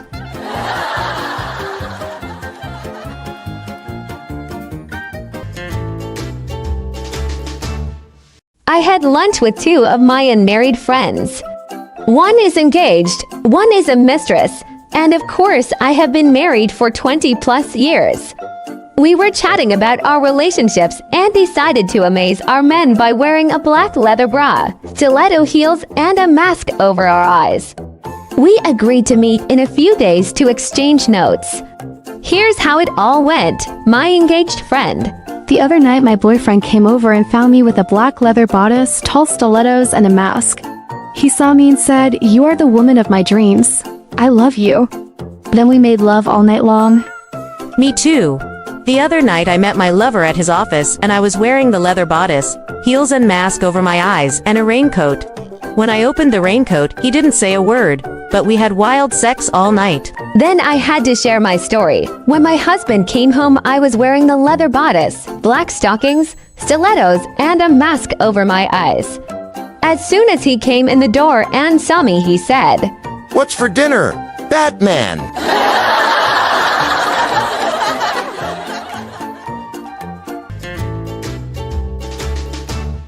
When Jane initially met Tarzan of the jungle, she was attracted to him.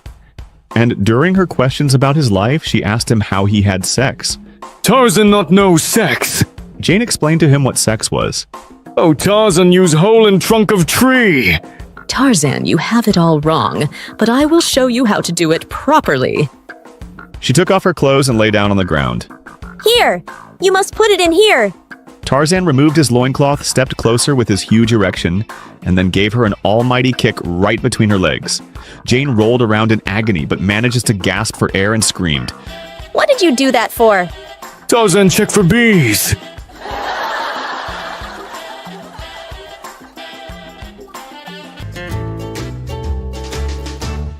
After I retired, my wife insisted that I accompany her on her trips to Target.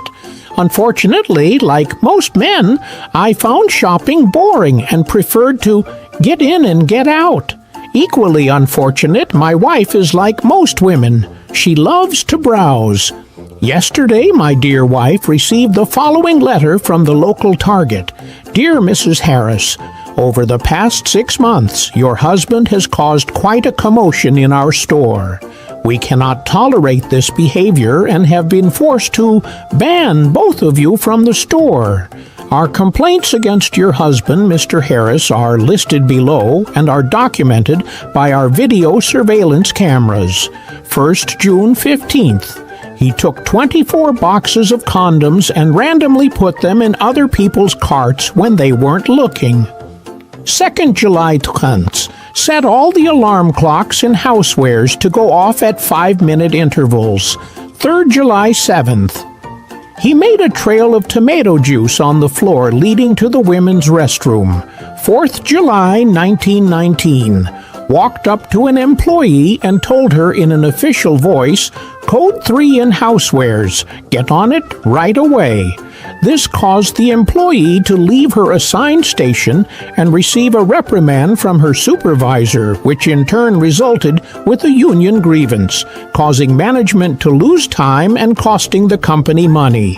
5th August 4. Went to the service desk and tried to put a bag of M&Ms on lay-by. 6th August 14th. Moved a caution wet floor sign to a carpeted area. 7th August 15th. Set up a tent in the camping department and told the children shoppers they could come in if they would bring pillows and blankets from the bedding department, to which 20 children obliged. 8th August 23. But when a clerk asked if they could help him, he began crying and screamed, "Why can't you people just leave me alone?" EMTs were called. 9th September 4th.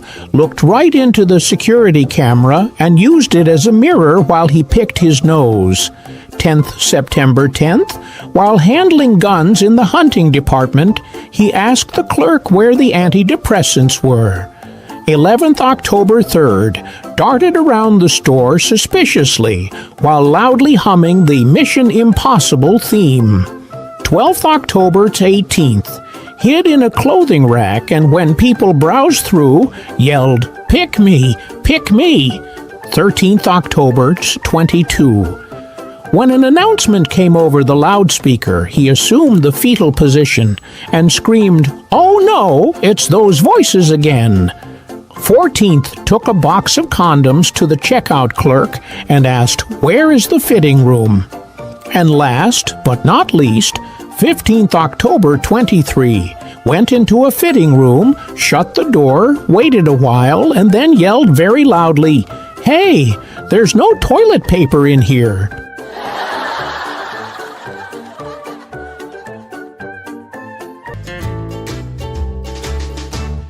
A 90-year-old man was attempting to shave his beard at his house with a razor. His hands weren't quite as steady as they used to be, and his skin had gotten a bit wrinkly in his old age. Consequently, the old man was constantly cutting himself while shaving. One day, he decided to go to the barber shop instead. He walks into the barber shop and informs the barber of his predicament. The barber says no problem and sits the man down in the chair. Before the barber begins shaving, he gives the man a round metal ball. He tells the man to place it in his mouth behind his cheeks so the wrinkles will spread. A few minutes later, the barber completes the shave, and the old man gets up with no cuts on his face. He's totally grateful, but he tells the barber he accidentally swallowed the ball. The barber says, "Don't worry, you can just wait a few days and give it back like the last guy did."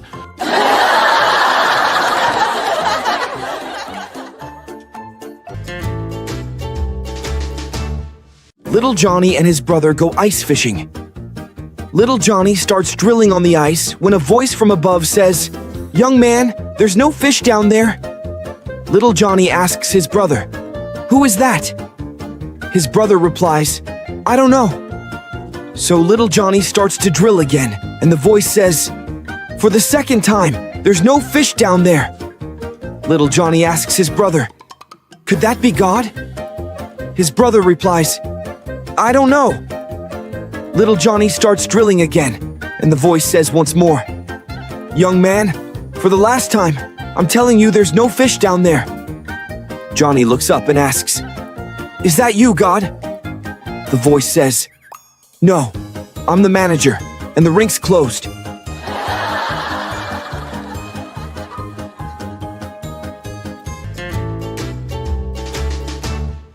So he takes the money and puts the sausages and lamb in a bag, placing it in the dog's mouth. The butcher is very impressed, and since it's close to closing time, he decides to shut up shop and follow the dog. So off he goes. The dog is walking down the street when he comes to an intersection. The dog puts down the bag, jumps up, and presses the button for the walk signal. Then he waits patiently, bag in mouth, for the lights to turn. They do, and he walks across the road, with the butcher following him all the way. The dog then comes to a bus stop and starts looking at the timetable. The butcher is in awe at this stage. The dog checks out the times and then sits on one of the seats provided. Along comes a bus. The dog walks around the front, looks at the number, and goes back to his seat. Another bus comes. Again, the dog goes and looks at the number, notices it's the right bus, and climbs on. The butcher, now open-mouthed in shock, follows him onto the bus. The bus travels through the town and out into the suburbs, the dog looking at the scenery. Eventually, he gets up and moves to the front of the bus. He stands on two back paws and pushes the button to stop the bus. Then he gets off, his groceries still in his mouth. Well, dog and butcher are walking along the road, and then the dog turns into a house.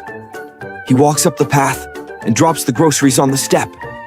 Then he walks back down the path, takes a big run, and throws himself against the door. He goes back down the path, runs up to the door, and throws himself against it again. There's no answer at the house, so the dog goes back down the path, jumps up on a narrow wall, and walks along the perimeter of the garden. He gets to an open window, barks several times, walks back, jumps off, and waits at the door. The butcher watches as a big guy opens the door and starts laying into the dog, yelling at him and swearing at him. The butcher runs up and stops the guy. "What in the world are you doing? The dog is a genius. He could be on TV for heaven's sake." To which the guy responds, "Clever? This is the second time this week that he's forgotten his key."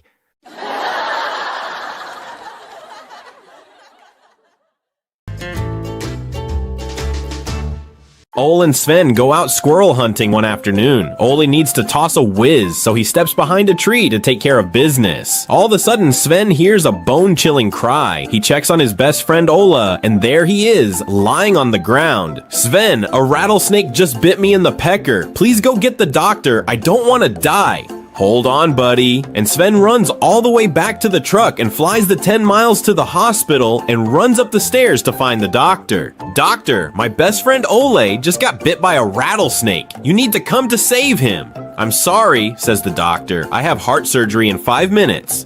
"What am I going to do?" exclaims Sven. "He's my best friend." "It's easy," says the doctor as he's gowning up. "Just cut a small X in the fang marks and suck the poison out."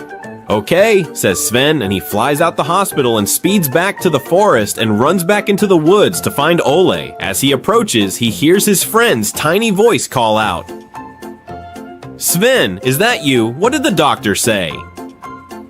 "Ole," Sven pants as he's gasping for air.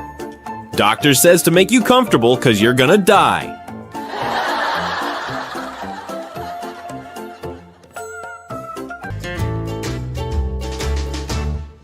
My neighbor was working in his yard when he was startled by a late model car that came crashing through his hedge and ended up in his front lawn. He rushed to help an elderly lady driver out of the car and sat her down on a lawn chair. He said with excitement, "You appear quite elderly to be driving." Well, yes, I am. I'll be 97 next month, and I am now old enough that I don't even need a driver's license anymore. You don't need a driver's license anymore. That's right. The last time I went to my doctor, he examined me and asked if I had a driver's license. I told him yes and handed it to him. He took scissors out of the drawer, cut the license into pieces, and threw them in the wastebasket, saying, "You won't need this anymore." So I thanked him and left.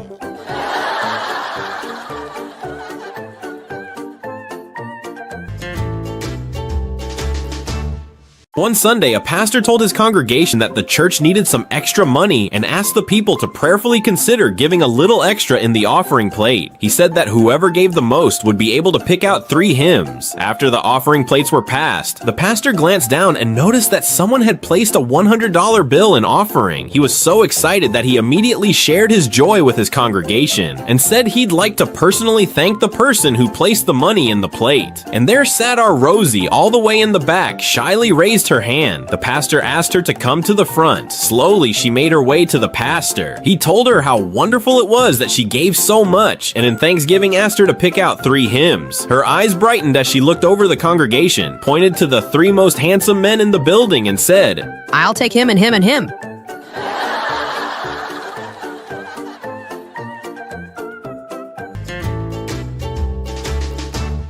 Every single morning.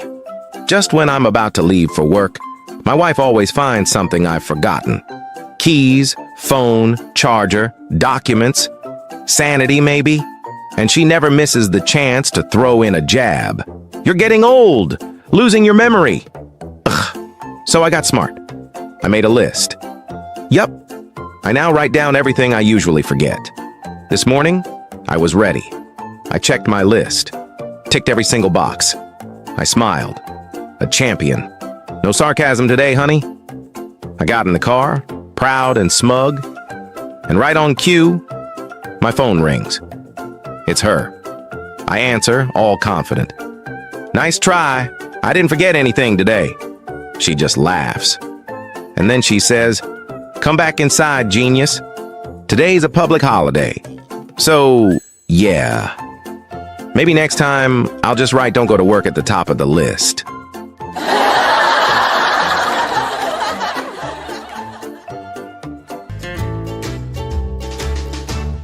This is what all of you 70-plus-year-olds have to look forward to. It happened in an aged care center where everyone has their own little apartment, but they all eat together in the central cafeteria. One morning, a resident didn't show up for breakfast, so my friend went to check on him. She knocked on his door, and he shouted back that he was running late. Be down soon, he said. But an hour passed, and still no sign of him. She went back up and found him on the stairs. He had a death grip on the handrail, and his legs looked like they were barely working. She wanted to call an ambulance, but he insisted. No pain. Just want my breakfast. So she helped him down, step by step, and he finally got to eat. But when he tried to go back up, couldn't even lift a foot. They finally called an ambulance. A few hours later, she called the hospital to check on him. The nurse laughed and said, he's fine. Turns out, both his legs were stuck in one leg of his boxer shorts.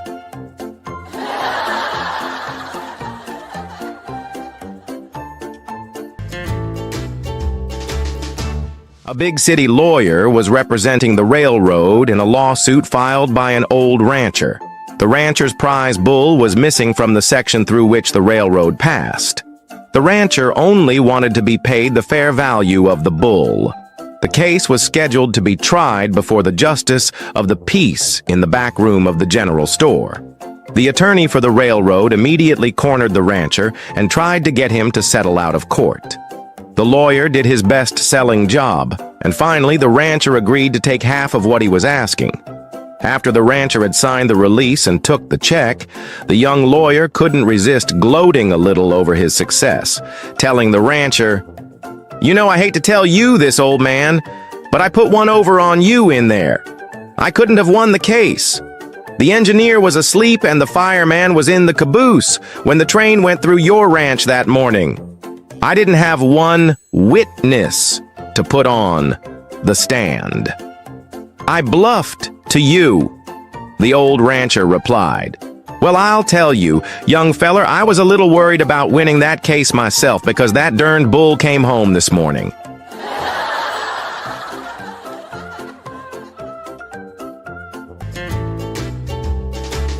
Ma and Pa were two old hillbillies living way out on a farm in the hills.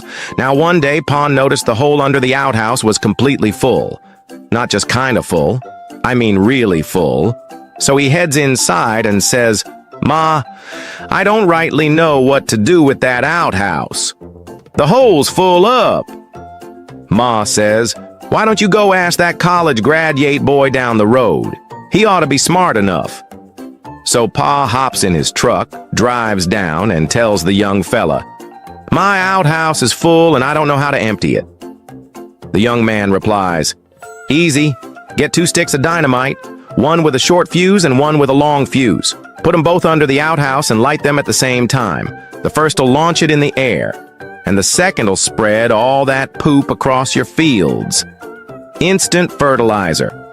Then the outhouse should land right back on the now empty hole. Pa thanks him, heads to town, grabs 2 sticks of dynamite, and gets to work. But just as he lights them and hides behind a tree, Ma runs straight into the outhouse. Boom! The first stick goes off and launches that outhouse sky high. Then, kaboom! The second one spreads poop across the whole farm. Finally, wham! Thumb! The outhouse crashes right back down onto the hole. Pa races over, flings the door open, and shouts, Ma, you okay?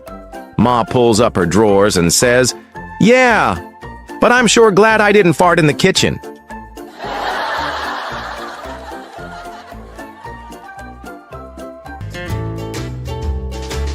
Sarah and her 13-year-old sister had been fighting a lot lately. But hey, what do you expect when you mix a headstrong 2-year-old with a young teenager? So one day, Sarah's parents decided to use her new obsession with Santa Claus to their advantage. Remember, Sarah, Santa's watching, and he doesn't like it when children fight.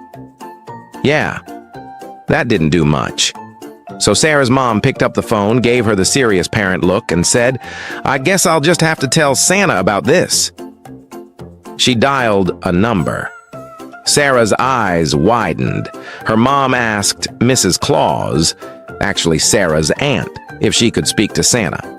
Sarah's jaw dropped when Santa, actually her uncle, got on the phone. Her mom explained how someone hadn't been acting very nice. And Santa, in his deep voice, asked to speak with Sarah.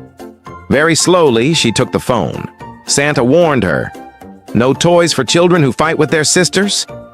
Sarah, eyes like saucers, nodded silently at everything he said. When the call ended, she hung up the phone, very, very quietly.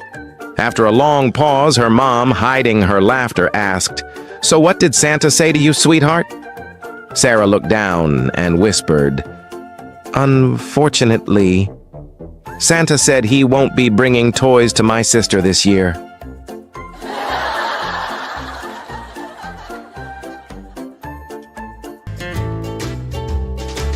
My wife sat beside me every single day, through it all.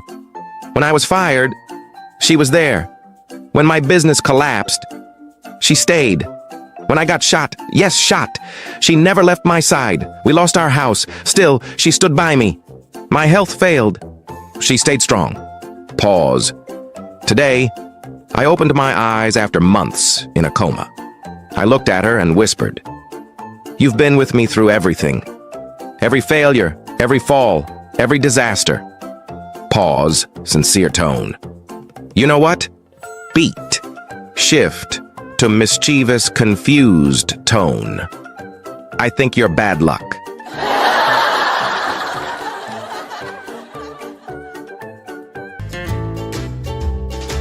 One day, old Jimmy was strolling down Main Street when he spotted his buddy Bubba behind the wheel of a shiny new pickup truck. Bubba pulled up, grinning from ear to ear. Jimmy called out, Bubba, where'd you get that truck? Bubba leaned out the window and said, Mary gave it to me. Jimmy blinked. She gave it to you? I knew she liked you, but a whole truck?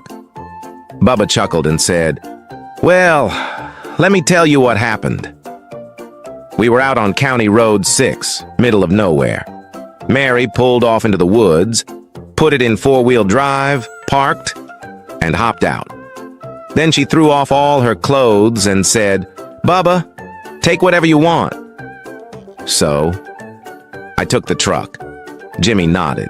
Smart choice, Bubba. Them clothes wouldn't have fit you anyway.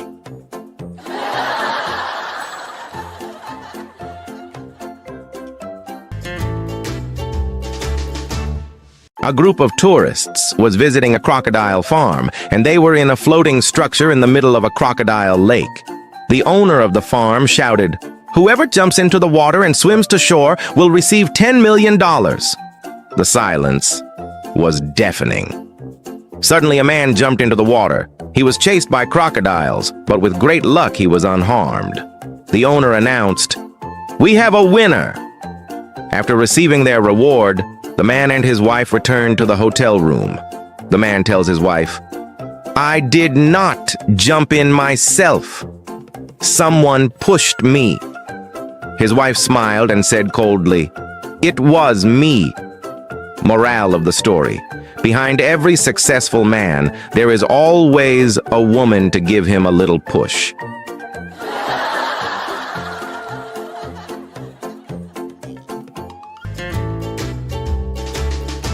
Three elderly gentlemen, Eddie, Jenkins, and Martin, go to the doctor for a memory test. Now honestly, it's a miracle they even remembered the appointment. The doctor starts the test. He turns to Eddie and says, "Eddie, what is 5 times 5? Eddie furrows his brow, thinks for a moment, and proudly says, 191. The doctor blinks, rolls his eyes toward the ceiling like it might offer him strength, then moves on. He turns to Jenkins. "Okay, Jenkins, what is 5 times 5? Without hesitation, Jenkins replies, "Wednesday." The doctor sighs, shakes his head. Then finally, he turns to the last man. "All right, Martin, your turn. What is 5 times 5? Martin straightens up and says, 25. The doctor's face lights up. "Martin, that's great. That's correct. But tell me, how did you get your answer?" Martin smiles. "Easy," he says. "Just subtract 191 from Wednesday."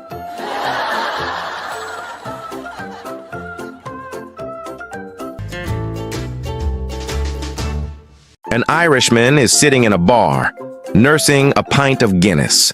Next to him, a woman raises her glass and says, "Well, what a coincidence. I'm having Guinness too." The Irishman grins and says, "I'm celebrating." She replies, "Me too." He leans in, chuckling. "What a coincidence. Why are you celebrating?" She beams. "My husband and I have been trying for 4 years to have a baby, and today I found out I'm pregnant." The Irishman's eyes widen. "Now that's a coincidence. I'm a farmer. For 4 years, my hens wouldn't lay a single egg. And today, they all started laying." The lady gasps. "Wow, how did that happen?"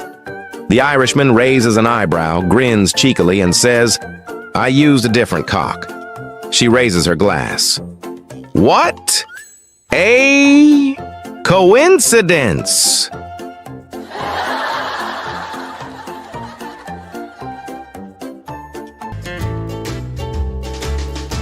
A male whale and a female whale were swimming off the coast of Japan when they spotted a whaling ship in the distance.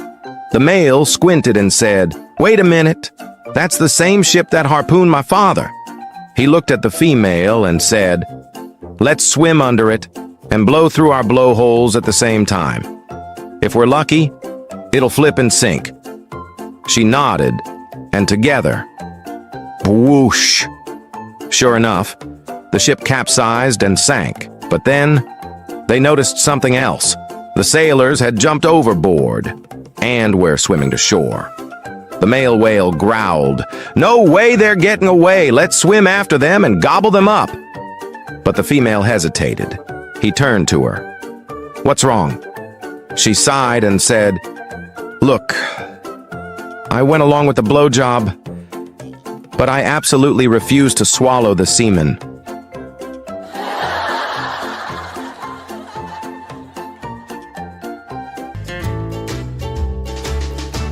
One morning, a blonde woman had an idea. She had heard that bathing in milk could make your skin soft and your body beautiful again. So she left a note for her milkman. It said, "Please leave 25 gallons of milk tomorrow morning. Thank you." When the milkman read the note, he blinked in disbelief. Surely she meant 2.5 gallons, not 25. So he knocked on her door to double-check. The blonde answered, smiling. He politely asked, "Hi, I saw your note. You asked for 25 gallons of milk. Did you perhaps mean 2.5 gallons? The blonde looked surprised and replied, "Oh no, I meant 25. I'm going to fill up my bathtub and take a milk bath. It's supposed to make me young and beautiful again." The milkman chuckled and asked, "Well then, do you want it pasteurized?" She paused, tilted her head, and with a big smile she said, "No, just up to my tits. I can splash it on my eyes if I need to."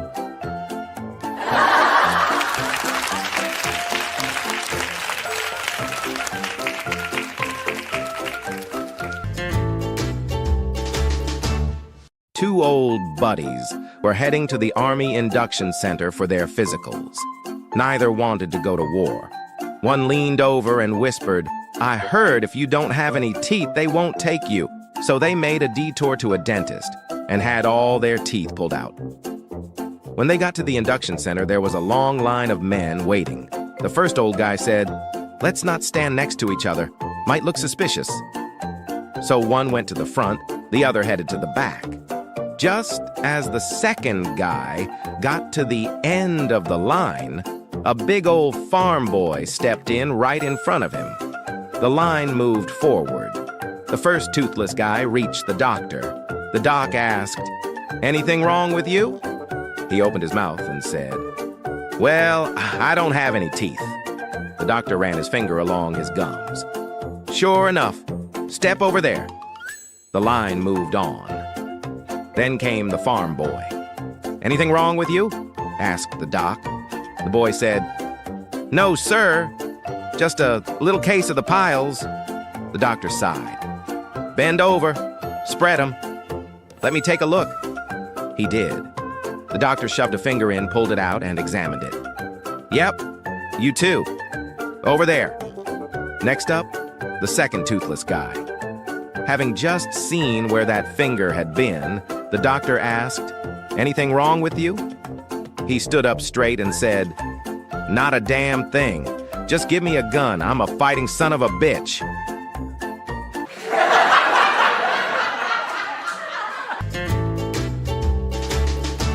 A woman was sitting at the hairdresser's getting her hair styled for an upcoming trip to Rome with her husband. As she casually mentioned the trip, the hairdresser paused and said, "Rome? Why on earth would anyone want to go there? It's crowded. It's dirty. You're crazy to waste your time in Rome." She asked, "So how are you even getting there?" The woman smiled.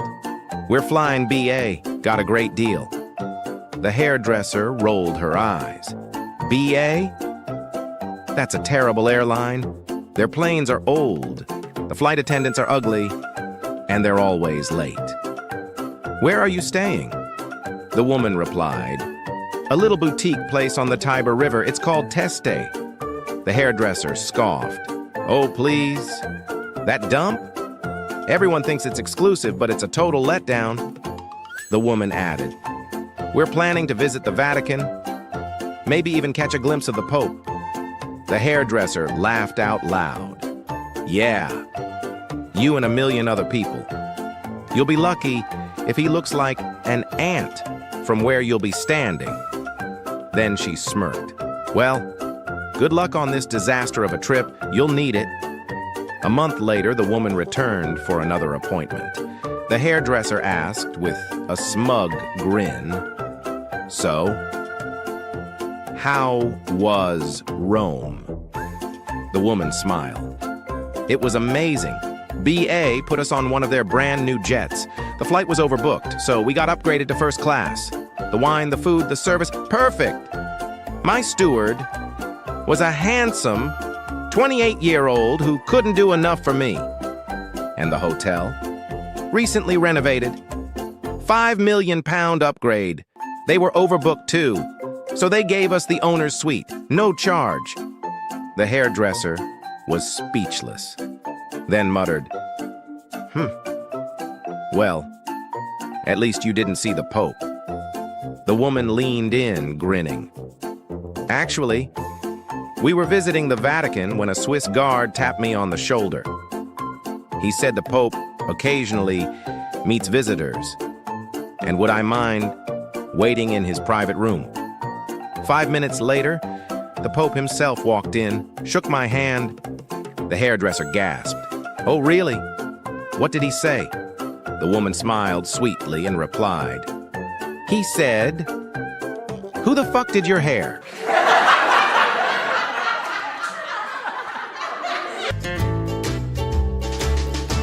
By the time the tired soldier rolled into the little town, every hotel room was taken. Desperate, he pleaded with one of the hotel managers. Come on, you've got to have a room somewhere. The manager scratched his head and said, Well, I do have a double room with one guy already in it. But he's in the Air Force. Then he leaned in and added, He snores. Loud, like shake the walls loud. Even people in adjoining rooms have complained. The army guy waved it off. No problem, he said. I'm exhausted, I'll take it. Next morning, the soldier came down for breakfast, bright-eyed, bushy-tailed, grinning. The manager did a double take. How'd you sleep? Never better, said the soldier, pouring his coffee. Really? He didn't keep you up all night with his snoring? The soldier smirked and said, Nope. I shut him up quick. The manager leaned in, curious. How'd you manage that? The soldier sipped his coffee and said, Well, when I got in, he was already snoring away. So I walked over, gave him a little kiss on the cheek, and whispered, Good night, beautiful. That Air Force guy sat up all night long, watching me.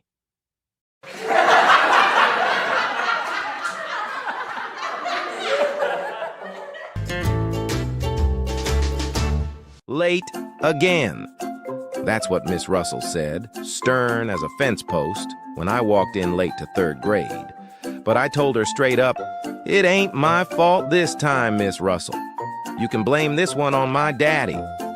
Now, Miss Russell had been teaching grammar school for 30-some-odd years. She's seen it all. But something in my voice must have worried her, because she asked, What do you mean, Ranger? Well, I grinned. Mischief probably written all over my face, but I never lied to Miss Russell. Not once. You see, I began, out at the farm, we got this low-down fox. And for the past few nights, that fox done eaten 6 of our hens. Last night, I said, Daddy heard a noise out in the chicken pen. He jumped up, grabbed his double-barreled shotgun and told Mama, that fox is back. I'm gonna get him. Then Daddy turns to us and says, y'all stay back now. And the thing is, Miss Russell, my daddy was naked as a jaybird. No boots, no breeches, no shirt. Nothing but ambition.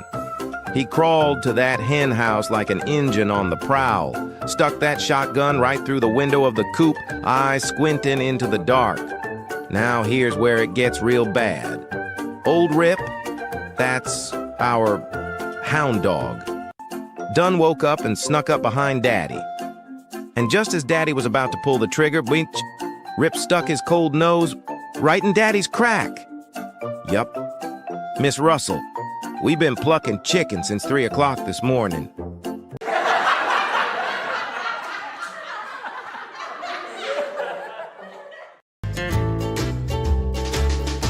A woman walks into her parish church one day, looking deeply embarrassed. She pulls the priest aside and says, "Father, I have a problem." The priest nods gently. "Go on, my child." She leans in closer and says, I have 2 female parrots, but they only know how to say one thing. The priest, curious, asks, "And what do they say?" She clears her throat and mutters, "Hi, we're prostitutes. Do you want to have some fun?" The priest nearly drops his Bible. "That's obscene." He pauses, thinking for a moment, then smiles.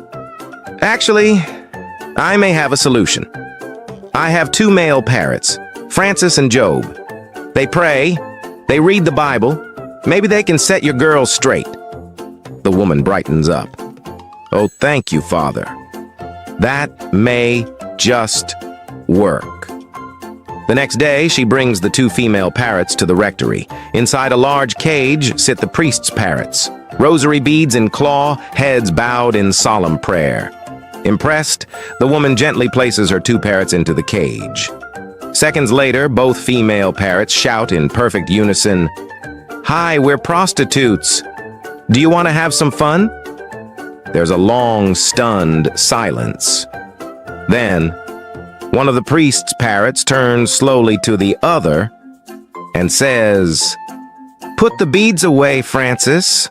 Our prayers have been answered."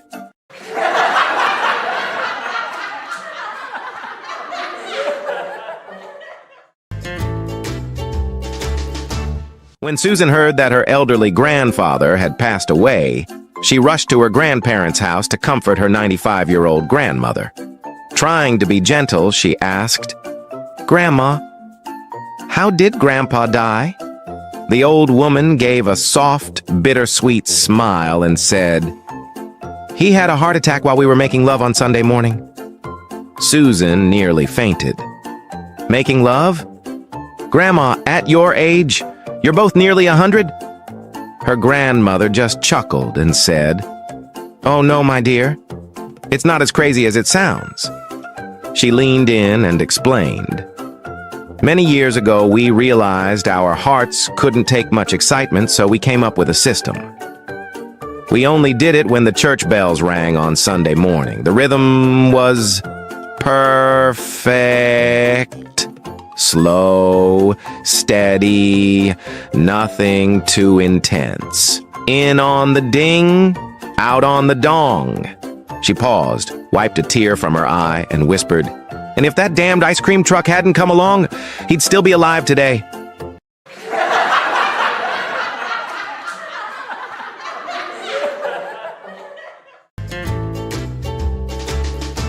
A farmer decided one day he wanted to head into town and catch a movie. He walked right up to the ticket booth and the agent asked, "Sir, what's that on your shoulder?"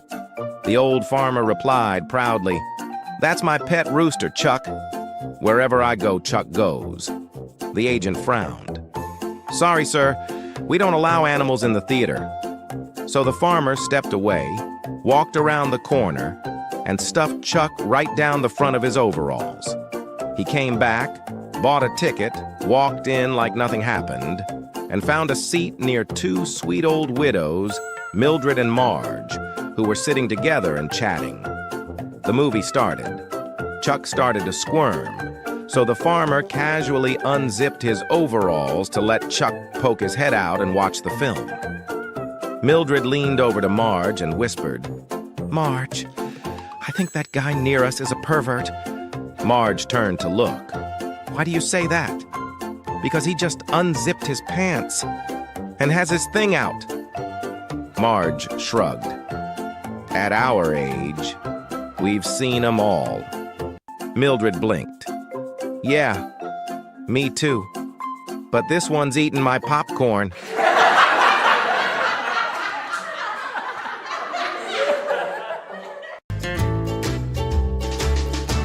Four men went golfing one day.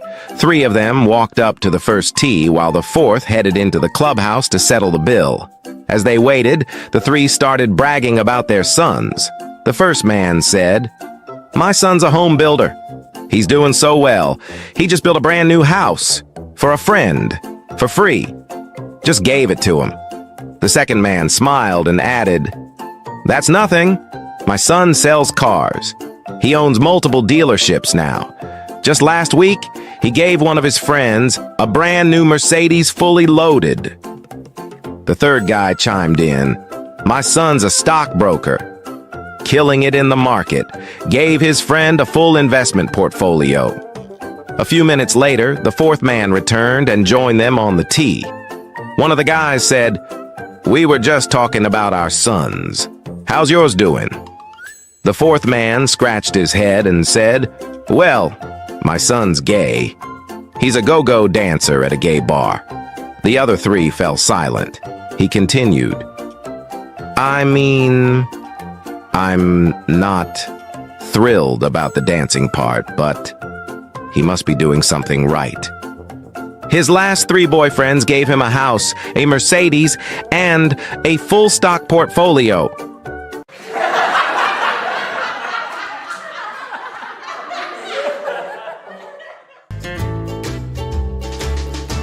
Week after week, this man kept coming to his pastor with the same problem. He'd lean in, whisper a little, "Pastor, when I go to bed at night, I can't sleep. I'm afraid. There are monsters under my bed." The pastor smiled gently, reassuring him. "My son, you must pray. Read the Bible. Sing a hymn. Keep a light on. Trust in the Lord." But none of it worked. Week after week, the man still couldn't sleep. Then one Sunday, he came into church looking different. Eyes bright. Back straight. Like he had just slept 10 years. The pastor said, "You look well rested.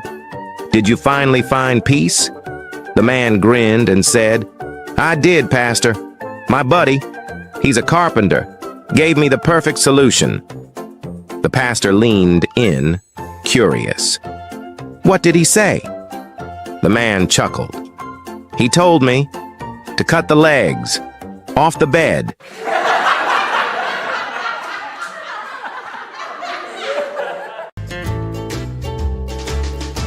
It was around 2 o'clock in the morning. The streets were quiet. Most people were asleep, dreaming peacefully in their beds. But not this elderly gentleman. He was cruising down the road, minding his own business, with a slightly wobbly steering wheel, when... woo! He gets pulled over by a police officer. The officer walks up, flashlight in hand, and says, "Sir, it's 2 in the morning. Where exactly are you going at this hour?" The old man, calm as can be, responds, Officer, I'm on my way to attend a lecture about the dangers of alcohol abuse, the effects of smoking, and the consequences of staying out late. The officer looks confused. "Really?" he says. "At this time of night? Who's given that lecture?" The old man pauses, then sighs. That would be my wife. Case closed.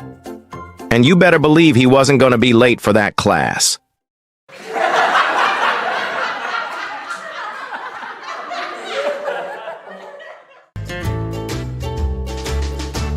It was picture day at school. The kids were dressed up, clean shirts, combed hair. Well, most of them. After the big group photo, the teacher stood proudly in front of the class, holding the picture like it was the Mona Lisa. With her best sales pitch, she said, "Now, children, just imagine. One day, you'll look back at this photo and smile. You'll point and say, 'There's Jennifer. She became a lawyer. And that's Michael. He's a doctor now.'" There was a moment of dreamy silence. Then, suddenly, a voice from the back row cut through like a laser beam. "And there's the teacher. She's still old, nasty, and wrinkly." The silence that followed? Yeah. That was louder than any school bell.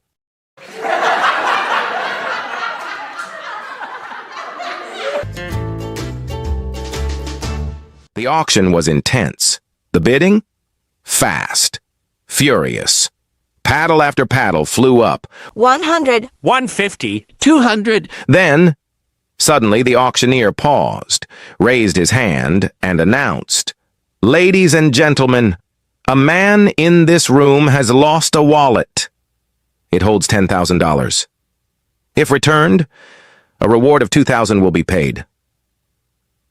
The room fell silent. You could hear a pin drop. Then, from the very back, came a shout. 2,500. Now that's how you raise the stakes.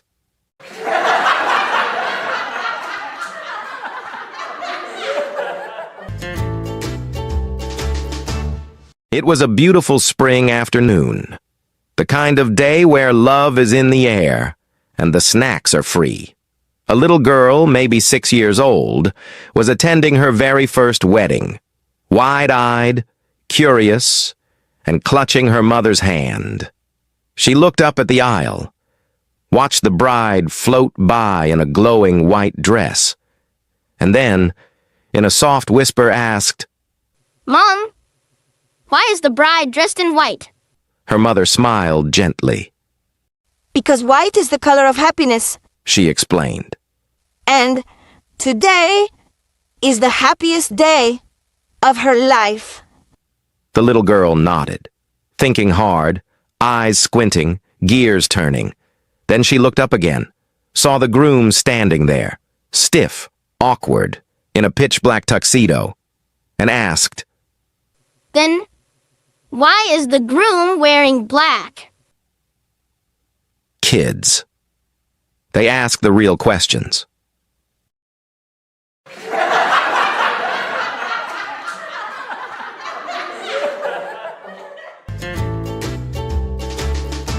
It was a quiet afternoon on the golf course.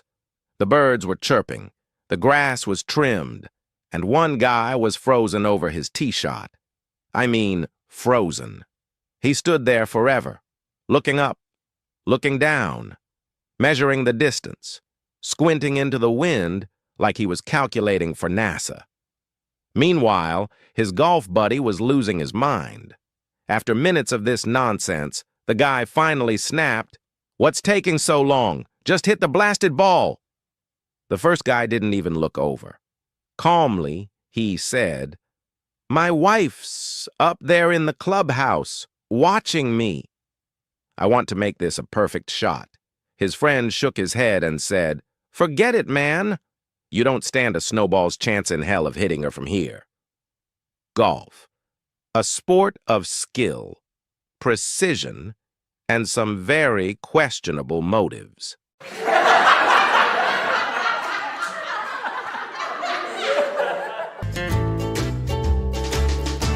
An elderly Marine fighter pilot, retired, proud, and still full of fire, moved into a quiet retirement community. Now, in this place, good-looking, eligible men, yeah, they were rare. And our guy? Well, he wasn't exactly wasting time. After just 1 week, he went to confession. He sat down, lowered his voice, and said, "Bless me, Father, for I have sinned. Last week, I was with 7 different women." The priest took a deep breath, then calmly said, Take 7 lemons, squeeze them into a glass, and drink the juice, without pausing. The old pilot blinked. "Will that cleanse me of my sins, Father?" The priest shook his head. No, but it'll wipe that shit-eating grin off your face. Oorah.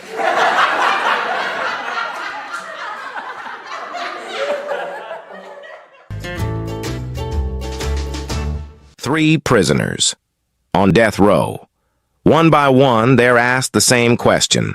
What would you like for your last meal? The first guy says, pepperoni pizza. Simple. He gets it, eats it, taken away. The second guy, filet mignon, medium rare. Fancy. He's served, he eats, and he's escorted out. Then comes the third man. Calmly, he says, a plate of strawberries.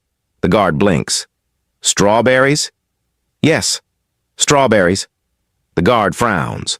But strawberries are out of season. The man shrugs. I'll wait. Well played, sir. Well played.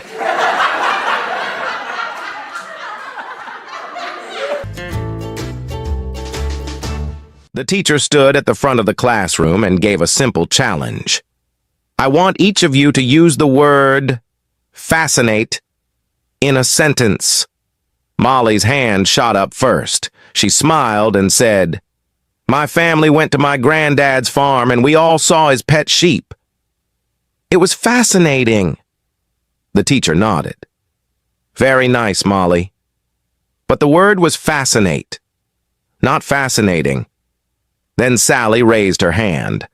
"My family went to see Rock City and I was fascinated." Again, the teacher smiled but gently corrected her. "Close, but still not fascinate." Then, little Johnny raised his hand. The room went quiet. The teacher hesitated. She had learned to be cautious with Johnny, but after thinking it over, she figured, what could possibly go wrong with the word fascinate? So she called on him. Johnny grinned and said, "My Aunt Carolyn has a sweater with 10 buttons, but her boobs are so big she can only fasten 8. The teacher just sat down.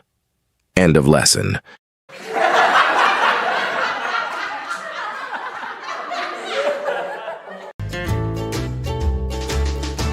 It was her very first week on the job. A young woman, shy, polite, had just started working at a small chemist shop in an English village. Everything was going fine, until the chemist announced he'd be away for a few days, and asked her to run the shop on her own. She hesitated. "I'm a little nervous about, selling condoms," she whispered. The chemist chuckled. "Oh, don't worry," he said. "My regulars never ask for them directly. They just say 310 for small, 320 for medium, or 330 for large. The word condom is never mentioned. So day 1, no problem." She felt confident, capable. Then came day 2. A tall black man walked into the shop. He smiled, held out his hand, and said, "$3.50, please." She froze. What on earth was a $3.50? She panicked and called the chemist right away. He picked up. She blurted out, "Someone just came in asking for a $3.50. What do I do?" There was a pause. Then the chemist asked calmly, "Does he have a bucket hanging between his legs?" She peeked through the back door. Her eyes widened. "Yes," she whispered into the phone. "He does have a bucket." The chemist sighed. "Well then, go back in and give him £3.50. He's the window cleaner."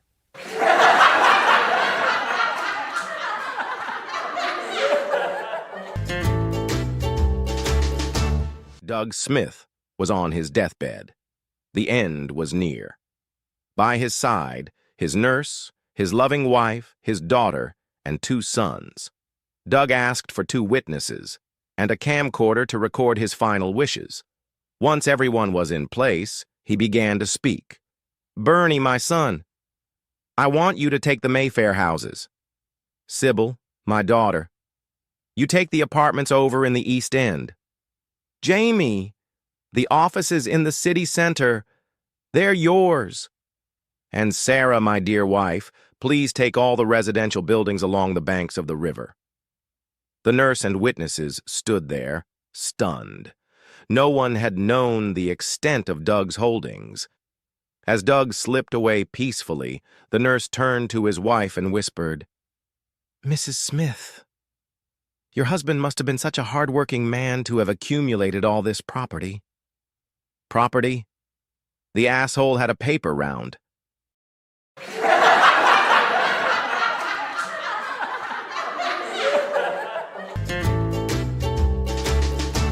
A man had just settled into his seat by the window when another guy showed up, took the aisle seat, and placed his black Labrador in the middle seat. The first man looked at the dog like, "Wait, why is there a dog on this flight?" The second guy says, "I'm with the Police Drugs Enforcement Agency. This dog's name is Sniffer, and he's the best sniffing dog we've got." The plane takes off. Once they level out, the agent turns to the man and says, "Watch this." He tells Sniffer, "Search." The dog hops down the aisle, nose working overtime. He stops next to a woman, sits for a few seconds, then trots back, places one paw on the agent's arm. "That woman has marijuana," says the agent. "Noted. Police will grab her when we land." The man's like, "Whoa! That's impressive." Round 2. Sniffer heads back out. This time he stops by a man, sniffs around, then returns and places both paws on the agent's arm. "That guy's carrying cocaine," the agent says. "Got his seat number too." The man says, "Okay, this dog is a genius." Now the agent gives the final command. "Search." Sniffer walks the aisles, up and down. Sniff, sniff, sniff. Then suddenly, he bolts back, jumps into the middle seat, and poops, right there. The first guy's horrified. He goes, "What just happened?" The agent wipes his brow and whispers, "He just found a bomb."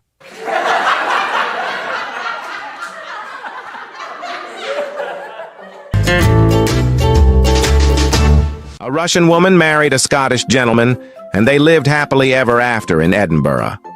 Now, the poor lady wasn't exactly fluent in English, but somehow she and her husband made it work.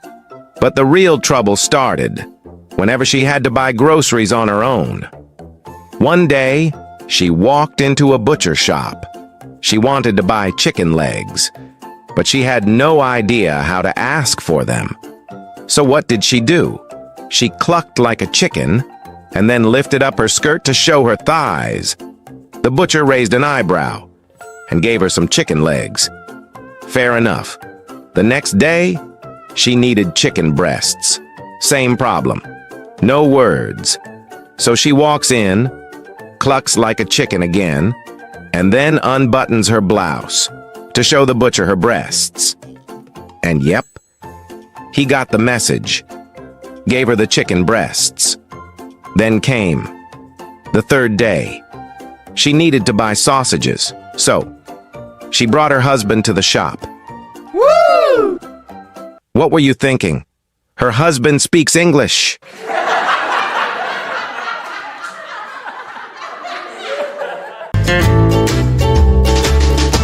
Bless me, Father, for I have sinned. I've been with a loose girl. The priest leans in and asks, "Is that you, little Joey Pagona?" "Yes, Father, it is." "And who was the girl you were with?" "I can't tell you, Father. I don't want to ruin her reputation." "Well, Joey, I'll find out sooner or later, so you may as well tell me now. Was it Tina Minetti?" "I cannot say." "Teresa Mazzarelli?" "I'll never tell." "Nina Capelli?" "I'm sorry, but I cannot name her." "Kathy Piriano?" "My lips are sealed." "Rosa D'Angelo?" "Please, Father, I cannot tell you." The priest sighs, a little frustrated. "You're very tight-lipped, Joey, and I admire that. But you've sinned. You're suspended from altar boy duties. 4 months. Now, go and behave yourself." So Joey walks back to his pew, sits down, and his buddy Franco leans over and whispers, "What did you get?" Joey grins and says, 4 months vacation and 5 good leads.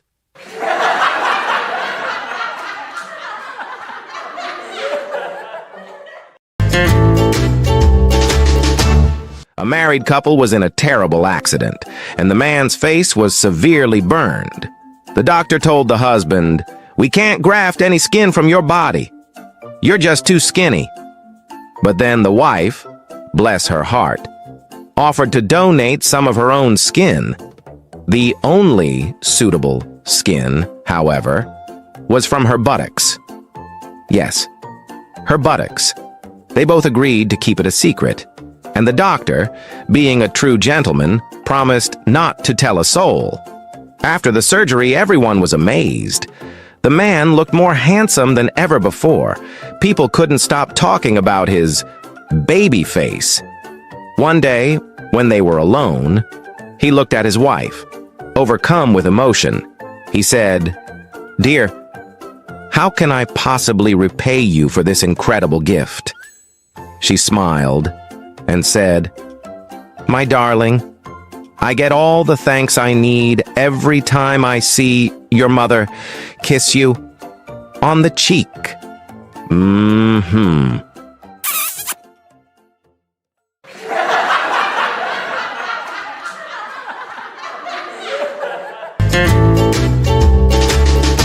So, ever wonder what makes someone successful? Is it hard work? Let's find out mathematically. Let's assign each letter of the alphabet a value. A is 1, B is 2, C is 3, all the way to Z, which is 26. Now spell out hard work. That's HARDWORK. Let's add those up. That gives us 98%. Not quite 100. How about knowledge? KNOWLEDGE. That totals Gusibyog Still impressive, but not perfect. Now let's try attitude. ATTITUDE. Total exactly 100%. Whoa! So it's attitude that gets you all the way, but we're not done yet. Try this one. Bullshit. BULLSHIT. That gives you 103%. And last but definitely not least, ass kissing. ASSKISSING. That adds up to a whopping 118%. So yeah, hard work and knowledge are great. But sometimes it's the attitude or a little bullshit and ass kissing that puts people way ahead of the game.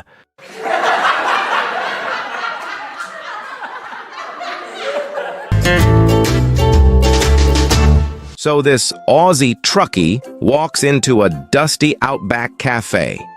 And guess what? Right behind him, there's a full-grown emu strutting in like he owns the place. The waitress walks over, raises an eyebrow, and says, "What can I get you?" The truckie grins, "I'll have a hamburger, chips, and a Coke." Then he turns to the emu. "What about you, mate?" The emu shrugs. "Same." A few minutes later, the waitress comes back with their food and says, "That'll be $9.40. The truckie casually reaches into his pocket and, bam, pulls out the exact change. Next day, same cafe, same truckie, same emu. "Burger, chips, Coke," says the truckie. "Same," goes the emu. Exact change. Again. And this happens every day. Like clockwork. Until one Friday night. They walk in. Waitress says, "The usual?" The truckie goes, "Nah, tonight I'll have a steak, baked potato, and a salad." The emu, "Same." Waitress brings the food, says, "That'll be $32.62. The truckie, cool as ever, pulls out the exact change again. The waitress finally cracks. "All right, mate. How do you always have the exact money?" The truckie leans in, smiles. "Well, love, a few years back I was cleaning out my shed and found an old lamp.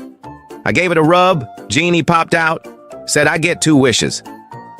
First wish, that every time I reach into my pocket, the exact amount of money I need is always there." Waitress gasps. "That's brilliant. Better than $1 million. He nods. Milk or a Rolls Royce, doesn't matter. Always got the cash. She goes, "Okay, but what's with the bloody emu?" Truckie sighs. "My second wish was for a tall chick with a big arse and long legs, who agrees with everything I say."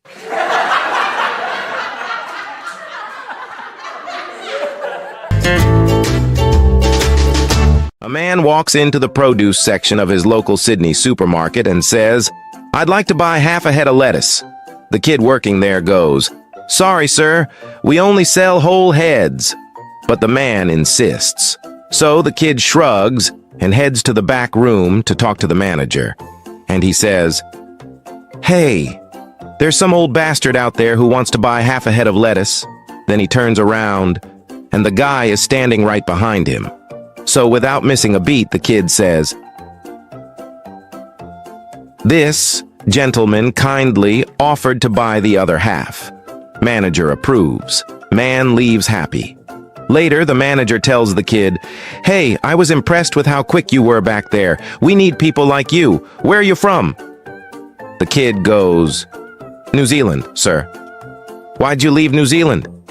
"Because, sir, it's full of prostitutes and rugby players." The manager raises an eyebrow. "Really? My wife is from New Zealand." The kid pauses and asks, "Oh, yeah? Who did she play for?"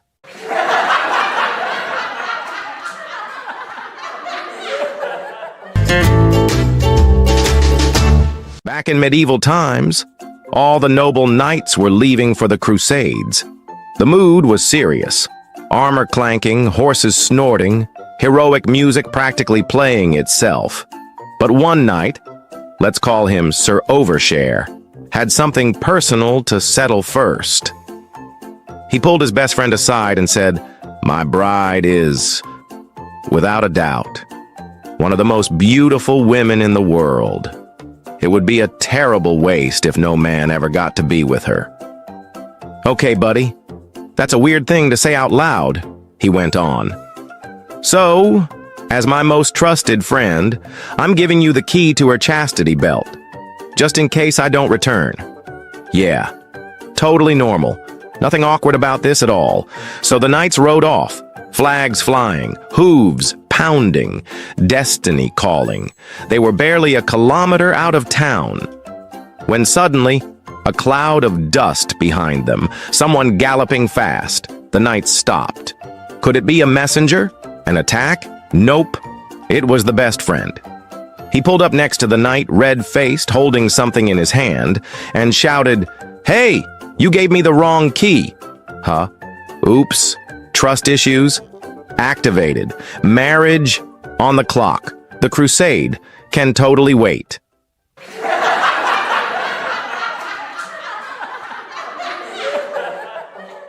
Back. So, a city guy buys himself a ranch. He's sitting on the porch of his brand new country house, breathing in that good old fresh air, when a dusty pickup truck pulls up. A mountain of a man steps out. We're talking 6 feet tall, massive beard, arms like tree trunks. "Just came to invite you to a little welcome to the neighborhood party at my place tonight." "Well, that's mighty fine of you," says the city boy. "It's gonna be great. Lots of drinking." "Sounds great. I haven't had a drink since I got here." "There's probably gonna be a fight or two, but don't worry. I take care of things," he says, flexing his enormous biceps. City guy's impressed. The old man looks like he could wrestle a buffalo. "And if I know how these parties go, the night's gonna end with lots and lots of, romance." "That's great," says the city guy. "I haven't gotten laid since I moved out here. What should I wear?" Old man shrugs. Don't matter. It's just gonna be you and me."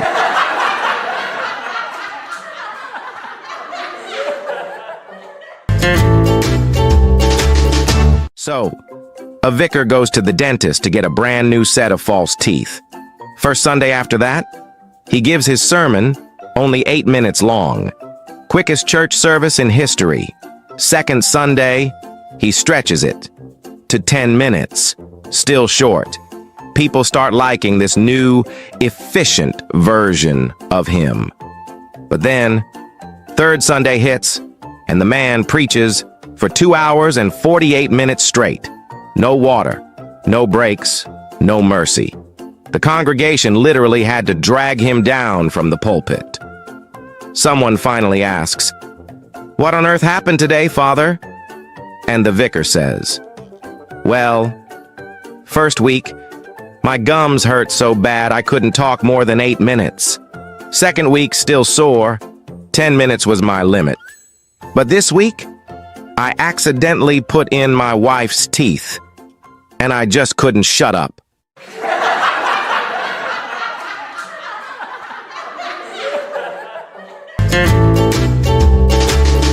So, two couples were playing poker one evening.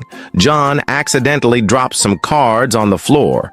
When he bends down under the table to pick them up, he notices something surprising. Bill's wife Sue isn't wearing any underwear under her dress. Shocked, John tries to sit back up. But bam! He hits his head on the table and comes up red-faced. Later, John heads to the kitchen for a drink, and guess who follows? Sue. She asks with a sly grin, "Did you see anything you liked under there?" Caught off guard, John admits. "Well, yeah, he did." Sue smiles and says, "Well, you can have it, but it'll cost you $500. After a minute or two weighing the moral and financial costs, John agrees. Sue tells him since Bill works Friday afternoons and John doesn't, he should come over around 2 p.m. Friday comes, John shows up right on time, pays the $500, and they close the deal in the bedroom. Quickly dressed, John leaves. Later that day, Bill comes home at 6 p.m. and asks Sue, "Did John come by this afternoon?" Sue nervously says, "Yeah, he stopped by for a few minutes." Bill then asks, "Did he give you $500? Sue, trying to keep calm, says, "Yeah, he did." Bill smiles and says, "Good. I was hoping he did. John came by the office this morning and borrowed $500 from me. He promised he'd stop by on his way home and pay me back." Well, John just paid his own debt and probably learned a lesson about poker nights.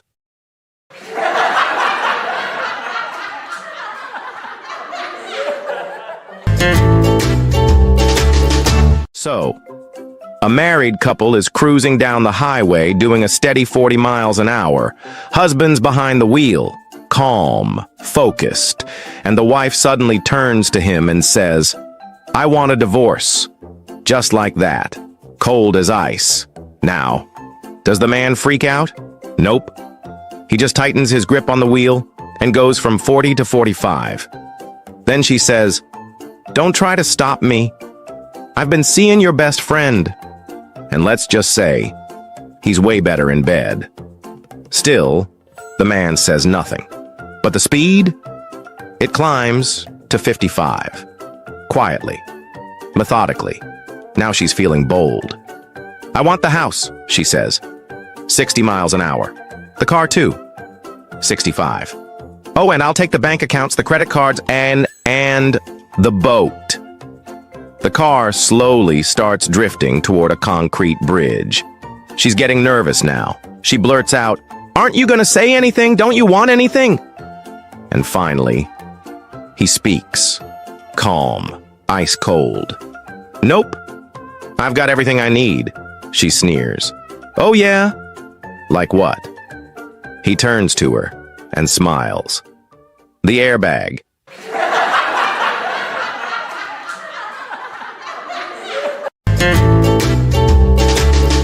A guy's browsing in a pet store when he spots a parrot sitting on a little perch.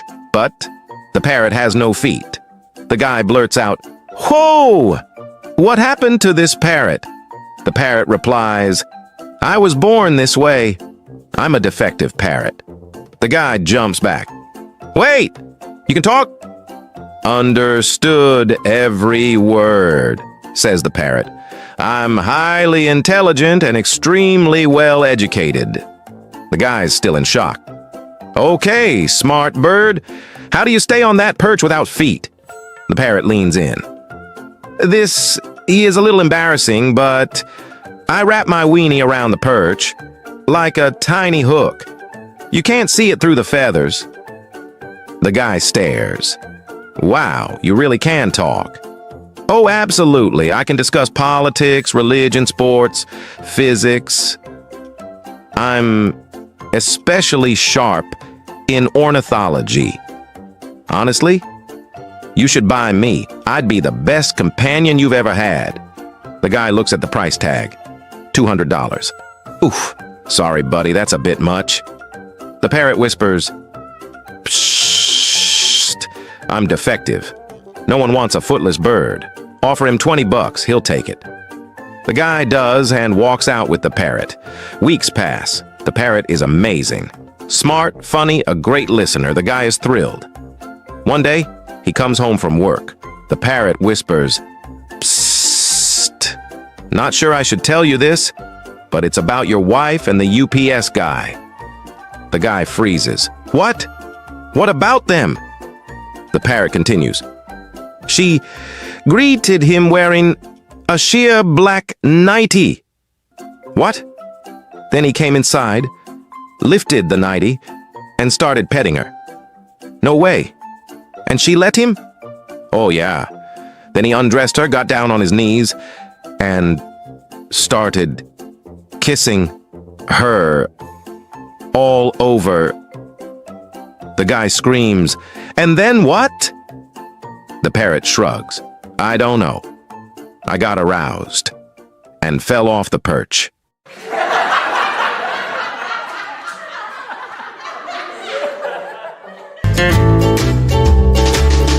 A very tall man walks into a bar. A lady at the counter glances over, and her eyes go wide. "Wait a minute. Are you a real rugby player?" He smiles. "Guilty as charged." One drink leads to another, and soon enough, they head back to his place. Things get steamy. They start kissing. The man takes off his shirt, and the lady spots a tattoo on his arm that says Reebok. "What's that about?" she asks. "Oh, when I'm on TV, they pay me for the brand exposure," he replies proudly. Then he slips off his trousers. On his thigh, another tattoo. This one says Nike. "Seriously?" she laughs. "Same deal," he says. "The more they see it, the more I get paid." Finally, he pulls down his underwear. The lady gasps in horror. "Oh my God! It says AIDS!" The man quickly waves his hands. "No, no, no! Calm down! Give it a second!" He smirks. "It's just loading. In a moment, it'll say AIDS.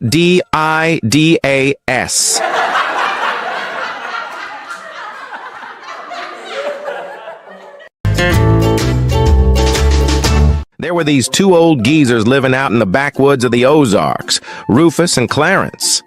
Now they lived on opposite sides of the river. And let me tell you, they hated each other with a passion. Every single morning, just after sunrise, they'd march down to their own riverbanks and holler across the water. "Rufus!" Clarence would yell. "You better thank your lucky stars I can't swim, or I'd cross this river and whoop you." And Rufus? He'd holler right back, "Clarence! You better thank your lucky stars I can't swim, or I'd whoop you." And this went on every single day for 20 years. Then one day, the Army Corps of Engineers came along and said, "Hey fellas, how about a bridge?" Boom. Brand new bridge over the river. And did anything change? Nope. Rufus and Clarence just kept yelling the same old threats, but now with paved access. 5 more years pass. That's 25 years total of pure backwoods hollering. Finally, Rufus's wife snaps. "Rufus!" she yells. "I've had it! You've been talking trash to Clarence every dang day for 25 years. The bridge is right there. Go whoop him!" Rufus chews on his lip, gives it some thought. Then, he snaps his suspenders and says, "Woman! I'm gonna whoop Clarence."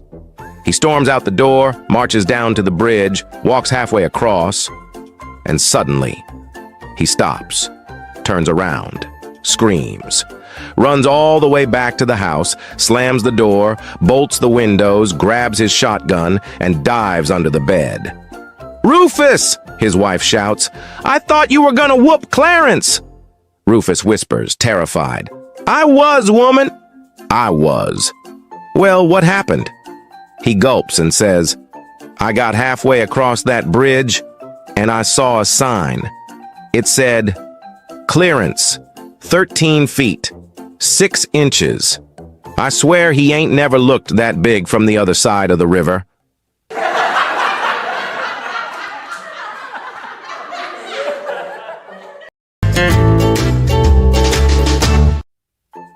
So, there were these two priests.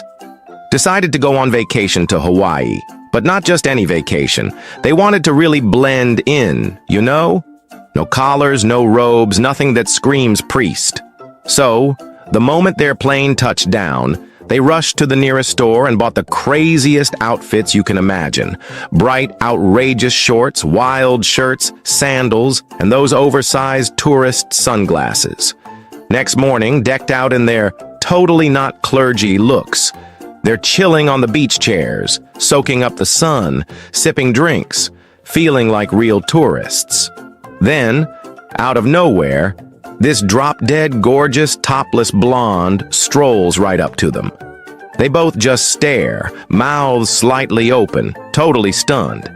And as she walks by, she flashes them a smile and says, "Good morning, Father." "Good morning, Father." Yep, addressing them both like they're regular church folks. They're baffled. How the heck did she know we're priests? So, the next day, determined to fool her, they buy even more ridiculous outfits, louder colors, crazier patterns. Back on the beach, looking even less like priests, they sit down, ready to enjoy. Here comes the same stunning blonde again, walking straight towards them. She nods at each. "Good morning, Father." "Good morning, Father." One of the priests can't take it anymore and calls out, "Wait a minute, young lady." She turns, smiles sweetly. "Yes, Father?" And he asks, "How do you know we're priests, dressed like this?" And with a grin, she says, "Why, Father, it's me, Sister Kathleen."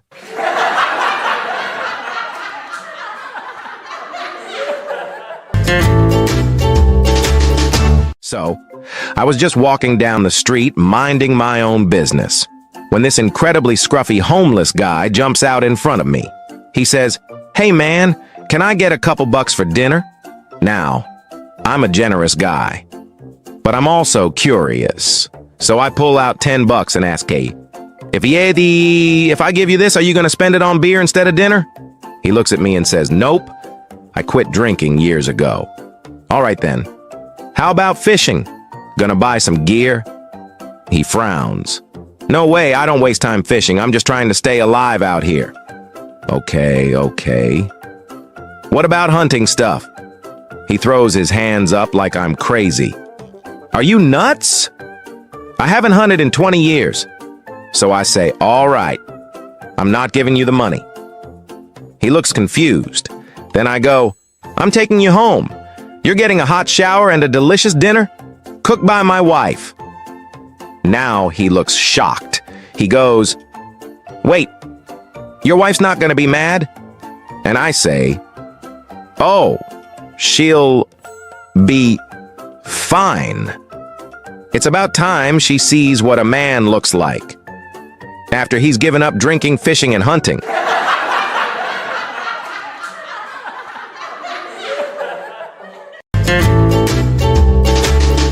This is the story of a happily married couple. Well, mostly happy. Except for one little issue. Every single morning, the husband would wake up and barp, let out a fart so loud it shook the walls. And the smell? Enough to make onions cry. His wife begged him to stop. "One day you're gonna blow your guts out," she warned. But the man just laughed. "Relax, honey. It's natural." Fast forward a few years. Christmas morning, he's snoring upstairs. She's downstairs prepping the turkey. And suddenly she gets an idea. A brilliant, slightly evil idea. She grabs a bowl of turkey guts, the neck, the liver, the mystery bits, sneaks upstairs, and gently dumps the entire bowl right into the back of his underwear. Moments later, fart. Scream. Thump, thump, thump. He sprints to the bathroom like he's being chased by death itself. She's downstairs, dying of laughter, tears in her eyes. 20 minutes later, he comes down, face pale, boxers stained, and says, "Honey, you were right. This morning, I did fart my guts out. But don't worry. With the grace of God, some Vaseline, and 2 fingers, I think I got most of them back in."